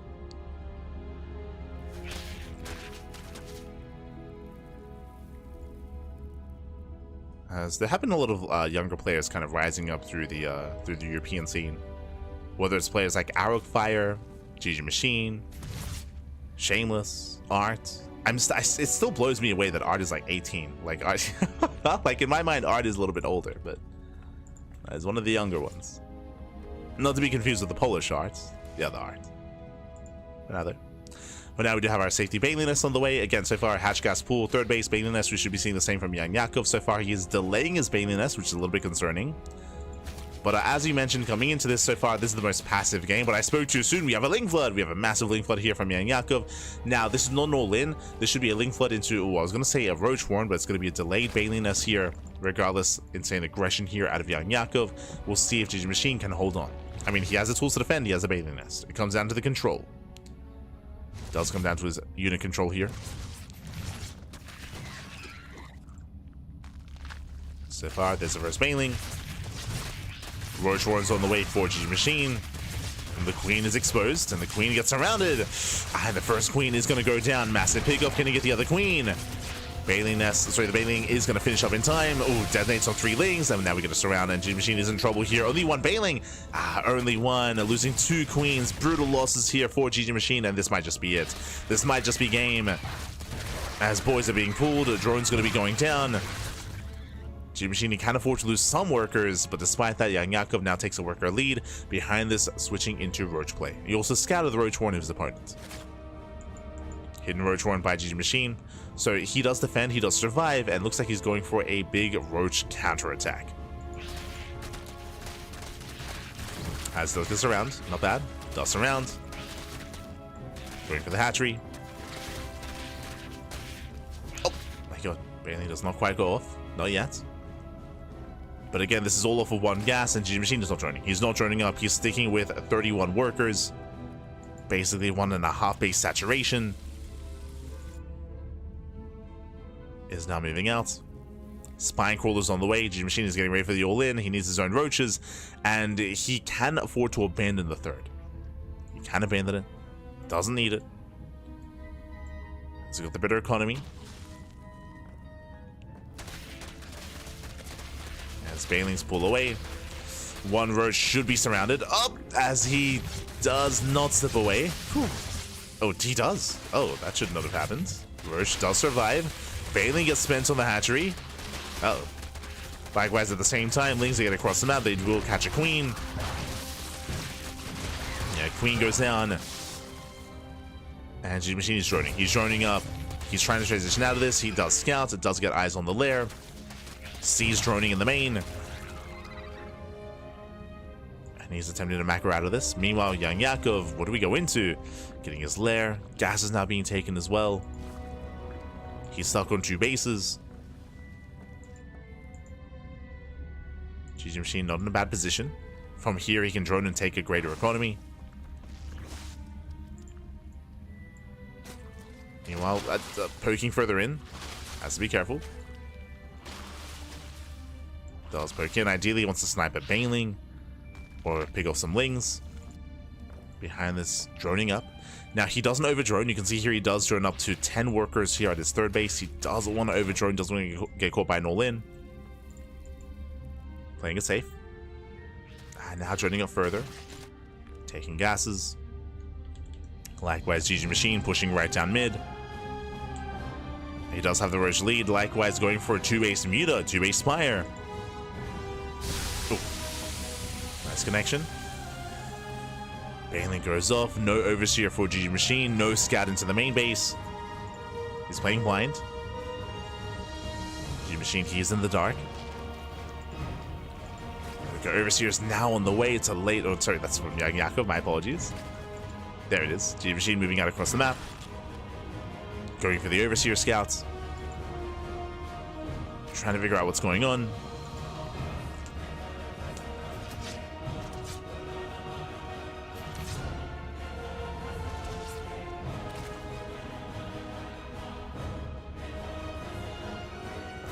It has been an intense early game. And he will eventually confirm what's happening. We have a safety hydrogen on the way here for GG Machine. Does smell that something's wrong. There we go. Does confirm the Spire. GG Machine is already getting ready. Not bad. So our Red Zerg player, he has the better economy because he's been on 3 bases the entire time. He's also taking up and he has the answer to mutas. Getting into Hydra production. Fourth base is on the way. GG Machine looking good, looking strong.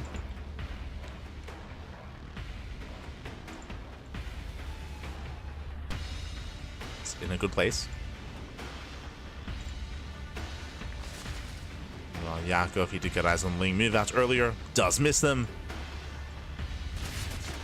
Barely does miss.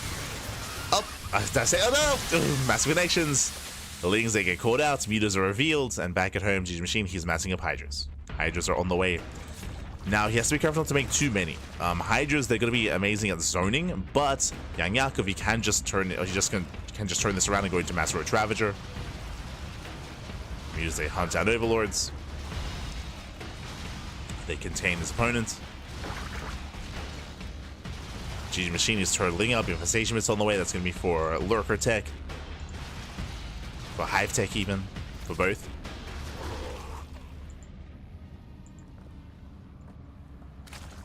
As the Hydras are kept at home. YoungYakov is committing.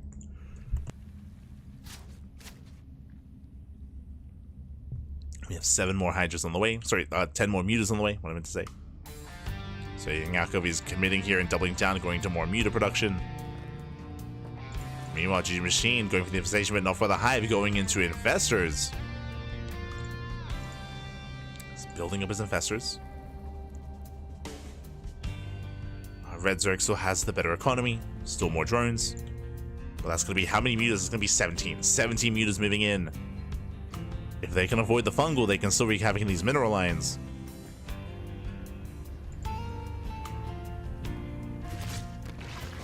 Now moving in, now commits. Goes to the Spore. Spore does go down. Going for the Hydrogen. Oh, no. Going for the Overlords. Gets 1, 2, 3 Overlords going to be going down. Nice pickups. Keeps on going. Catching out another pair of Overlords. Another 3, another 5 in total. 5 Overlords go down. GG Machine, he does push out. Again, YoungYakov, he needs that ground army. We need to get out of the mutas. So far, trading well. Does trade nicely. Spore is just now finishing up.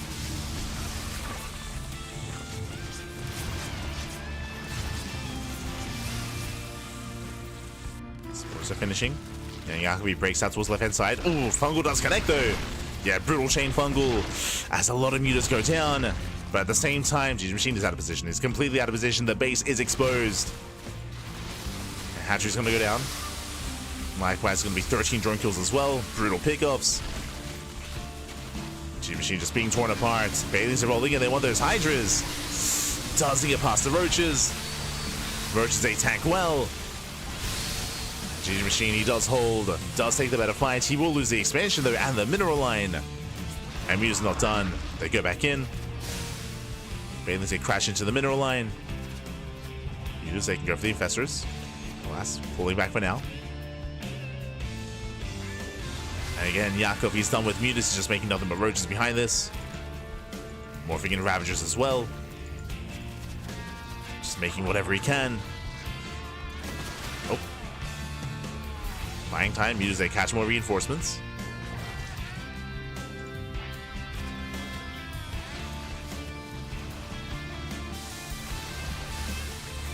Catch reinforcements here, catching out more Roaches, more Hydras. It's going to be a tough hold for YoungYakov. We do land a Fungal. And that was the last Fungal. The last Fungal does connect. Oh my god. Hydra's going down. GG Machine forcing his way through, but he's running out of Roaches. Again, the Hydras are very fragile. They're very fragile. He does have that upgrade lead. He's got 2-1 over the +1 of YoungYakov. And he's done it. He's done it. He's broken through. Stutter says forward, takes down the Ravagers. Boys are being pulled. And GG Machine looking to kick things off here with a win. Takes out every single Muta. It was a very intense, very back and forth game. Both players had their moments, but GG gets called and GG Machine takes game number 1. Whew, GG. Does take a lead in the series. Again, it was a very chaotic game here. Initially, we had the Ling Flood from YoungYakov, then we had the counterattack from GG Machine. The initial muta switch was quite successful when it comes to killing workers and killing overlords and keeping keeping GG Machine busy, but he did double down. He got into what, like 17 plus mutas. It was a lot of mutas, and that did eat into the overall roach count and the upgrades as well of YoungYakov. His ground army just wasn't able to keep up. He had some really strong moments sniping bases and getting mineral lines, but when it came to the main fight, didn't have enough. Did not have enough. GG, well played. With that, we do have game 1 in the books, and now we're jumping into game number 2. Let's go. We're jumping into game 2. And we'll see if YoungYakov can bounce back. We'll see if GG Machine can extend his lead. As spawning in the bottom right hand corner of Whispers of Gold, oh my god, we have our red Zerg player. We have our red Zerg putting a point on the board, taking a lead in the series. It is GG Machine.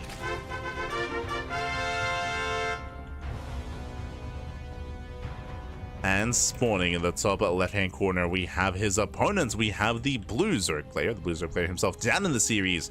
We'll see if he can bounce back, recover, and make a series out of this. It is YoungYakov. We go.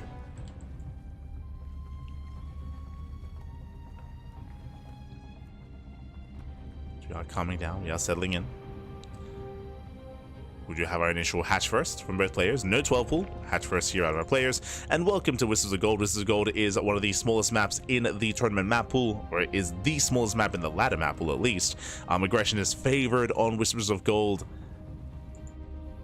And we'll see who's going to be the first to be aggressive. As a reminder, last game, YoungYakov went for a Ling Flood. He went for a Ling Flood.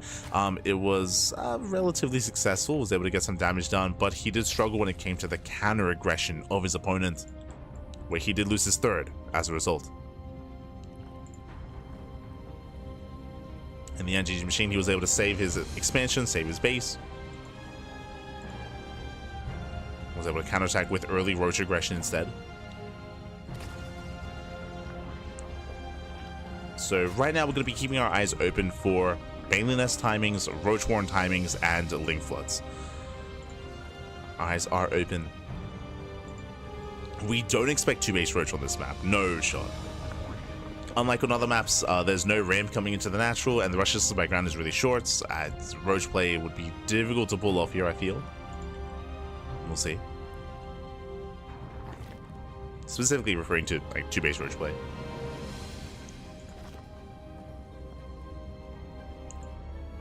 We'll keep an eye on our players.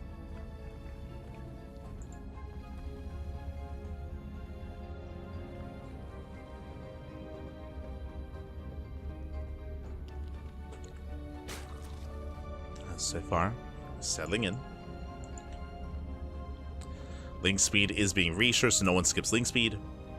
YoungYakov and GG Machine, YoungYakov, he pulls out, GG Machine, he stays in. Interesting, so extra gas for GG Machine. This can lead into, once again, an early Roach Warren and a more committed Bane aggression as well. So he will have excess gas. As it is standard to pull one out. To pull one out of gas. If you're being more defensive, if you only need a handful of Banelings. There it is, Baneling Nest here for GG Machine. It's on the way. Same can be said for YoungYakov. YoungYakov threatening the third base. Yep, there it is, Frost Roach Warren. So this makes sense. This is why he stayed in gas. Insanely fast Roach Warren here out of GG Machine. He's going for a Roach Rush. He's going to be rushing into those roaches, being hyper-aggressive across the map. For the time being, YoungYakov, he does not know. His scout was denied, so he has no idea what's going on. YoungYakov is in the dark. Is playing standard so far. Is making an extra wave of lings just to be safe. There we go. He has his own Roach Warren on the way. But roaches will hit faster for the Red Zerg.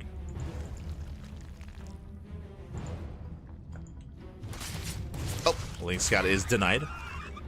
Denies the Link Scouts. Roaches are amassing. Now, because of the fast Roach Warren of YoungYakov, he will have defensive roaches. Like, he will be able to morph in roaches in time to protect the natural. But we'll see how much he loses in the process, in the lead up to that. Because 7 roaches are already moving out, And remember, this is a small map. Short Rush is by ground. This is going to hit hard. It's going to hit fast. Roach 1 just now finishing up for YoungYakov. He needs as many roaches as possible. Likewise, YoungYakov has been droning, taking a gas. Banelings are on the way. Oh, he wants a Baneling. Does one, doesn't quite get it. Nice control here from YoungYakov. He pulls away in time. Banelings rolling in. Ooh, not the best connection. Doesn't bring anything down. Lings, they go first round on the Queen. Banelings, they go, oh no! Ooh, better connection for YoungYakov.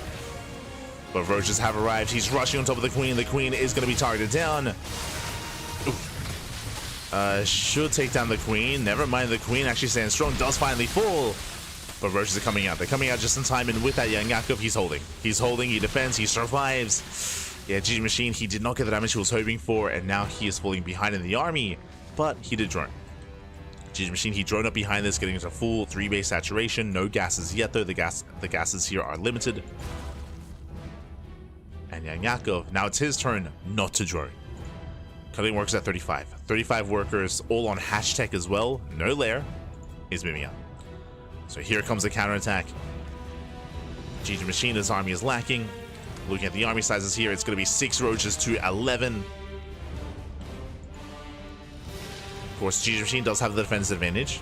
He does have faster reinforcements back at home because he's fighting next to his hatcheries. Banelings rolling in. They're going for the middle line. Oh. They're going for the main army. Never mind. They zone away the Lings. Yeah, they tank shots. Oof. Baneling goes off in favor of YoungYakov. Still very close, very clutch. Again, one of the Banelings was wasted. But more Lings are flooding in. It looks like YoungYakov, he should have enough. And should barely have enough to keep on pushing. The boys are being pulled. GG Machine getting desperate. The boys are pulled. Nice target firing on the Queens. Gets one. Takes down the Queen. Trades against the drones. Ravager does morph in. Oh. Wow, does connect the Lings. A good connection. Oh, it's still very close. Still very close. Very clutch. The Machine is down to 33 workers. Meanwhile, only 35 for YoungYakov. He's still rallying across the map. Still very close hold. But GG Machine, he's holding. He's holding the line.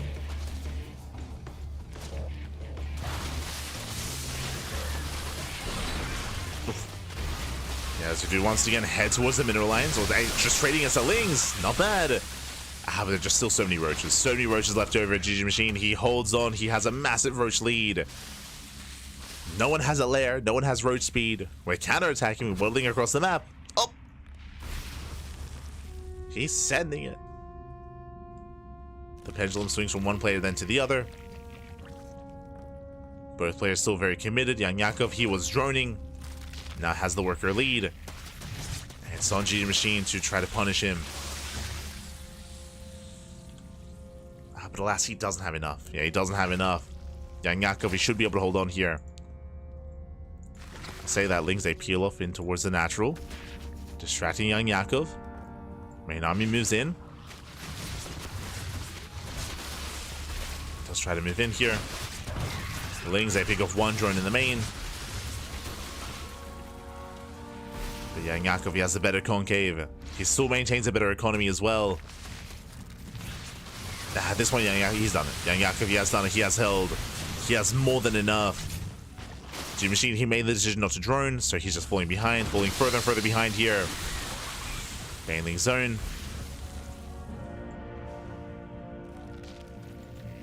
GG Machine is all in. At this point, he's completely all in.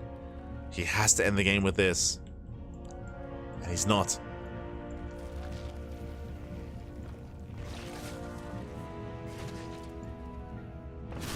Oh. Getting it, Overlord. Overlord goes down. YoungYakov, he's still finding time to drone up. Jesus. We'll get supply blocked. Okay. Does get supply blocked. Lings, they will delay reinforcements. I mean, this supply block does mean that GG Machine, he can actually mass up a larger army. True. This is a big deal. Massive supply block.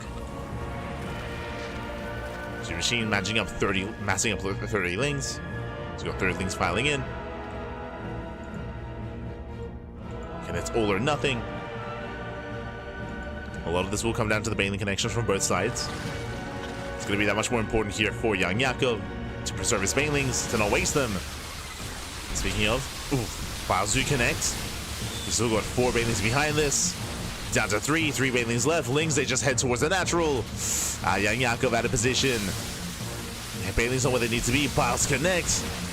And Lings, they flood in. They're in the main base, they're in the natural as well. Queen's getting surrounded, Reinforcements getting caught as well. And GG gets caught, GG Machine. He does it, he pulls it off. He pulls YoungYakov apart. And he will take a 2-0 lead. GG. Whew. GG, well played. Very impressive. Again, YoungYakov, he had health, by the way. He had a better economy, he had the larger army. And then what happened? He got supply blocked. He got supply blocked, a big supply block as well. So he actually could not actually spend his money despite having a better economy, despite having a bank. He couldn't spend his resources. And as you saw towards the end there, he was zoned away. He was out positioned. The Banelings were not where they needed to be. There was a massive opening. And he went for it. GG Machine, he went for it. With that, he will claim game number 2. And now he is 1 game away from making it to the grand finals. Let's go. Let us go, as we are now loading into our 3rd game. Going to be loading into Amygdala. And I was expecting us to slow things down and have like some more standard mid-game back and forths, but that has not happened at all so far. Still just non-stop aggression. And here we go. We'll see if that continues. As spawning in the bottom hand corner, we have the red Zerg player leading the CVs 2-0. 1 game away from making it to the grand finals. It is GG Machine. And spawning in the top right hand corner, we have his opponent. We have the blue Zerg player. Blue Zerg player himself down heavily. 1 more loss and he is out of the tournament. He has to fight back here and now to have a chance at the ace match. It is YoungYakov.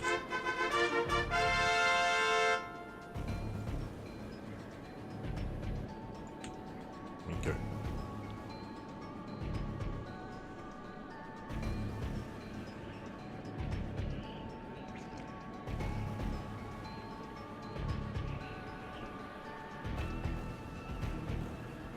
We are settling in.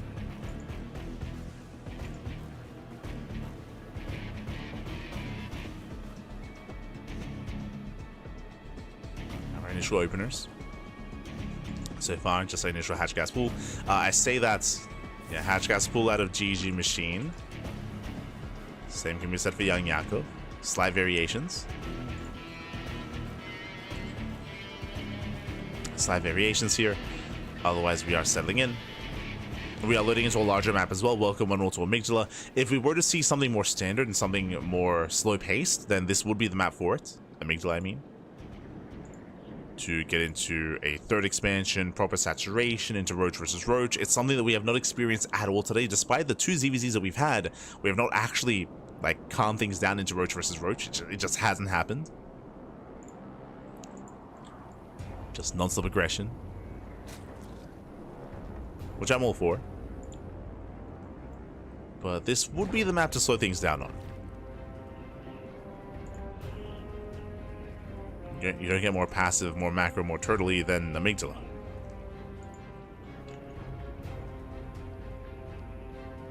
But we'll see.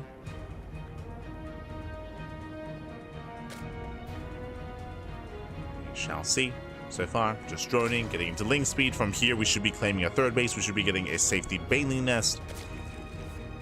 Some of our players may try to skip the Baneling nest, which would be risky and greedy, but possible on this map.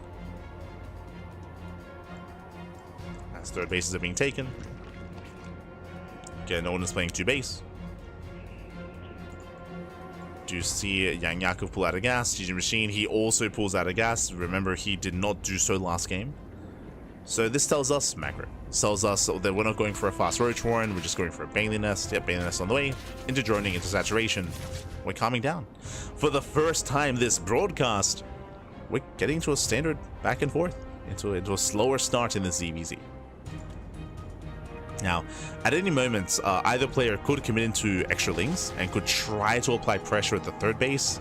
But again, it's quite difficult to pull this off on this map, just because the attack paths are very limited, so getting across the map unscattered is difficult on Amygdala.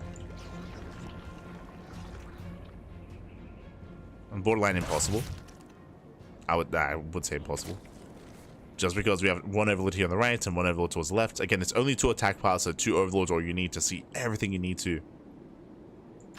There we go. Roach horns are on the way. Both players droning. No one is making extra links. So we're just droning. We're just saturating. And we're slowing things down. Let's go. Whew. We're slowing things down here for the first time. From here, we should just be saturating our third bases, making maybe some safety roaches, working towards lair. The lair timing is going to be a big moment for potentially Spire play. Like, because this map is so large and because it's so defensive, Muta play is viable here to get into. Otherwise, just Roach versus Roach is what we're expecting.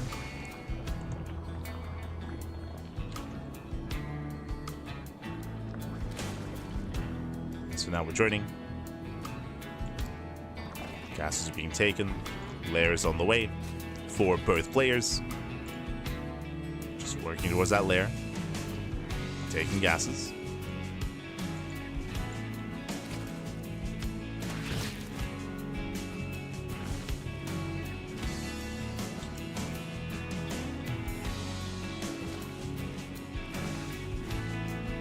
And again, no one is making any extra lings. No one is going for any big aggressive moves.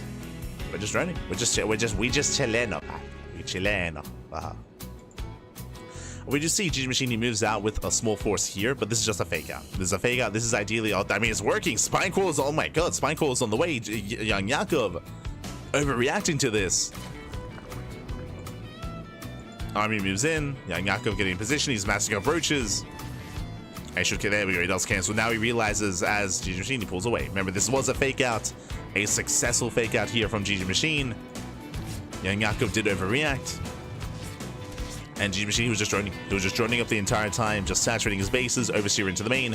We do have a lair, we do have the lair done. The Spire's on the way for YoungYakov. We did mention that Spire play is, I wouldn't say common, but is, you know, seen frequently here on this map. And GG Machine, he doesn't go into the main. Oh. He doesn't actually go for the scout. This is dangerous. No scout from the blues, from the red Zerg. Does not get in. He doesn't know what's going on. He's playing blind. And the mutas are coming. The mutas are coming here. We need that scout, whether it's from this overseer or another. We need something to move in. Right now, GG Machine is just getting to 1-1 upgrades.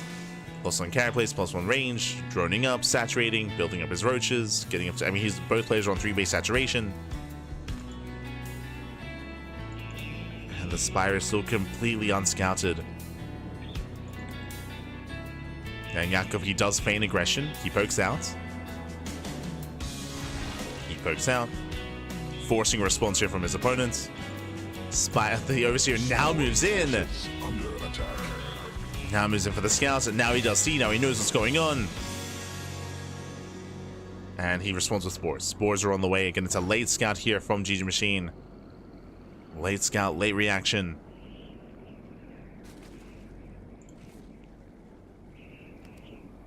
Yeah, he has to pull back. Got contamination on +2, not bad. Nicely done.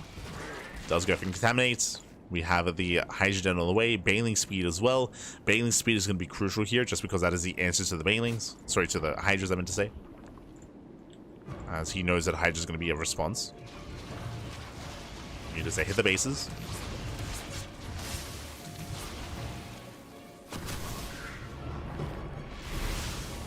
And these mutas contain. And because, well, thanks to these mutas, the overlords have all fallen back home here for GG Machine. He just races back home with all the overlords. He has lost map vision and map control. And Yakov moving in, gets a queen.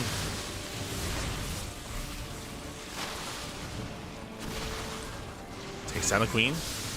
Hitting with the army. Mass splits. Does avoid most of the vials. Oh, good. Takes one to the face. Got better trades here for YoungYakov, collapsing on the army. Does force his way through. Down slightly in upgrades, but not the most important upgrades here. This is keeping up with +2. Oh. Is keeping up. Likewise, YoungYakov enjoying a slightly better economy. Getting to +1 melee, actually. Interesting. And that should be for the Banelings. Assuming that GG Machine invests hard into Hydras, and he has decently invested in. There's a lot of Hydras.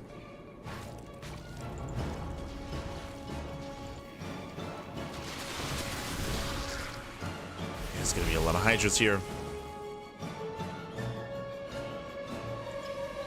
Likewise, going into Tunneling Claw Roaches.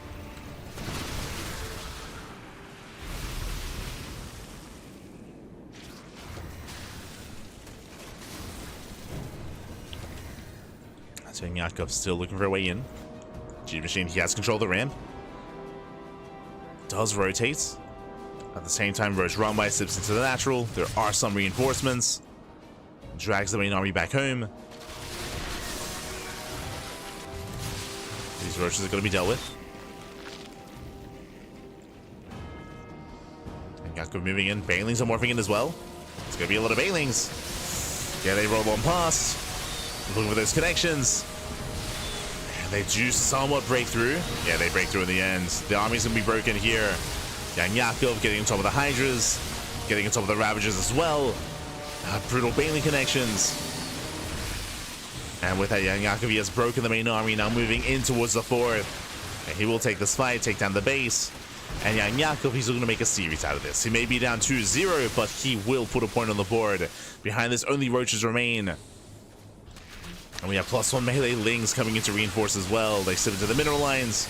Otherwise, oh my god. They turn away. They do zone. Lings in a whole position Micro here into the mineral line, getting more drone kills. And even if GG Machine forces back the army here and now, it's still critical damage. 19 drone kills, the base as well. And he's not going to force this back. It's not going to happen. And YoungYakov has plenty to work with. And GG gets called. YoungYakov, he will put a point on the board. He will fight back. GG. He does fight back. And does make a series out of this. Let's go, baby, let's go. We have a series, we have a back and forth. Again, this was the most passive game, which is expected on these larger maps. So on Amygdala, we had the most passive game we've had so far in ZVZ. Both players building up. We saw that a lot of this came down to GG Machine's scouting. If you remember, he made the Overseer. He did not scout. He did not go into the main, and he did not go into the natural.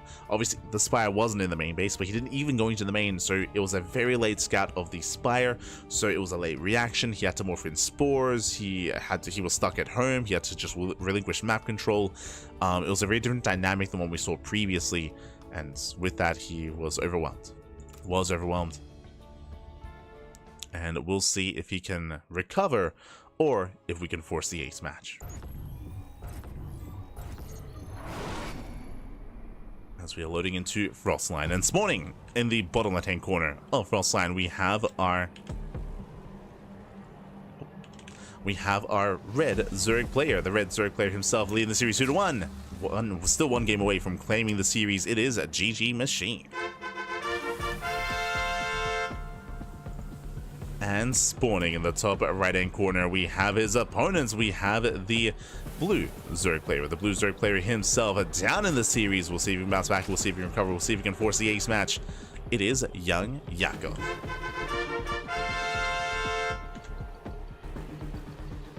we go. As we have some openers. Okay, YoungYakov going hatch first, GG Machine going pool first. Interesting. So pool first opener out of our red Zerg player. With said pool first, the goal here should be to get some early damage, early economic damage, and to go into 2-base Roach. I don't know if I'm fond of 2-base Roach on this map. It is a larger map, true, it is a bit of a larger map, but the natural is so exposed. It's so wide open here at the natural base. Likewise, the third base is so difficult to take as well. So if you don't have map control, it's going to be difficult to really maintain yourself. We'll keep an eye on GG Machine here. Now, the reason why I read this as 2-base Roach is because the pool first means that you have no gas. You have 0 gas here early on, so you are not getting into Ling speed. That should not be happening here. So it goes initially Ling Flood with 6 to 8 Lings, and then into a wall at the natural into 2-base Roach, just skipping Ling speed entirely and going into Roach play. That is typically where this opener leads us. Meanwhile, YoungYakov standard open. Hatch gas pool. YoungYakov will have earlier link speed. He will have access to bailing sooner as well, and he will have map control sooner once these links are dealt with. As GG Machine, he does avoid the initial Overlord. Does skirt around the edge. YoungYakov, he doesn't see this yet, but YoungYakov, he will see the hatchery timing, and this screams full first. So the Overlord pokes in, he sees no creep. No creep, he already knows. He already knows what's going on, now he sees the hatchery timing. Back at home, he should be getting ready, and YoungYakov should be prepared to pull the boys away and evacuate the mineral line. He'll actually make a stand, never mind. There we go, he does evacuate, does pull away. He shouldn't lose any workers. He's buying time for the queen. One drone is getting very low. He gets one. One drone goes down. Queen pops, and with that, YoungYakov, he defends. He defends, he has link speed on the way. From here, he will be able to get into his own mid game and take his own third base. Again, it's on GG Machine to wall up. To wall up as he still has zero gas. Zero gas here. One gas, two gases just now being taken, and GG Machine is stuck on two bases. He's going to be contained on two bases. YoungYakov overreacting here. He's going for a spine crawler. Looks like he's a little bit afraid of a link flood. But once he sees the wall, he'll know. And he should cancel. He slips in. He sees the Evo chamber. Sees saturation. There we go. He cancels. Doesn't need the spine. And from here, he should be droning. Droning up as hard as possible. And of course, taking the third. So YoungYakov, he will be up in bases. He should be able to catch up and keep up his drone count as well. There's a bit of a give and take here. Technically, GG Machine, he is more efficient because he has link speed. Sorry, because he skipped link speed, I should say. But he's walling up. And all YoungYakov has to do is just drone. Just drone up as heavily as possible, take his gases, and he needs to then figure out, is this an all-in? This could turn into a two-base all-in, or it could just be two-base Roach into a third. This also could be two-base Muta. True, right? It could be layer into gases into Muta play instead. We know that it isn't, because plus on range is being researched, but it is not uncommon to like research, say, plus on carapace to make it look the same, or even plus on melee to make it look the same to your opponents, and then just cancel. Just cancel the upgrade, and then just go into Muta play. So the onus is going to be on YoungYakov to scout. And you can see the Overlords getting in position. The Overlords, they're moving out. Once the lair is done, we need that Overseer as quickly as possible. Like, seeing the researching Evo chamber is not enough of a tell.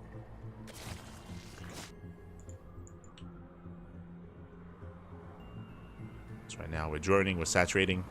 Looks like safety roaches for YoungYakov. He's moving with his Ling.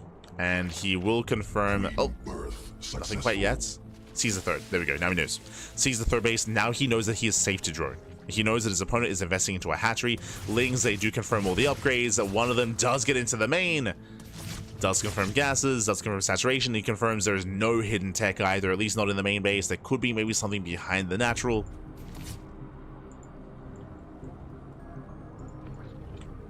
But for the most part, YoungYakov, he knows he's safe. And he's droning. He's just droning up. Taking his gases, catching up on his own upgrades, getting roach speed, getting up to 4 gases. And it is instead YoungYakov going for the Spire. Now, checking GG Machine's vision here, he did go for the Overseer Scout earlier. So this is a later Spire. Ooh, and just like last game, what was it that brought YoungYakov back into this? It was the Mutas. And GG Machine does not scout the Mutas, not yet. Now, the Spire is still quite early, so like there's still potential to scout and to confirm this.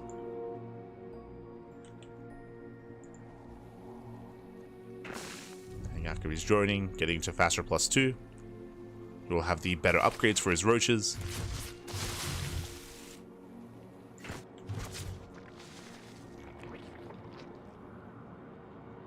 Safety spine on the way. Now, the reason why we need a spine crawler here is because GG Machine, again, he does have the roach lead. He has more roaches. He has better upgrades. He does send it right down mid. YoungYakov is ready for this. Changeling. Oh, does scout the main, but does not get into the natural. Yeah, And no scout from GG Machine. Right now he's droning. He's droning. Again, this move out was just fake aggression. He just feigned aggression here. He's saturating his gases. He's droning up, getting a 4th base. And as he drones, you know what that means? That means the mutas have successfully gotten unscouted. Oh wait, no, my apologies. He's just scout. He knows. Now he sees, but a late scout out of YoungYakov. Spores are now on the way. Reactive Hydrogen. He has to pull everything back home. He drags everything back home. And this is very similar to the game that we just had on Amygdala. Very similar. Where it is a late realization of what's happening. And because of that, GG Machine, he can't actually make use of his army. Even though he has better upgrades, like he's stuck at home. Stuck at home. Mutas, they do shut down the Overlords. They supply block GG Machine. They go for the Queens. Oh. Why commit?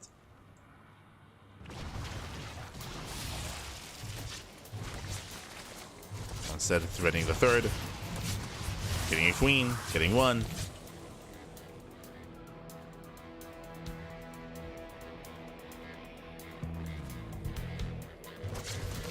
The Queen has towards the 3rd. Doesn't quite commit. And behind this, YoungYakov is not going into more mutas. He's just doubling down on pure Roach Ravager. And YoungYakov, he'll be the first to max. First to build up. At least he should be. Does he notice? I'm sure he does. There we go. The hatchery is under fire. 4th base is going to be going down. Likewise, diving further in. Getting on top of the army. YoungYakov tries to give it. He fails to. Pulls away. Again, upgrades are still in favor of GG Machine. YoungYakov is still catching up.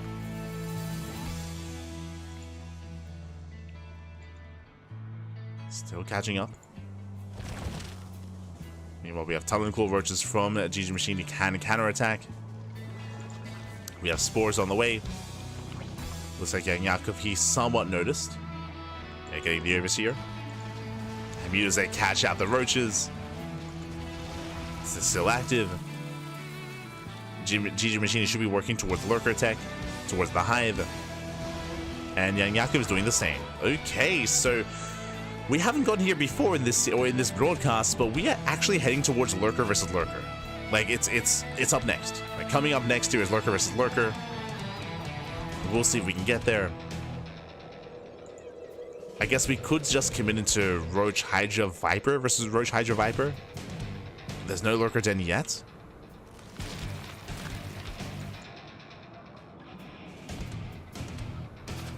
Yeah, not yet. There's the Hive. Hive on the way for Yakov.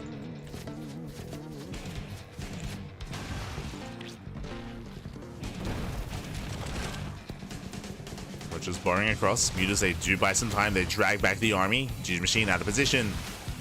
Leaves out a couple of workers. And also, where is his Hive? Uh-oh. Remember, the pit is done. Going for Infestors instead. Okay. So it's going to be Roach Hydra Infestor out of... And here come the Lurkers. There it is. Lurker Den for GG Machine. Lurker Den from YoungYakov. There's a reason why we did mention how we were headed towards Lurker Tech. And there it is. Both players throwing down the Lurker Dens.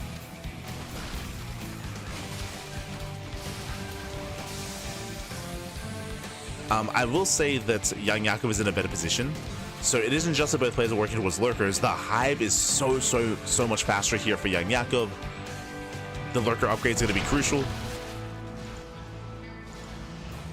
Read his guy back.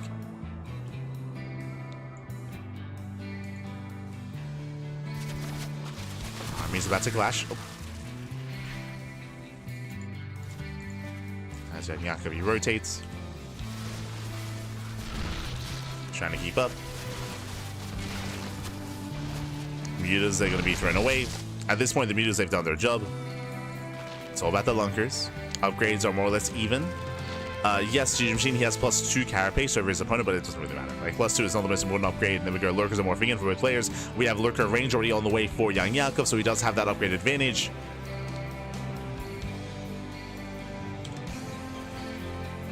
No Overseer for GG Machine. No detection. Lurkers do burrow. GG Machine, he rotates over.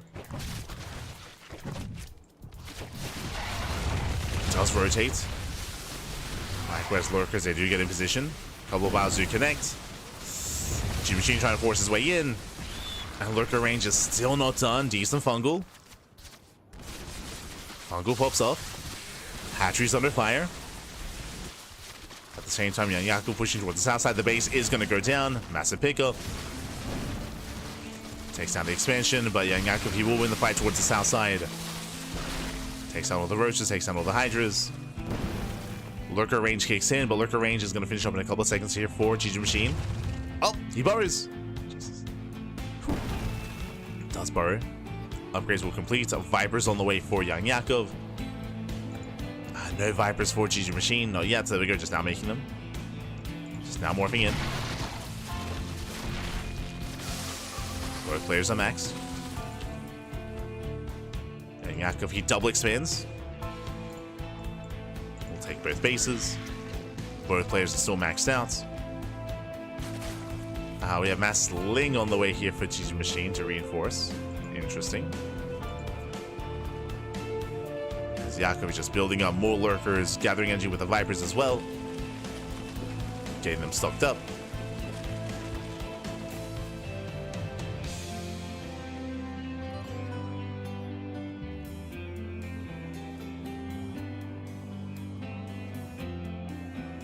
And we got there. We got Lurker versus Lurker. We did get there in the end. Now, when it comes to Lurker versus Lurker, this is not yet late game ZVZ. We're almost there. The proper ideal late game ZVZ is actually Viper versus Viper. The Lurker count is good, don't get me wrong, but very quickly Vipers become dominant. They become dominant forces when it comes to abductions and blinding clouds as well. So you have to make your own defensive Vipers, and you have to blinding cloud your opponents. Sorry, you have to parasitic bomb your opponent's Vipers and abduct them in. And then you can get up to like 9 to 12 Vipers. Again, that's like super late game ZVZ. It's almost like Raven versus Raven in TVT. It's almost like that. Ooh, Nidus across the map though. Meanwhile, here come the abductions. As we mentioned again, Vipers, they just reign supreme. Without your own Vipers, you can't counter the Vipers of your opponent. So Vipers are a big power spike. Nidus across the map. The space is going to go down. Lurkers, they bust into the main. And Yakov, he's not stopping. He's still moving in. He turns back around to defend his natural at least, but he has given up on the main. He's given up on the main base. Nidus Swarm is going to go down, which means the army is trapped. Lurkers pushing into the bases. Nice blinding clouds. Oh, Vipers overextend. And one Viper left for G-Machine. Blinding cloud runs out. YoungYakov, he wins his fight, and back at home again, he's secure here at his natural. Lurkers moving down. Uh-oh. They try to move down. He gets one. Just one though. Where's detection? Where's the Overseer? Uh-oh.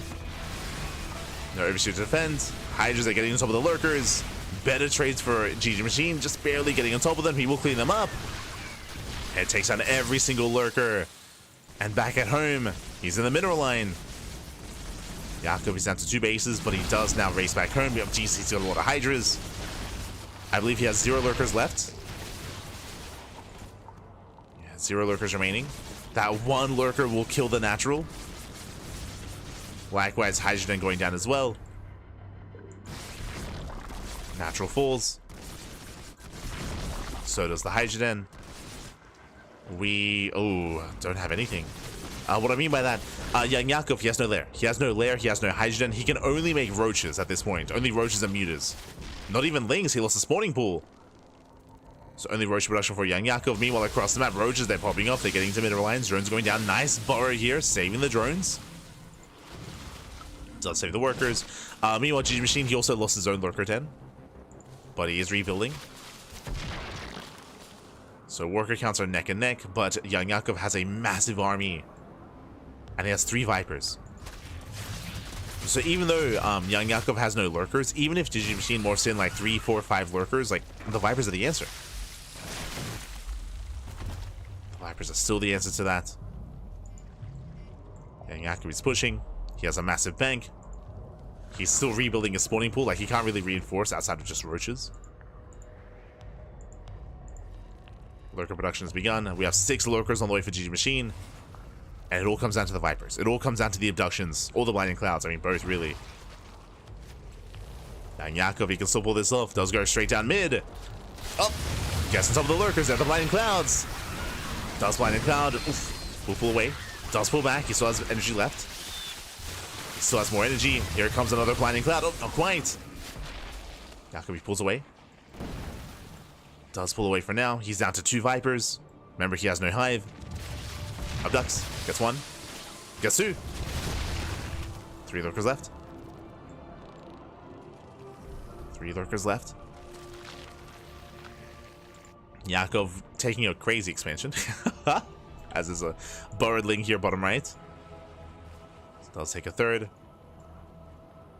Still has a bank to work with. Spawning pool is rebuilt. Lair is now on the way for YoungYakov.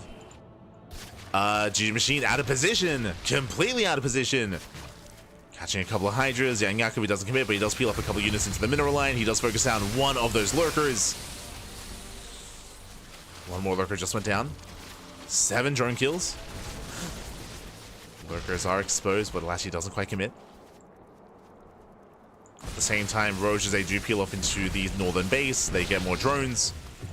Likewise, Roach counterattack out of the GG Machine as well. Drones are going down from both sides. As YoungYakov does defend in time. Oh my god. He does defend. We'll clean this up. Hydrogen is now being rebuilt. Again, for so long, he has not been able to rebuild his Hydras. But now we can go Hydrogen into Lurker Den. That's mass cancel. Up. Gets another Lurker. Nice pickoff. How many Lurkers are left? 4. 4 Lurkers remaining. G Machine, he wants to abduct the Viper ideally. Gets 1! They trade 1 for 1. 1 Viper left for both players. 1 Viper remaining.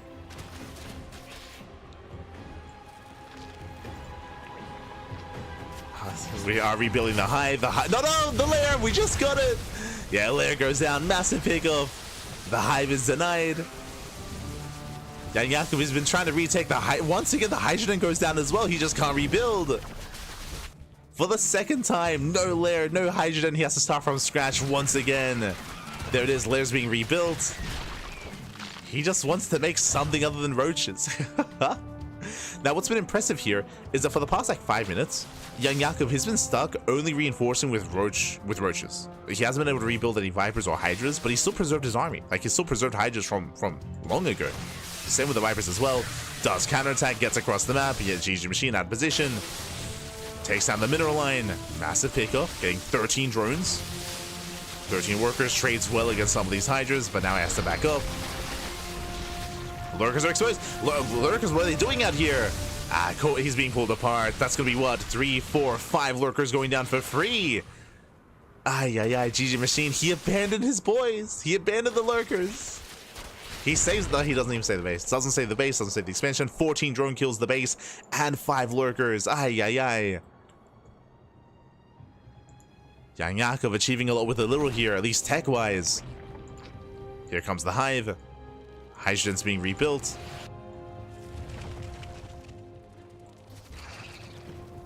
And GG Machine, he's now down to 18 workers, down to barely an economy. 18 drones remaining. Despite having the lurkers, he just wasn't able to make use of them. Pulls away. Does pull away.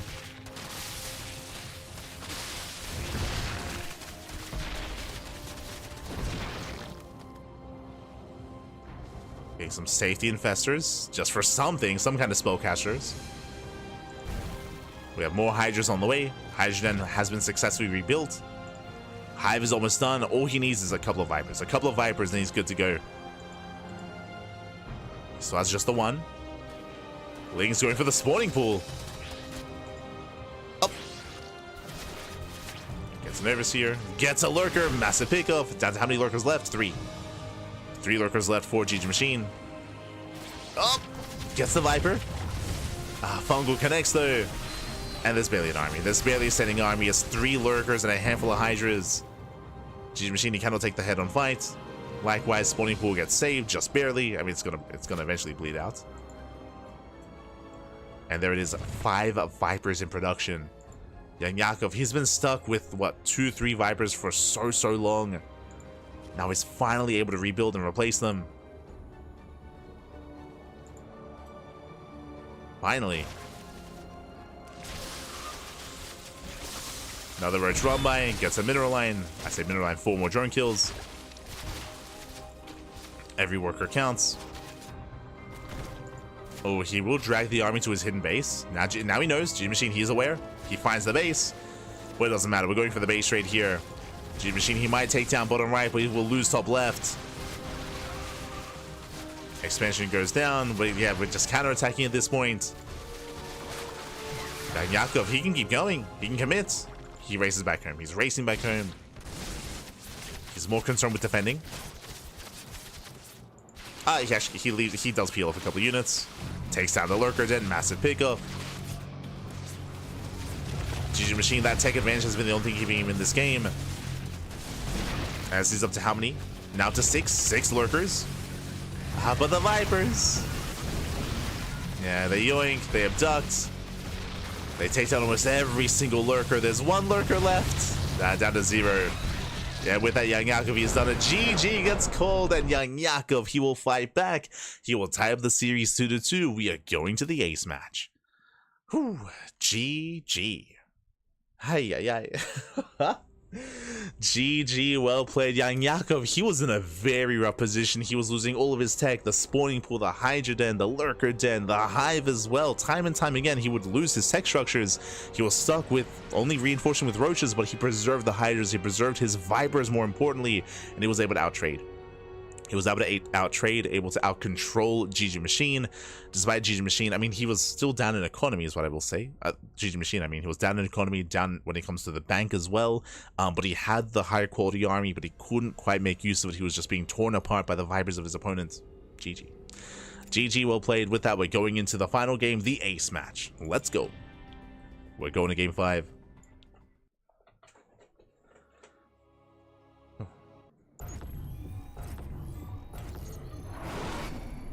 And spawning in the bottom left-hand corner of Starchild, we have the red Zerg player. We have, I mean, he was up 2-0 in this series, but he's been forced into the ace match. Can he bring it back?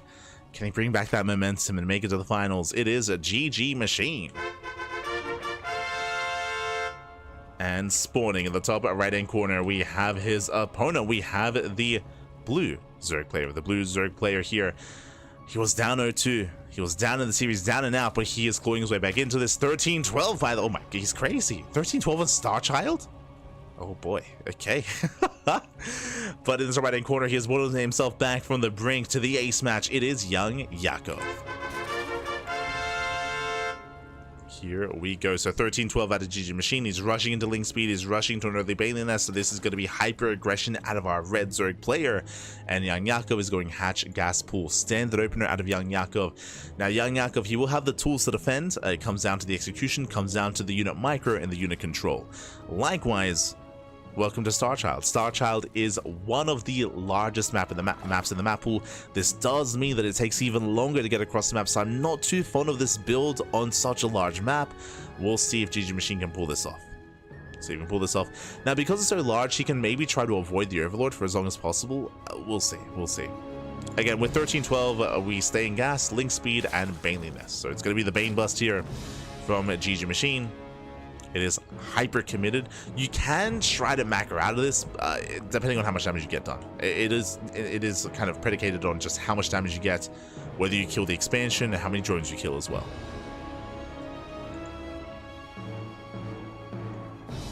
As YoungYakov, he's aware. He is aware. He does see the Lings, does see them moving out. Likewise, he will also confirm the lack of expansion. And we need spine crawlers. We need spine crawlers to defend. There it is. The first spine should be on the way. Hatchery under fire. There it is. The first spine crawlers in production. He gets 1. He gets 1 spine crawler so far. Now getting a now getting his Baneling Nest. So he's delaying his own link speed for his Banelings. A couple of boys are being pulled to buy some time. Ideally, he wants to buy some time for the Queen. But he has to be so careful here. As Banelings have arrived. They're going to be walling, and he does save the base. Ooh, brutal connection. Baneling goes off. Takes out most of the Lings. Drones are exposed, but the Spine Crawler will complete. Queen is out, second Queen is popping, and YoungYakov, he's holding, he's shutting this down very nicely. Oh, Queen pulls away. Queen pulls away. Likewise, the other Queen also into the mineral line. This is not enough damage. This is not good enough here for GG Machine. Very clean defense from YoungYakov. With one Spine Crawler, he saves the expansion. Again, he bought enough time. He got both Queens.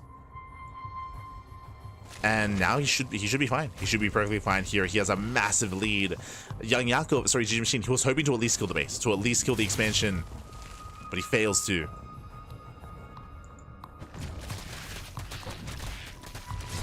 And he's able to win, and GG gets called. Yeah, the longer this goes on, the worse it is. And YoungYakov, he will hold, he will defend, he will survive the 13-12.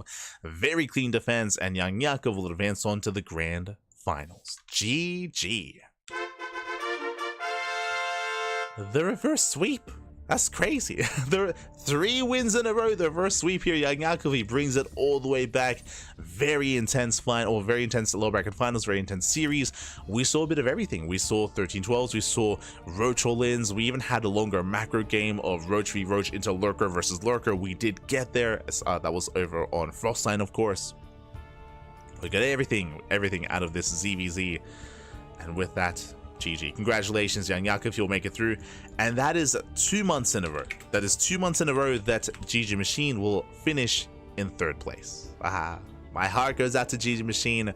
2 months in a row here. He's been having some very good performances, very good results, but alas, he will meet his end as 3rd place in the tournament.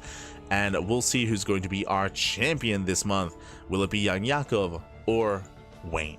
As this is going to be a rematch. Wayne, he just took down YoungYakov 3-0 in the upper bracket finals. YoungYakov, he's now back to get his revenge. Let's go.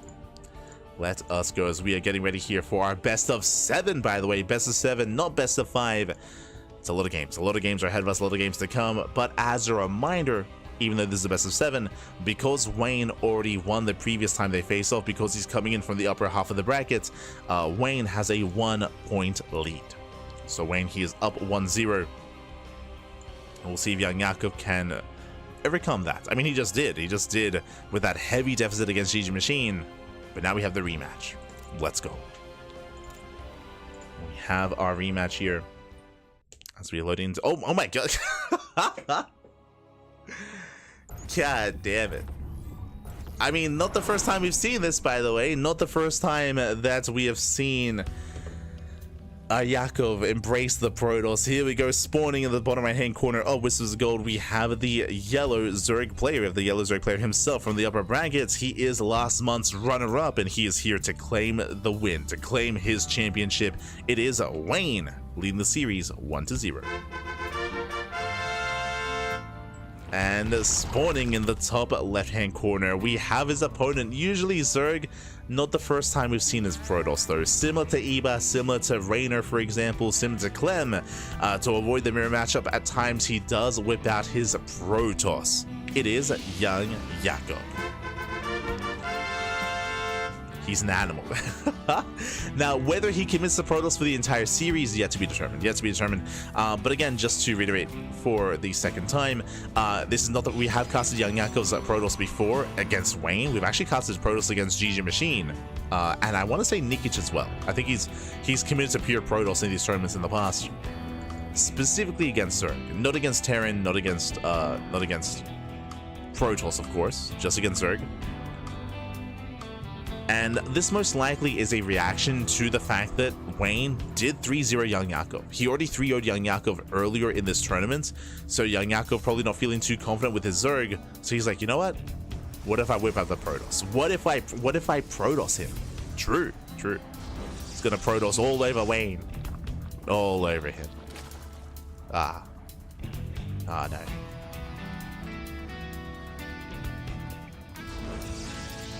We'll see if there's going to be enough. So now we have our standard openers. Gate expanded to Cybercore out of YoungYakov. Likewise, Wayne going Hatchcast Pull. Force Take the Unnatural Natural. Let's go.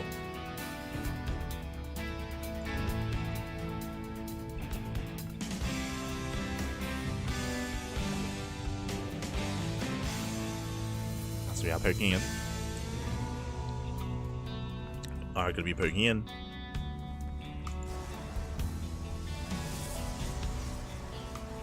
Likewise, soon going for a take of choice. Now, when it comes to YoungYakov's play in PvZ, it is usually standard. Like, we usually expect Stargate Opener into a third base into +1 and Blink. He's not really one, he's not like Strange, who just goes for like all-ins or crazy glaive timings or anything like that. He doesn't rush into Sky Toss. We do expect to see standard play.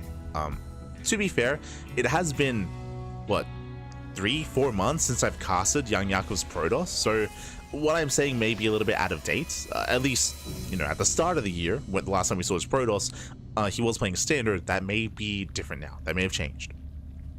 So we're going to be reintroduced to YoungYakov's Protoss.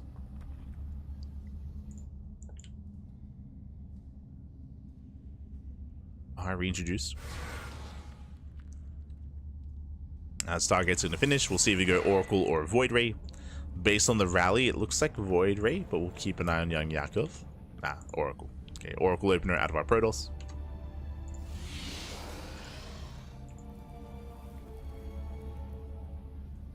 Does open Oracle.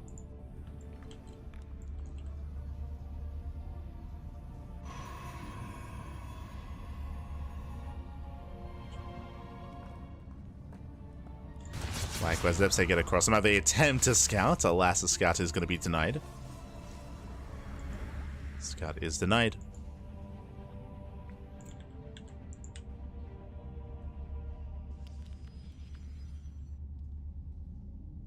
Likewise, Wayne moving out. He does invest into extra lings. His goal here is to deny the expansion. Steps in. Oh! Does threaten to dive. Gets one probe. Pulls away. Does pull away for the time being.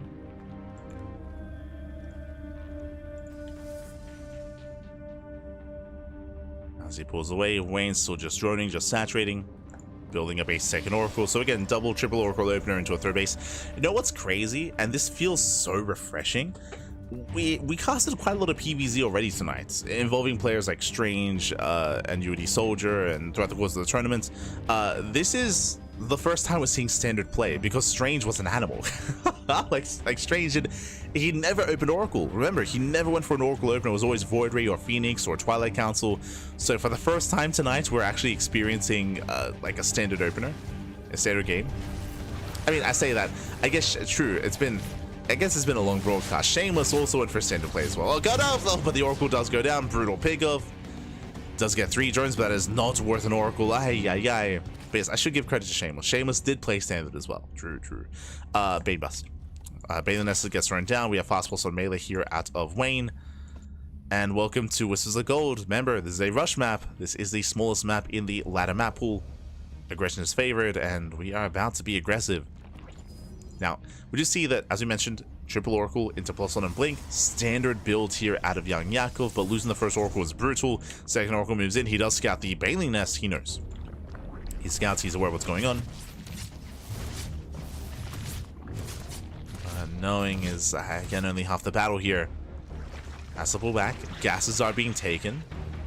Now, with these extra gases, it looks like this might just be a safety Baneling Nest into Lingbane Hydra. Into Lingbane Hydra here from Wayne. Yeah, Lair is on the way. He's droning, taking gases. Safe setup. As the depths a shade into the mineral line. Wayne a bit out of position. Lings they trickle in. 3 of 4 drone kills so far, getting up to 5. There's that Hydrogen.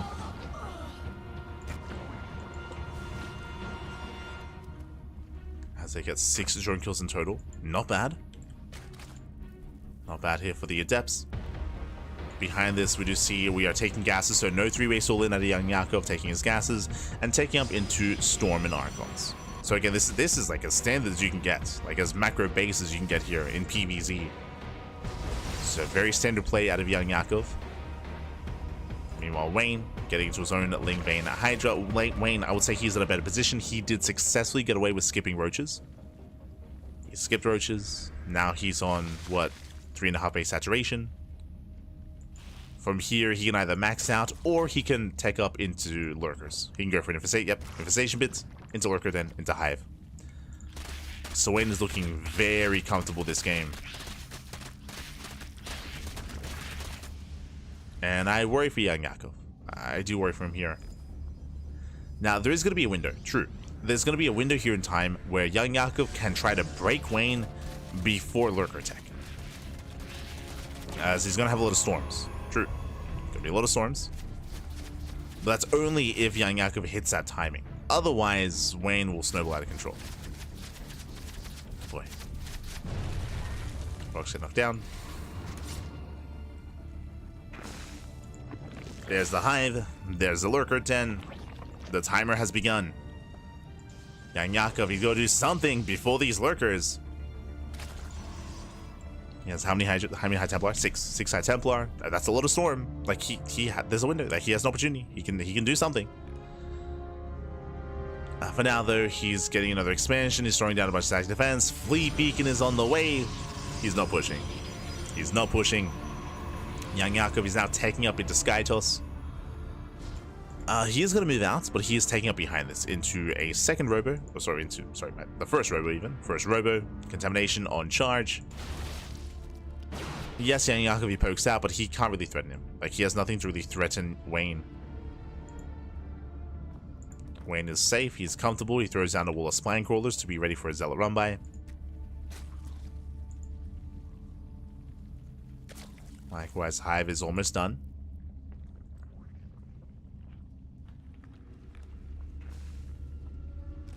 More spines on the way.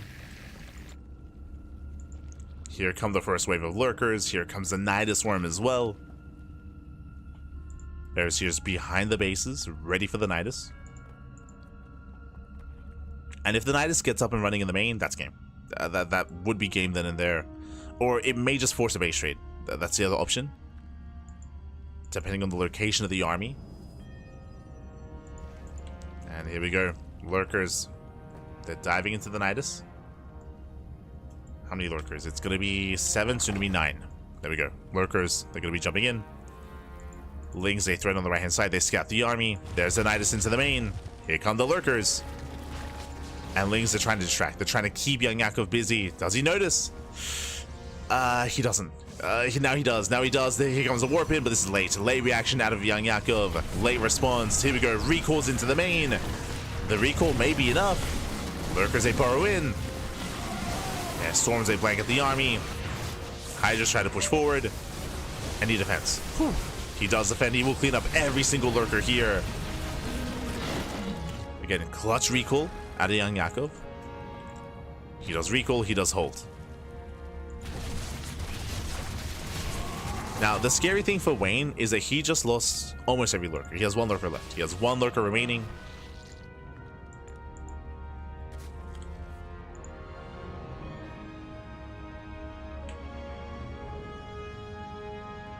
He's morphing in the rest. As many lurkers as he can.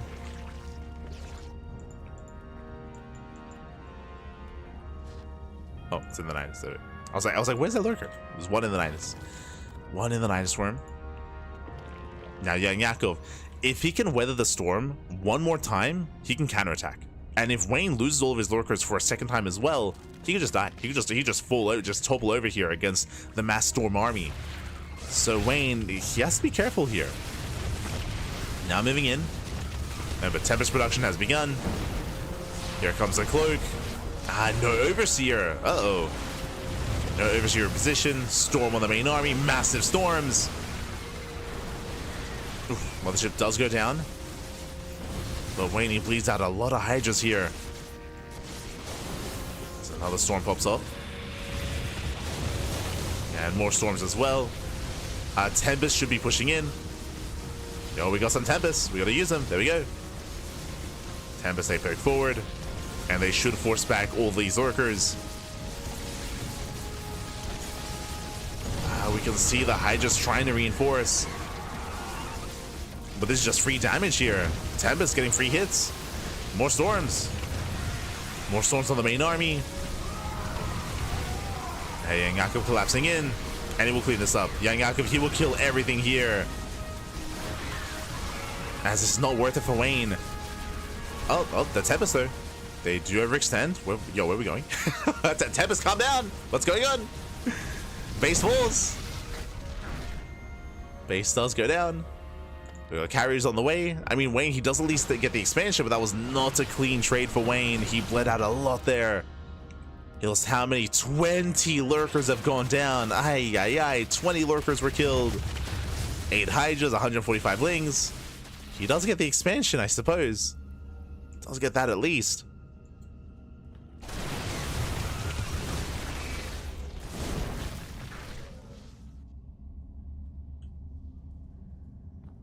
Wayne's rotating. Rotating over.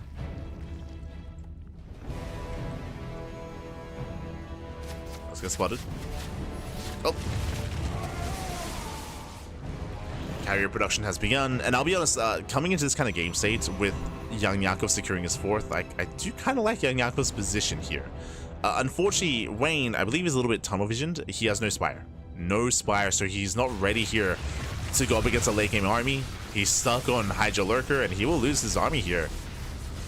He will bleed out another Lurker. Yeah, he has to back up. He has to get the hell out of here. Wayne, when are we throwing down that spire?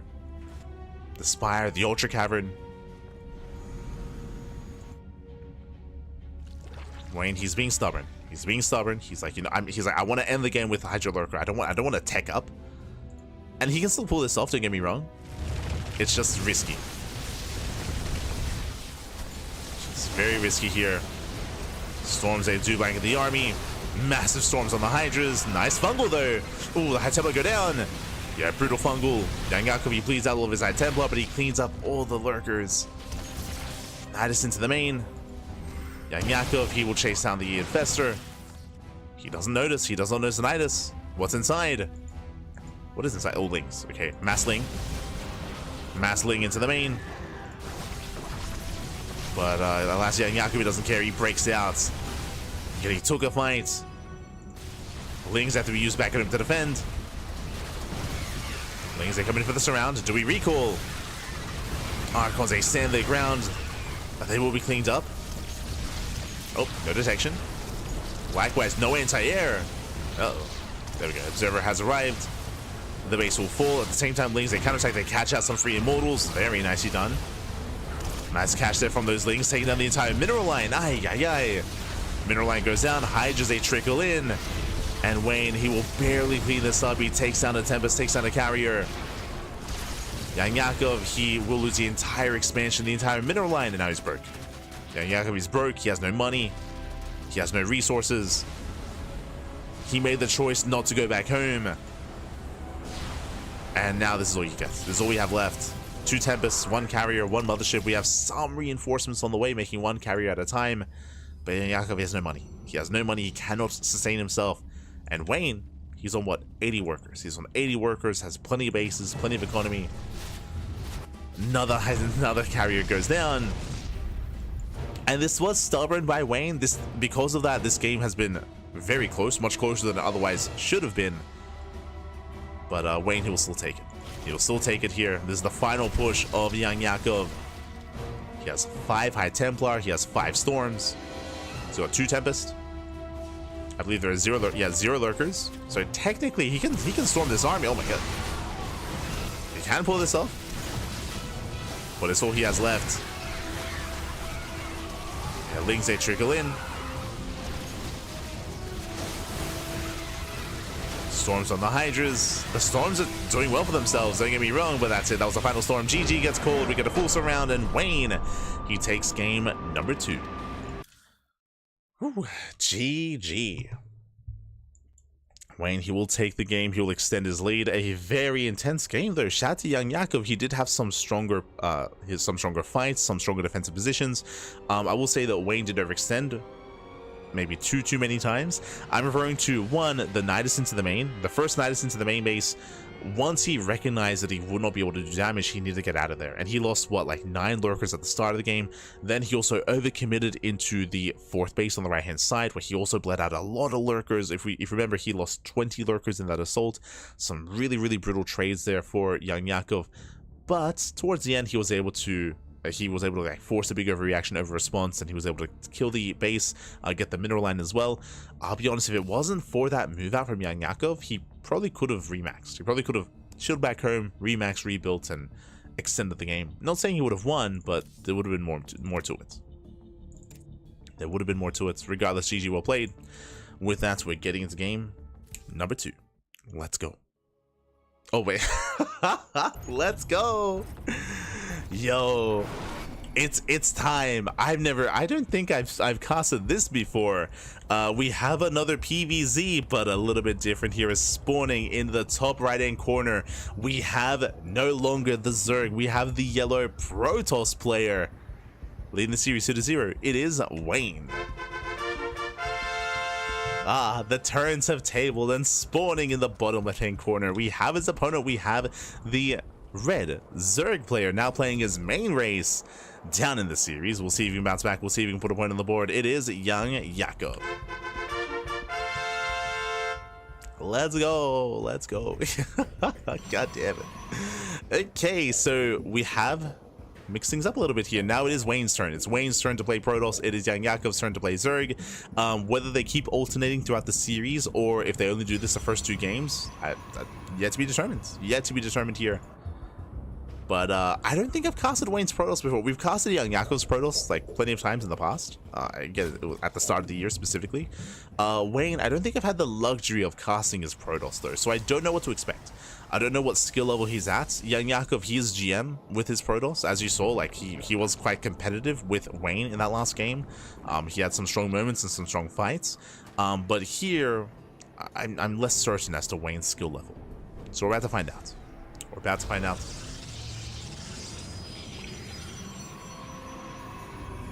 As for now, gate expand. I'm going to assume that it's comparable as well. I'm going to assume that it's like around like 5.5k. Coming up with 6k, I would assume. Actually, do we have the technology?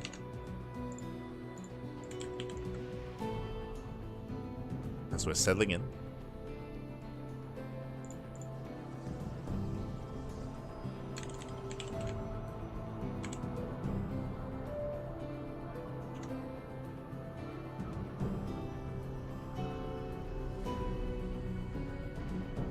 I'm just checking. To see if I can get a read on what's happening. Not quite, not quite. I just looked up Wayne's account, but all of his accounts just show Zerg. So I have nothing for reference. Nothing for reference back. At least I can see his MMR with Protoss from last year, from 2024, and it was 5k. Damn. 5k MMR.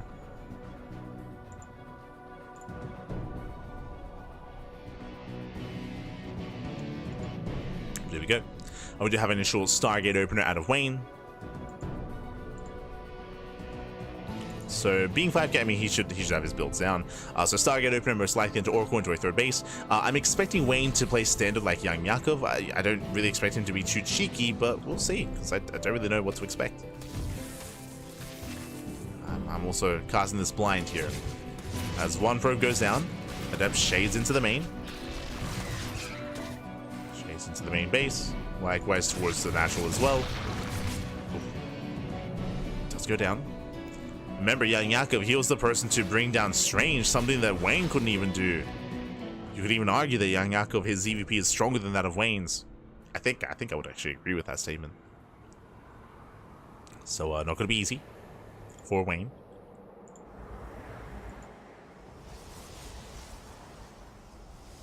It's not gonna be easy here. Lings, they do threaten the natural. They do waste energy on the Oracle. They force up Horse Beam. Force up Horse Beam defensively. Likewise, building up back at home. Still joining. Fast Evo Chamber into plus on melee, so standard play here out of YoungYakov, being quite greedy, cutting corners. Setting up for Ling Hydra. Lings, oh, they get a surround! Yeah, nice pick up here. The Adept is surrounded, it gets shut down. Ay, ay, ay. Likewise, getting eyes on the third.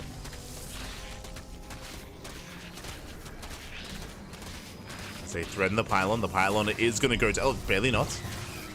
Pylon is safe. Whew. And Wayne defends. Wayne, he does hold, he does defend. Likewise, he breaks out.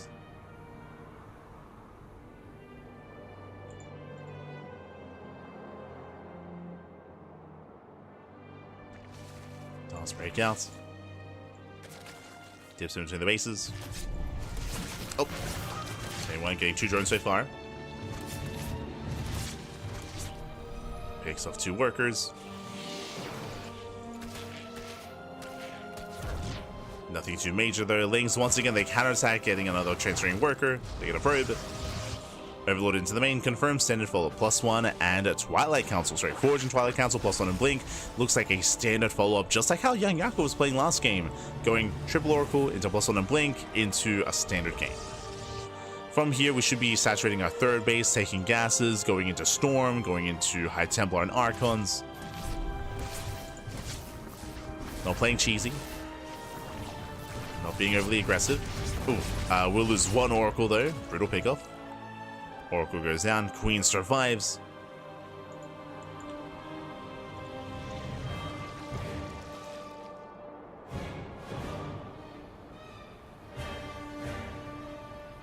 As Wayne is still being active.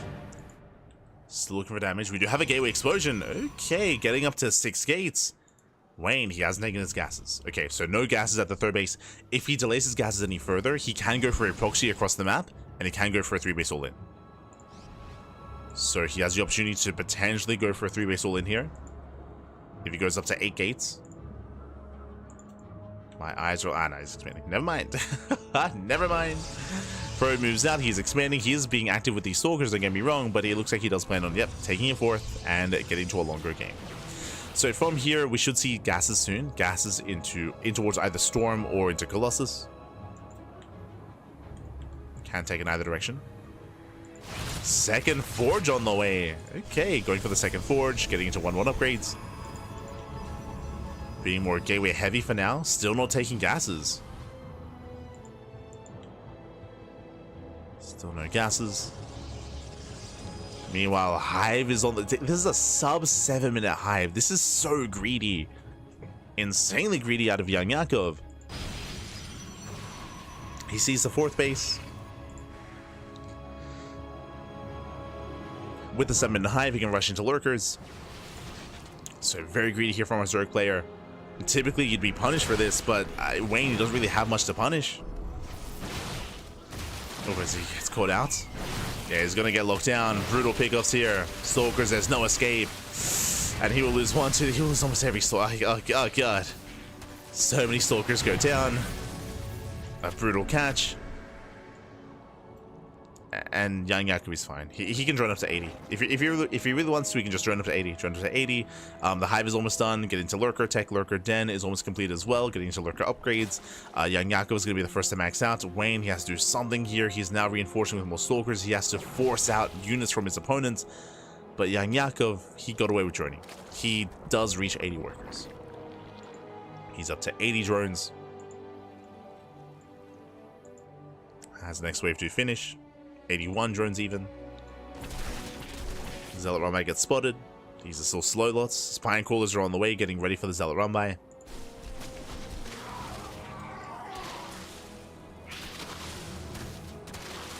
Locks down the Zealots.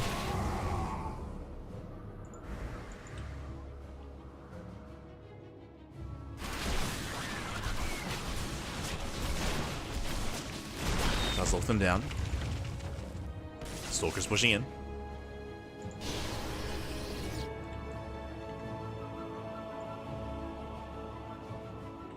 They do threaten a dive.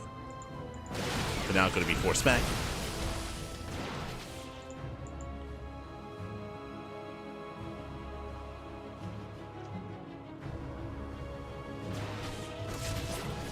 And here come the Lurker upgrades. Lurker range is already complete. Lurkers are in position. We're lacking Spine Crawlers here towards the top side, but there are some defensive Lurkers, and that should be fine. Yeah, defensive Lurkers. And YoungYakov, he will soon max out. We'll soon reach that maxed out composition. This force does get caught. Can maybe try to recall. Nah, there's no way out of this. We'll lose everything here. Another Zealot runway on the way, but there are still lurkers in position and spine crawlers.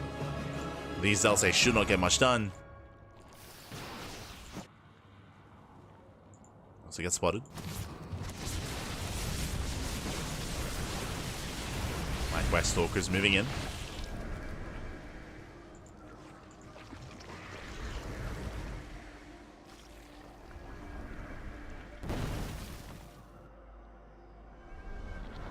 They do rotate.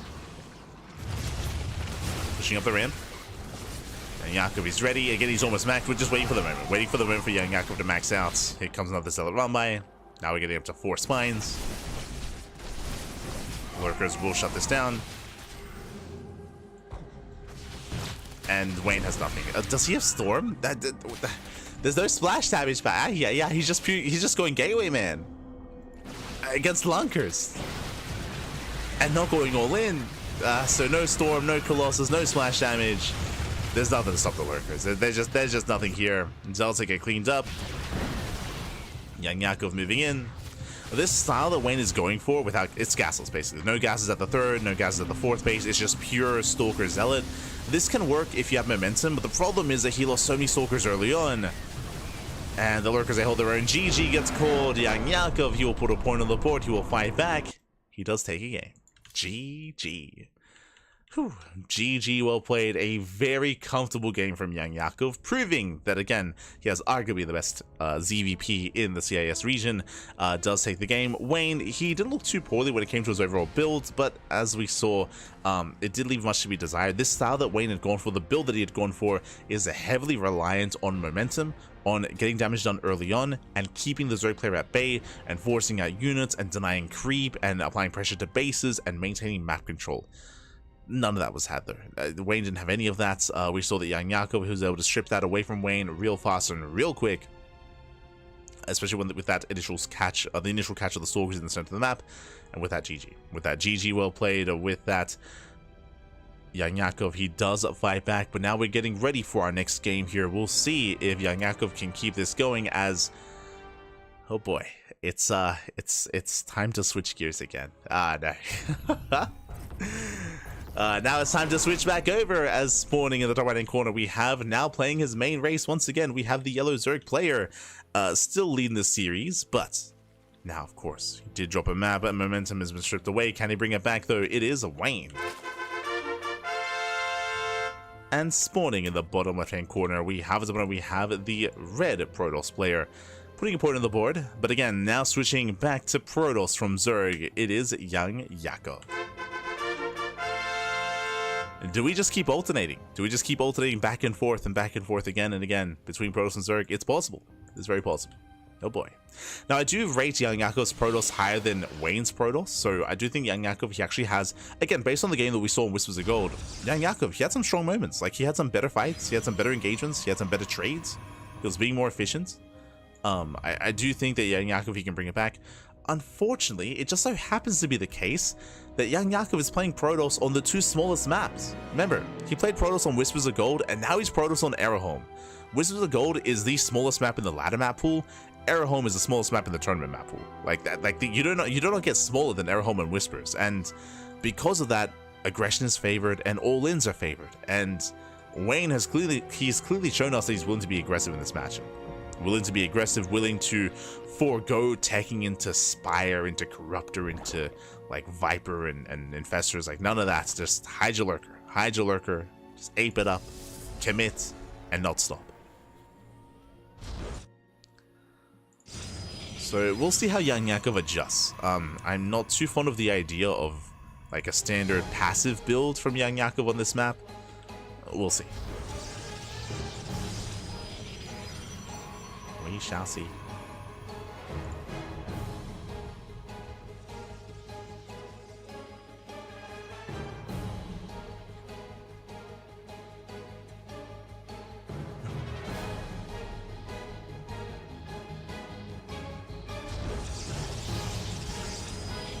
So far, standard openers.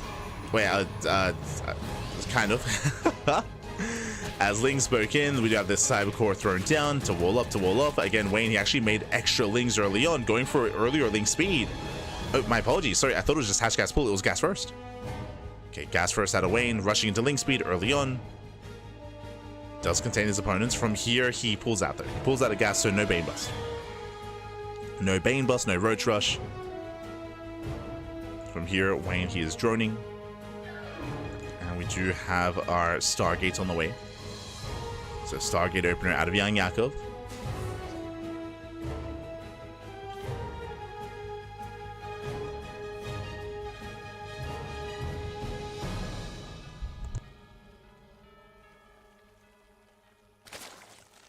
Here we go.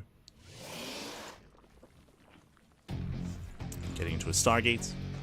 Likewise, we do see Wayne droning. He's droning. He did rush into link speed early, but there's no links. Like, he's not reinforcing. He will have map control, that is true, but for the most part, he's just going to calm things down. We're droning on up, we're saturating our bases, and getting into a third. So nothing crazy yet. Now, I do expect more aggression out of Wayne coming into the mid game. I do expect him to be more assertive and make it difficult for YoungYakov to get a fourth. But up until then, we should just be chilling out.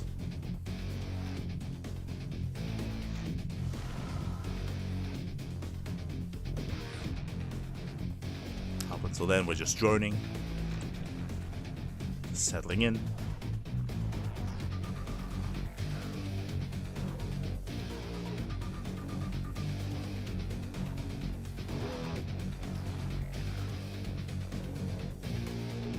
And we do have actually a... Okay, we're going to be switching gears. This I appreciate. I mentioned before, I wasn't fond of the idea of YoungYakov playing passive and playing more macro-oriented on this map, and he doesn't. Okay, so it's going to be a Twilight Council before expansion. This could be a couple different builds.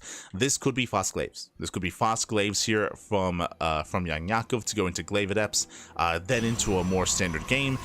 This could be fast blink into a 3-base all-in, into an 8k 3-base all-in. This could be Twilight Council. If we had a robo, I would say Archon drop, but right now I'm leaning towards either glaives or blink. What's it gonna be? We have the answer, glaives. So glaives are on the way here for YoungYakov. Now, this is not an all-in. Bear that in mind. This is designed to punish a player that skips roaches. And we're not skipping roaches. Okay, god damn it. Roach Warren gets thrown out, so Wayne, he's playing safe. He's playing safe. If Wayne was going into Ling Hydra, if he was going into +1 melee, then Wayne would be in trouble. But Wayne is playing safe. He's not cutting corners. Meanwhile, that is a big gateway explosion. Usually, this is 4 gate glaives. This is not 4. 4 are on the way. This is 6 gate glaive adept. So this is more committed here, more aggressive for YoungYakov. He has to get that much more damage because of that, and I'm concerned just because, again, Wayne, he has the tools to defend. As long as he makes roaches, he should be okay. But he has to make roaches. Wayne, he pokes in. Doesn't see much. Sees the 3rd base, sees a couple of reinforcing adepts. This is not a tell.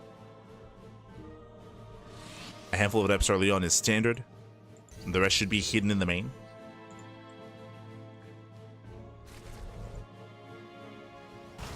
Ooh, as he reinforces at the 3rd, now Wayne knows. Wayne, he saw the adepts. Seeing this many is suspect. Roach production has begun. Flea Beacon on the way. What the hell's going on? Okay. 6k glaives into Fleet Beacon, into Skytoss, or into Mothership? Okay. Okay. And if they do shade in between the bases, they do catch a couple of drones, not bad. 4 drones going to be going down. 5 drones even, nice target firing, but last adepts are going to be completely cleaned up. And remember, this was committed. This was 6 adepts. Sorry, 6 gateways, I meant to say. Meanwhile, 6 drones do fall. Oracle into the mineral line, getting some extra damage, but Wayne holds. Wayne, he holds on, and now it is time to counterattack. Now, he does not have roach speed, so he can't really counterattack too hard. He can poke out, but he can't really do too much more than that. So Wayne has to rejoin, resaturate, so does YoungYakov. The problem here with what's happening is that YoungYakov, he has no upgrades. He has no Forge, he has no +1, he has no Charge, no Blink, no Storm, no Archons, no nothing. It's just sheer Adept, and Adepts, they do not scale well into a longer game. They're good at harassing, but in a head-on fight, they struggle. And he's stuck with Adepts. And they did not do enough. They did not do enough damage. Now we're working towards Blink and a Forge. The Overseer does confirm the fact that there is a fleet beacon and there is no further sky toss, so it has to be a mothership. Mothership is on the way. From here, Wayne should be going Roach Hydra. Yep, Hydra then gets thrown down. It's going to be Roach Hydra from our Zerg player. He recognizes that this is not proper sky toss. It is just a mothership for support. Which means, I mean, he can even deal with it with just Ravagers, to be fair.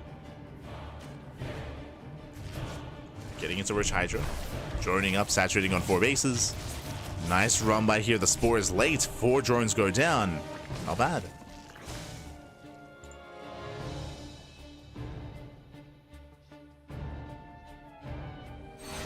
Not bad as the mothership has arrived. Wayne knocking down those rocks.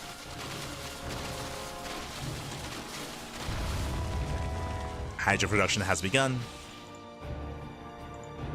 Brings Hydras.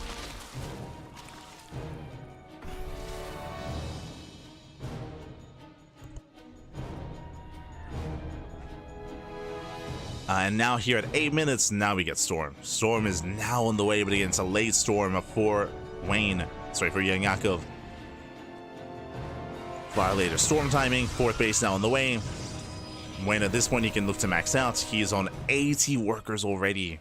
80 drones. Does spot the Adepts. This will distract. This will buy some time. I just pull away. Yeah, efficient pickoffs here as he does catch out every single Adept. Adept Shade does not complete. We see YoungYakov rotate towards the top side. As he rotates, the space is exposed. It should go down. Yakov out of position. Will be a cancel. Got the cloak. Overseer's in position. Yeah, there's just so much on the ground here. The Roach Hydra forcing its way forward. Storm is not yet ready.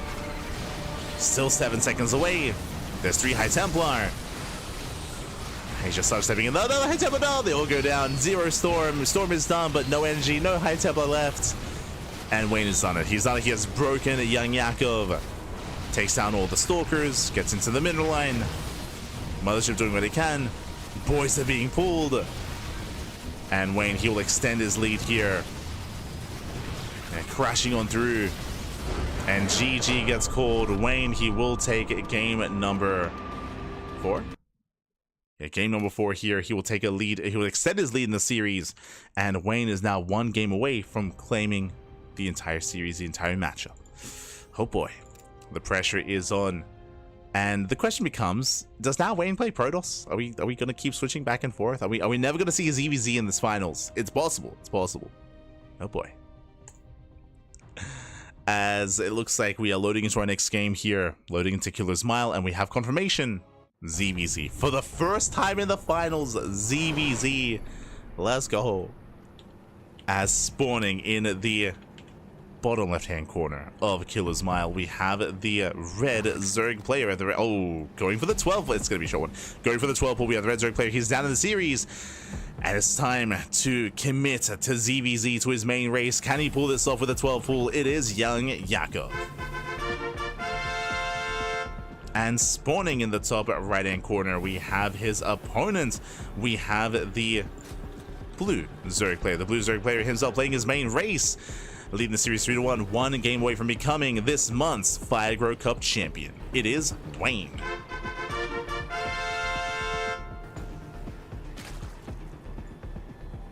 Here we go. Again, welcome one and all to Killer's Mile. Killer's Mile has a very direct rush distance or rush path across the map. Can be very aggressive, can be very assertive here. We'll see how YoungYakov will approach this. We'll see if Wayne can save his workers and preserve his drones. Now, first things first, 12 pool. Now, this is not an all-in. This is a 12 pool. We should be moving out with an abundance of lings early on. The goal here is to get some drone damage. The goal is to get 2 to 3 drones to be able to make this worth his while. It's going to be up to Wayne to minimize losses, to have some solid worker micro and drone control to be able to minimize losses and to defend his natural. Here we go. Lings are on the way.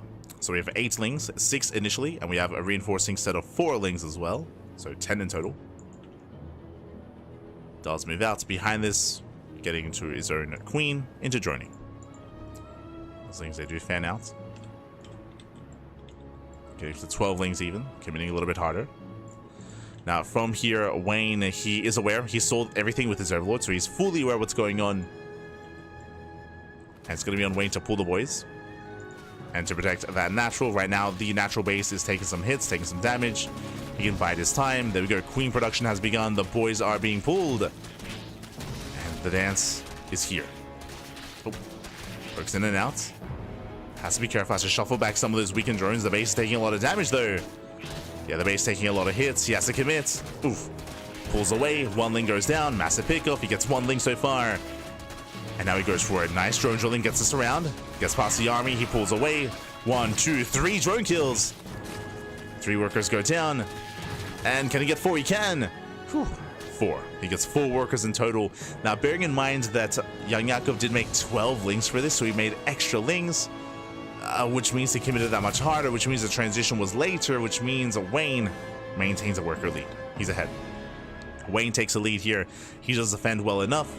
Usually 4 drones would be good enough for YoungYakov to take a lead, but he made extra lings this time. And now Wayne, he does counterattack. He shouldn't get much done there, Queens. Oh, he just doesn't. He just runs past. He just races past the Queens. He wants that economic damage. He wants the drones. The boys are being pulled. He gets 1. Gets 1 drone. Almost gets 2. Does get 2. Oh, he gets 3. He gets 4. Oh god. 4 drones go down. That should not have happened. That is brutal damage. At the same time, I believe an Overlord falls as well. Checking the vision. Yes, Overlord does get picked off. Supply block for YoungYakov. YoungYakov, he is miles behind. He's down heavily here.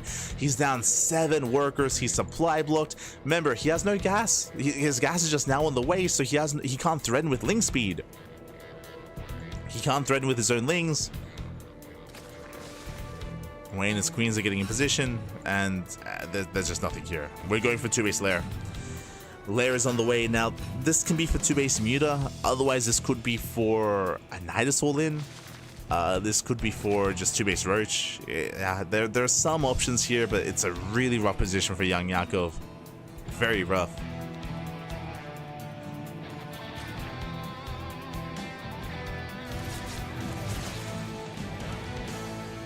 If he hadn't lost those drones, then he would have been okay. But, yeah, he has a lot of catching up to do. He will relinquish map control. Link speed is kicking in for Wayne. Wayne is claiming his 3rd base. He can drone, he can saturate. Wayne is looking perfectly fine.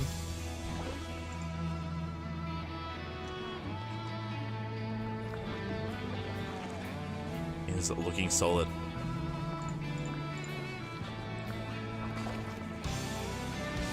And, I mean, YoungYakov is going to have to do something crazy here. He'll either have to just commit to a 2-base all-in, or, there it is, 2-base Muta. Spire gets thrown down. This is one of the only ways for YoungYakov to recover, is to go into Mutas and to gain map control and to contain Wayne on a lower base count. It's risky. Wayne, he could try to go for his own committed push. He's going to +1 carapace.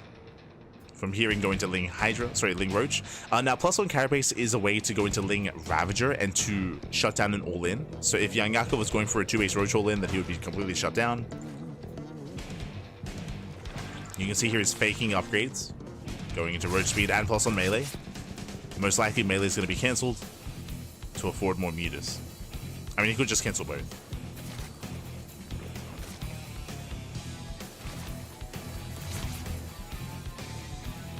Lings are poking in. Wayne, he's aware, of course, that Lair is done. Wayne, he does not know anything about the mutas. So these unscattered mutas, they can get some damage done here.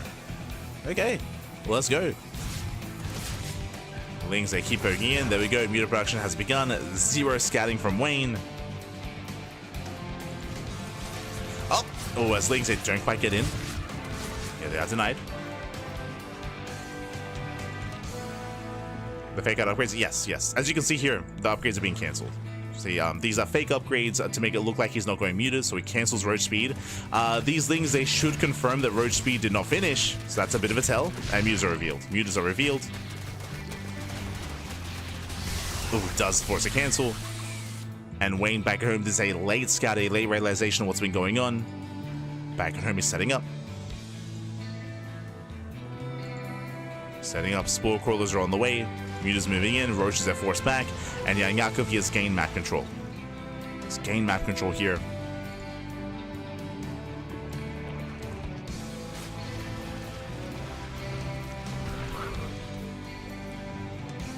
So he turns back around. We see Wayne trying to be active, trying to find some damage with these lings. Back at home, Wayne, he's forced to be defensive. He has to turtle. He's building up queens. He's going for the infestation bit. That's going to be for infestors. For fungal growth. As lings, they get another surround. They should force a cancel. Massive pickup. As that is going to be a cancellation. Nicely done. Lings, they pull away.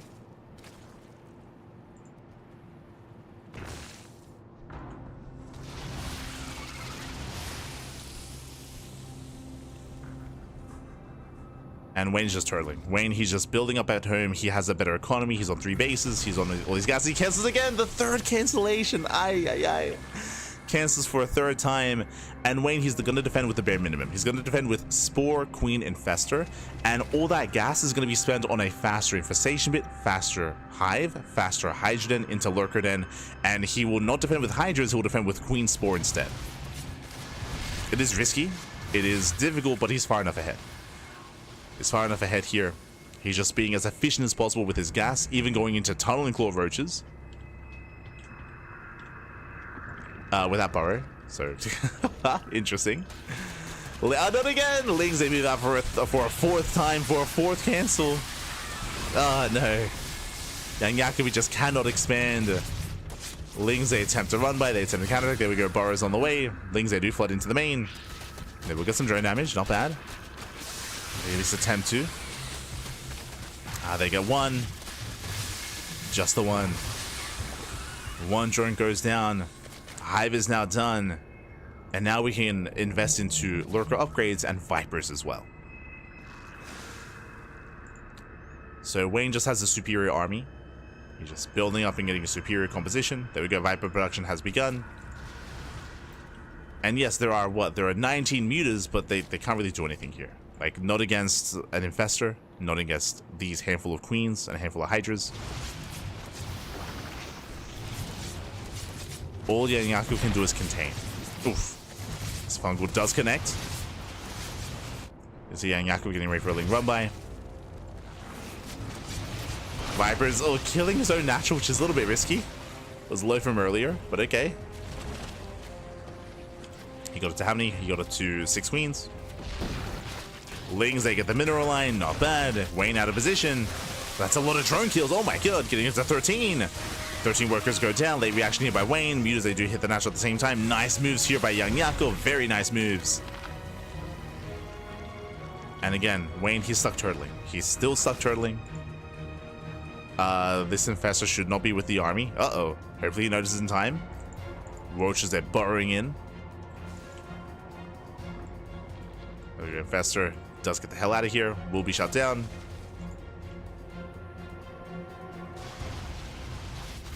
But Roaches, they do on burrow. Roaches at the natural. Roaches at the third. Roaches in the main. Roaches in every single base. Distracting and buying time for more Lurkers. More Lurkers and Vipers. Now, the Hydra count doesn't have to be high.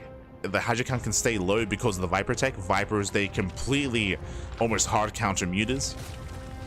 All you need is to preserve your Vipers and hold on to their spells. Right now, the biggest threat to YoungYakov are these Lings. That's why he needs Lurkers. These Lurkers to defend against the Lings. Speaking of Lurkers out of position, Lings, they come in for the surround. They go for the Queens. These Queens, they're going to fall. Never mind, Claw Transfuse. Lings, they get shot. Jesus. Oh my god. No +2. No +2. Bad. Never mind. At the same time, it was 13 drone kills from the Roaches, and Wayne is still looking very comfortable. Sure, Wayne, he lost a lot of drones earlier, but again, as we mentioned before, he's building up the greater army. Like, Hydra Lurker Viper is the ideal, and mutas that do not scale well into this. Just because there's no answer to the Vipers, basically. Like, one Power Bomb is all you need to disrupt this.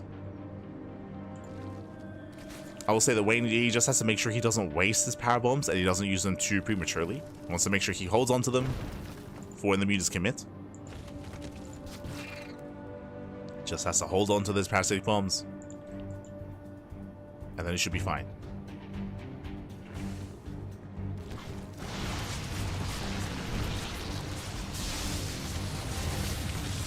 Speaking of, there's the first powerbomb.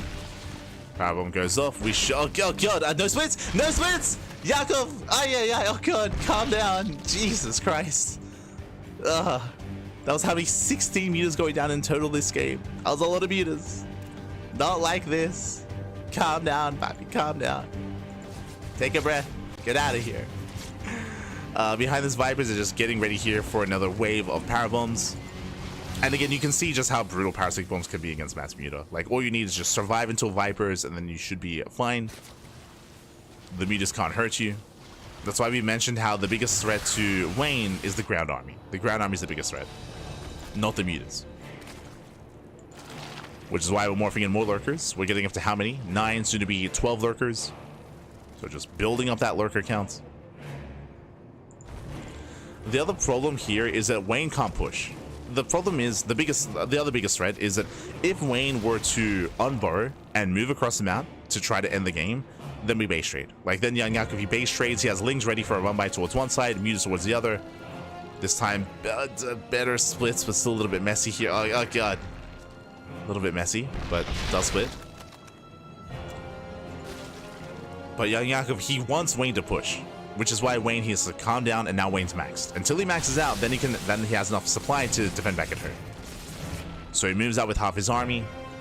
You can see here he leaves lurkers to defend. He leaves spores as well. Main army moves in. Where are the Vipers though? Okay, Vipers are moving out. Vipers are late, so this is a good moment here. Oh, the Banelings! Banelings roll in, and they graze the army.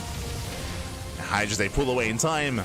And the Vipers, they have made it. Again, the Vipers, they need to be with the main army here to protect the Hydras. Lurkers burrowing in. Here come the power bombs. First one connects. Oh god, they're so prone to start. Yeah, he's accepted his fate. He just accepted his fate. It's gonna be GG as Wayne. He will snowball out of control, and Wayne will take the series 4-1. Becoming this month's Firegrow Cup champion. GG. GG, well played, Wayne. He will take it. Towards the end there, YoungYakov, he intentionally didn't split. I mean, the writing was on the wall. He knew that it was over, so he intentionally stacked. He knew that the writing was on the wall. GG, well played. Congratulations. In the end, Wayne, he will claim it. Last month, Wayne, he came in as the runner-up. He came in as second place. This time, he rocks up and he will claim it all.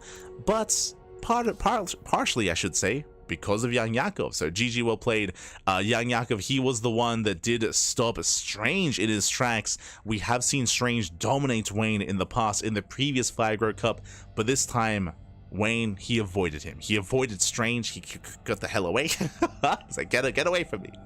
And he has Wayne he has YoungYakov to thank. He has Yakov to thank for dealing with Strange and for making sure that they never faced off in the playoffs.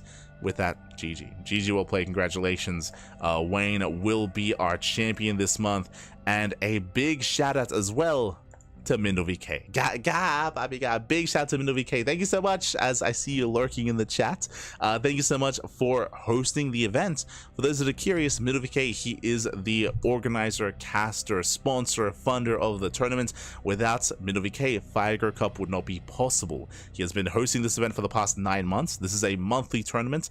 The format has changed over time.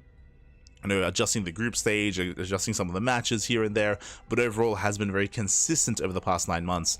So big shout out to MindoVK. Again, for a long time, MindoVK was mainly just a competitor, but in more recent months, in the past year even, has been spending a lot more time streaming, casting, organizing tournaments, while also still competing as well.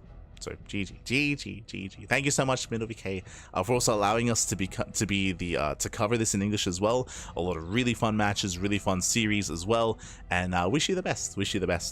Also shout out to MindoVK because he's also been competing in more StarCraft Evolution tournaments. And speaking of, StarCraft Evolution League is later on this evening, so we might see some MindoVK in SCL, in StarCraft Evolution League. That's going to be in 7 hours. Jesus. In 7 hours time, we're going to be back. We're going to be live with our next broadcast. Speaking of, we can switch our scenes over and catch up. Again, congratulations to Wayne for becoming our champion for catching fire. taking that cup. And you can see our broadcast schedule here for Saturday morning. We just wrapped up this morning with the 9 a.m. broadcast here of Fire Grow Cup. As you can see, at 9 p.m. KST, that is 10 p.m. AEST, that'll be StarCraft Evolution League. And again, we might see MidoVK there if he wakes up in time. Like, I know it's quite late in Europe, it's quite late, so we might see MidoVK there alongside many other Koreans and Europeans. For those that are curious, SCL is StarCraft Evolution League. That is a mod, that is not straight up StarCraft 2, that is StarCraft Evolution. It is a blending of Brood War and SE2 coming together, facing off as one. We recently had a new patch for StarCraft Evolution with massive changes to Zerg, to Protoss, and to Terran as well, and to 4-player spawn maps. So we had a big patch last week, and we haven't hosted a tournament on that patch yet until tonight. So I'm looking forward to it. Looking forward to seeing all those changes come into play. So big tournament later on tonight. Likewise, tomorrow we're going to be featuring more StarCraft Evolution in Kung Fu Cup in the morning and Sparkling Tuna Cup in the evening. Also, shout in the chat, I see Super King. Saludos, papi, saludos. Desde Chile. Oh my god. ¿Qué tal? ¿Cómo estás? Bienvenidos, bienvenidos, papi. Good to see you, good to see you. But with that, we are going to be wrapping up. Time to ladder. Oh god. I suppose so. I did not ladder yesterday. I didn't ladder yesterday, so I think I have a little bit of time to ladder. Maybe like a 2-hour stream. Like a 2-hour stream, because I do have some work to do as well, and I do have to rest up for the broadcast. Again, our next cast is in 7 hours. So we got you covered for the next broadcast. And again, we're going to be live tomorrow in less than 24 hours with some more Kung Fu Cup as well. So hope you all enjoyed yourselves. Hope you all had a great time. If you want some more Fire Grow Cup action, it's a monthly tournament. It's a monthly tournament, and usually we cast it live. Today we covered it via replays just because it was clashing with another tournament.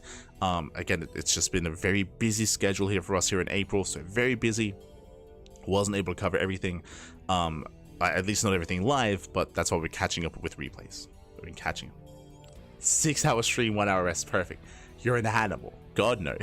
God no. With that, we're going to be wrapping up for the time being. I will be going live though. I'll be going live on my personal channel. I'll be having a cheeky ladder stream, again, only for a couple of hours. I will be going on a short break though, as in there's going to be like an extended like countdown timer for the stream, because I'm going to get some food. I have not had breakfast. I'm gonna quickly get something to eat, and then we'll be hitting that ladder. It'll be an experience, I'm sure. Aye. So I look forward to that. Otherwise, thank you for watching. Thank you for watching. Thank you for the support. Again, Fire Grow Cup number 10 will be next month, and most likely we'll be covering it live this time. Don't you worry. We'll do our best to cover it live.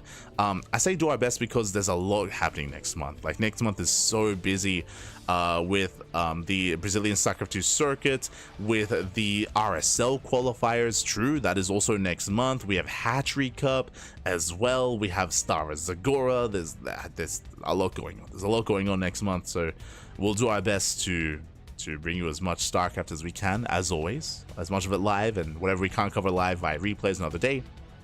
But with that, thanks for watching. If you want to support us, you can do so via Patreon, !Patreon in the chat. You can help us fund our tournaments. Sparkling Tuna Cup is tomorrow, and that is completely funded via Patreon. So you can support us there if you wish. Otherwise, thanks for watching. Thank you for the support. We appreciate it. You can follow us. If you see something here that you like that you can't watch live, VODs. YouTube is the place to be. Check out our VOD content over on YouTube. We upload on a daily basis. Plenty of content to consume. Otherwise, thanks for watching. Thanks for the support, and we'll see you guys later on tonight in 7 hours, or tomorrow in 24 hours, or in like a couple of minutes with some ladder. Thanks for watching. See you next time. Hasta luego. Ciao. Papi, ciao. Hasta luego.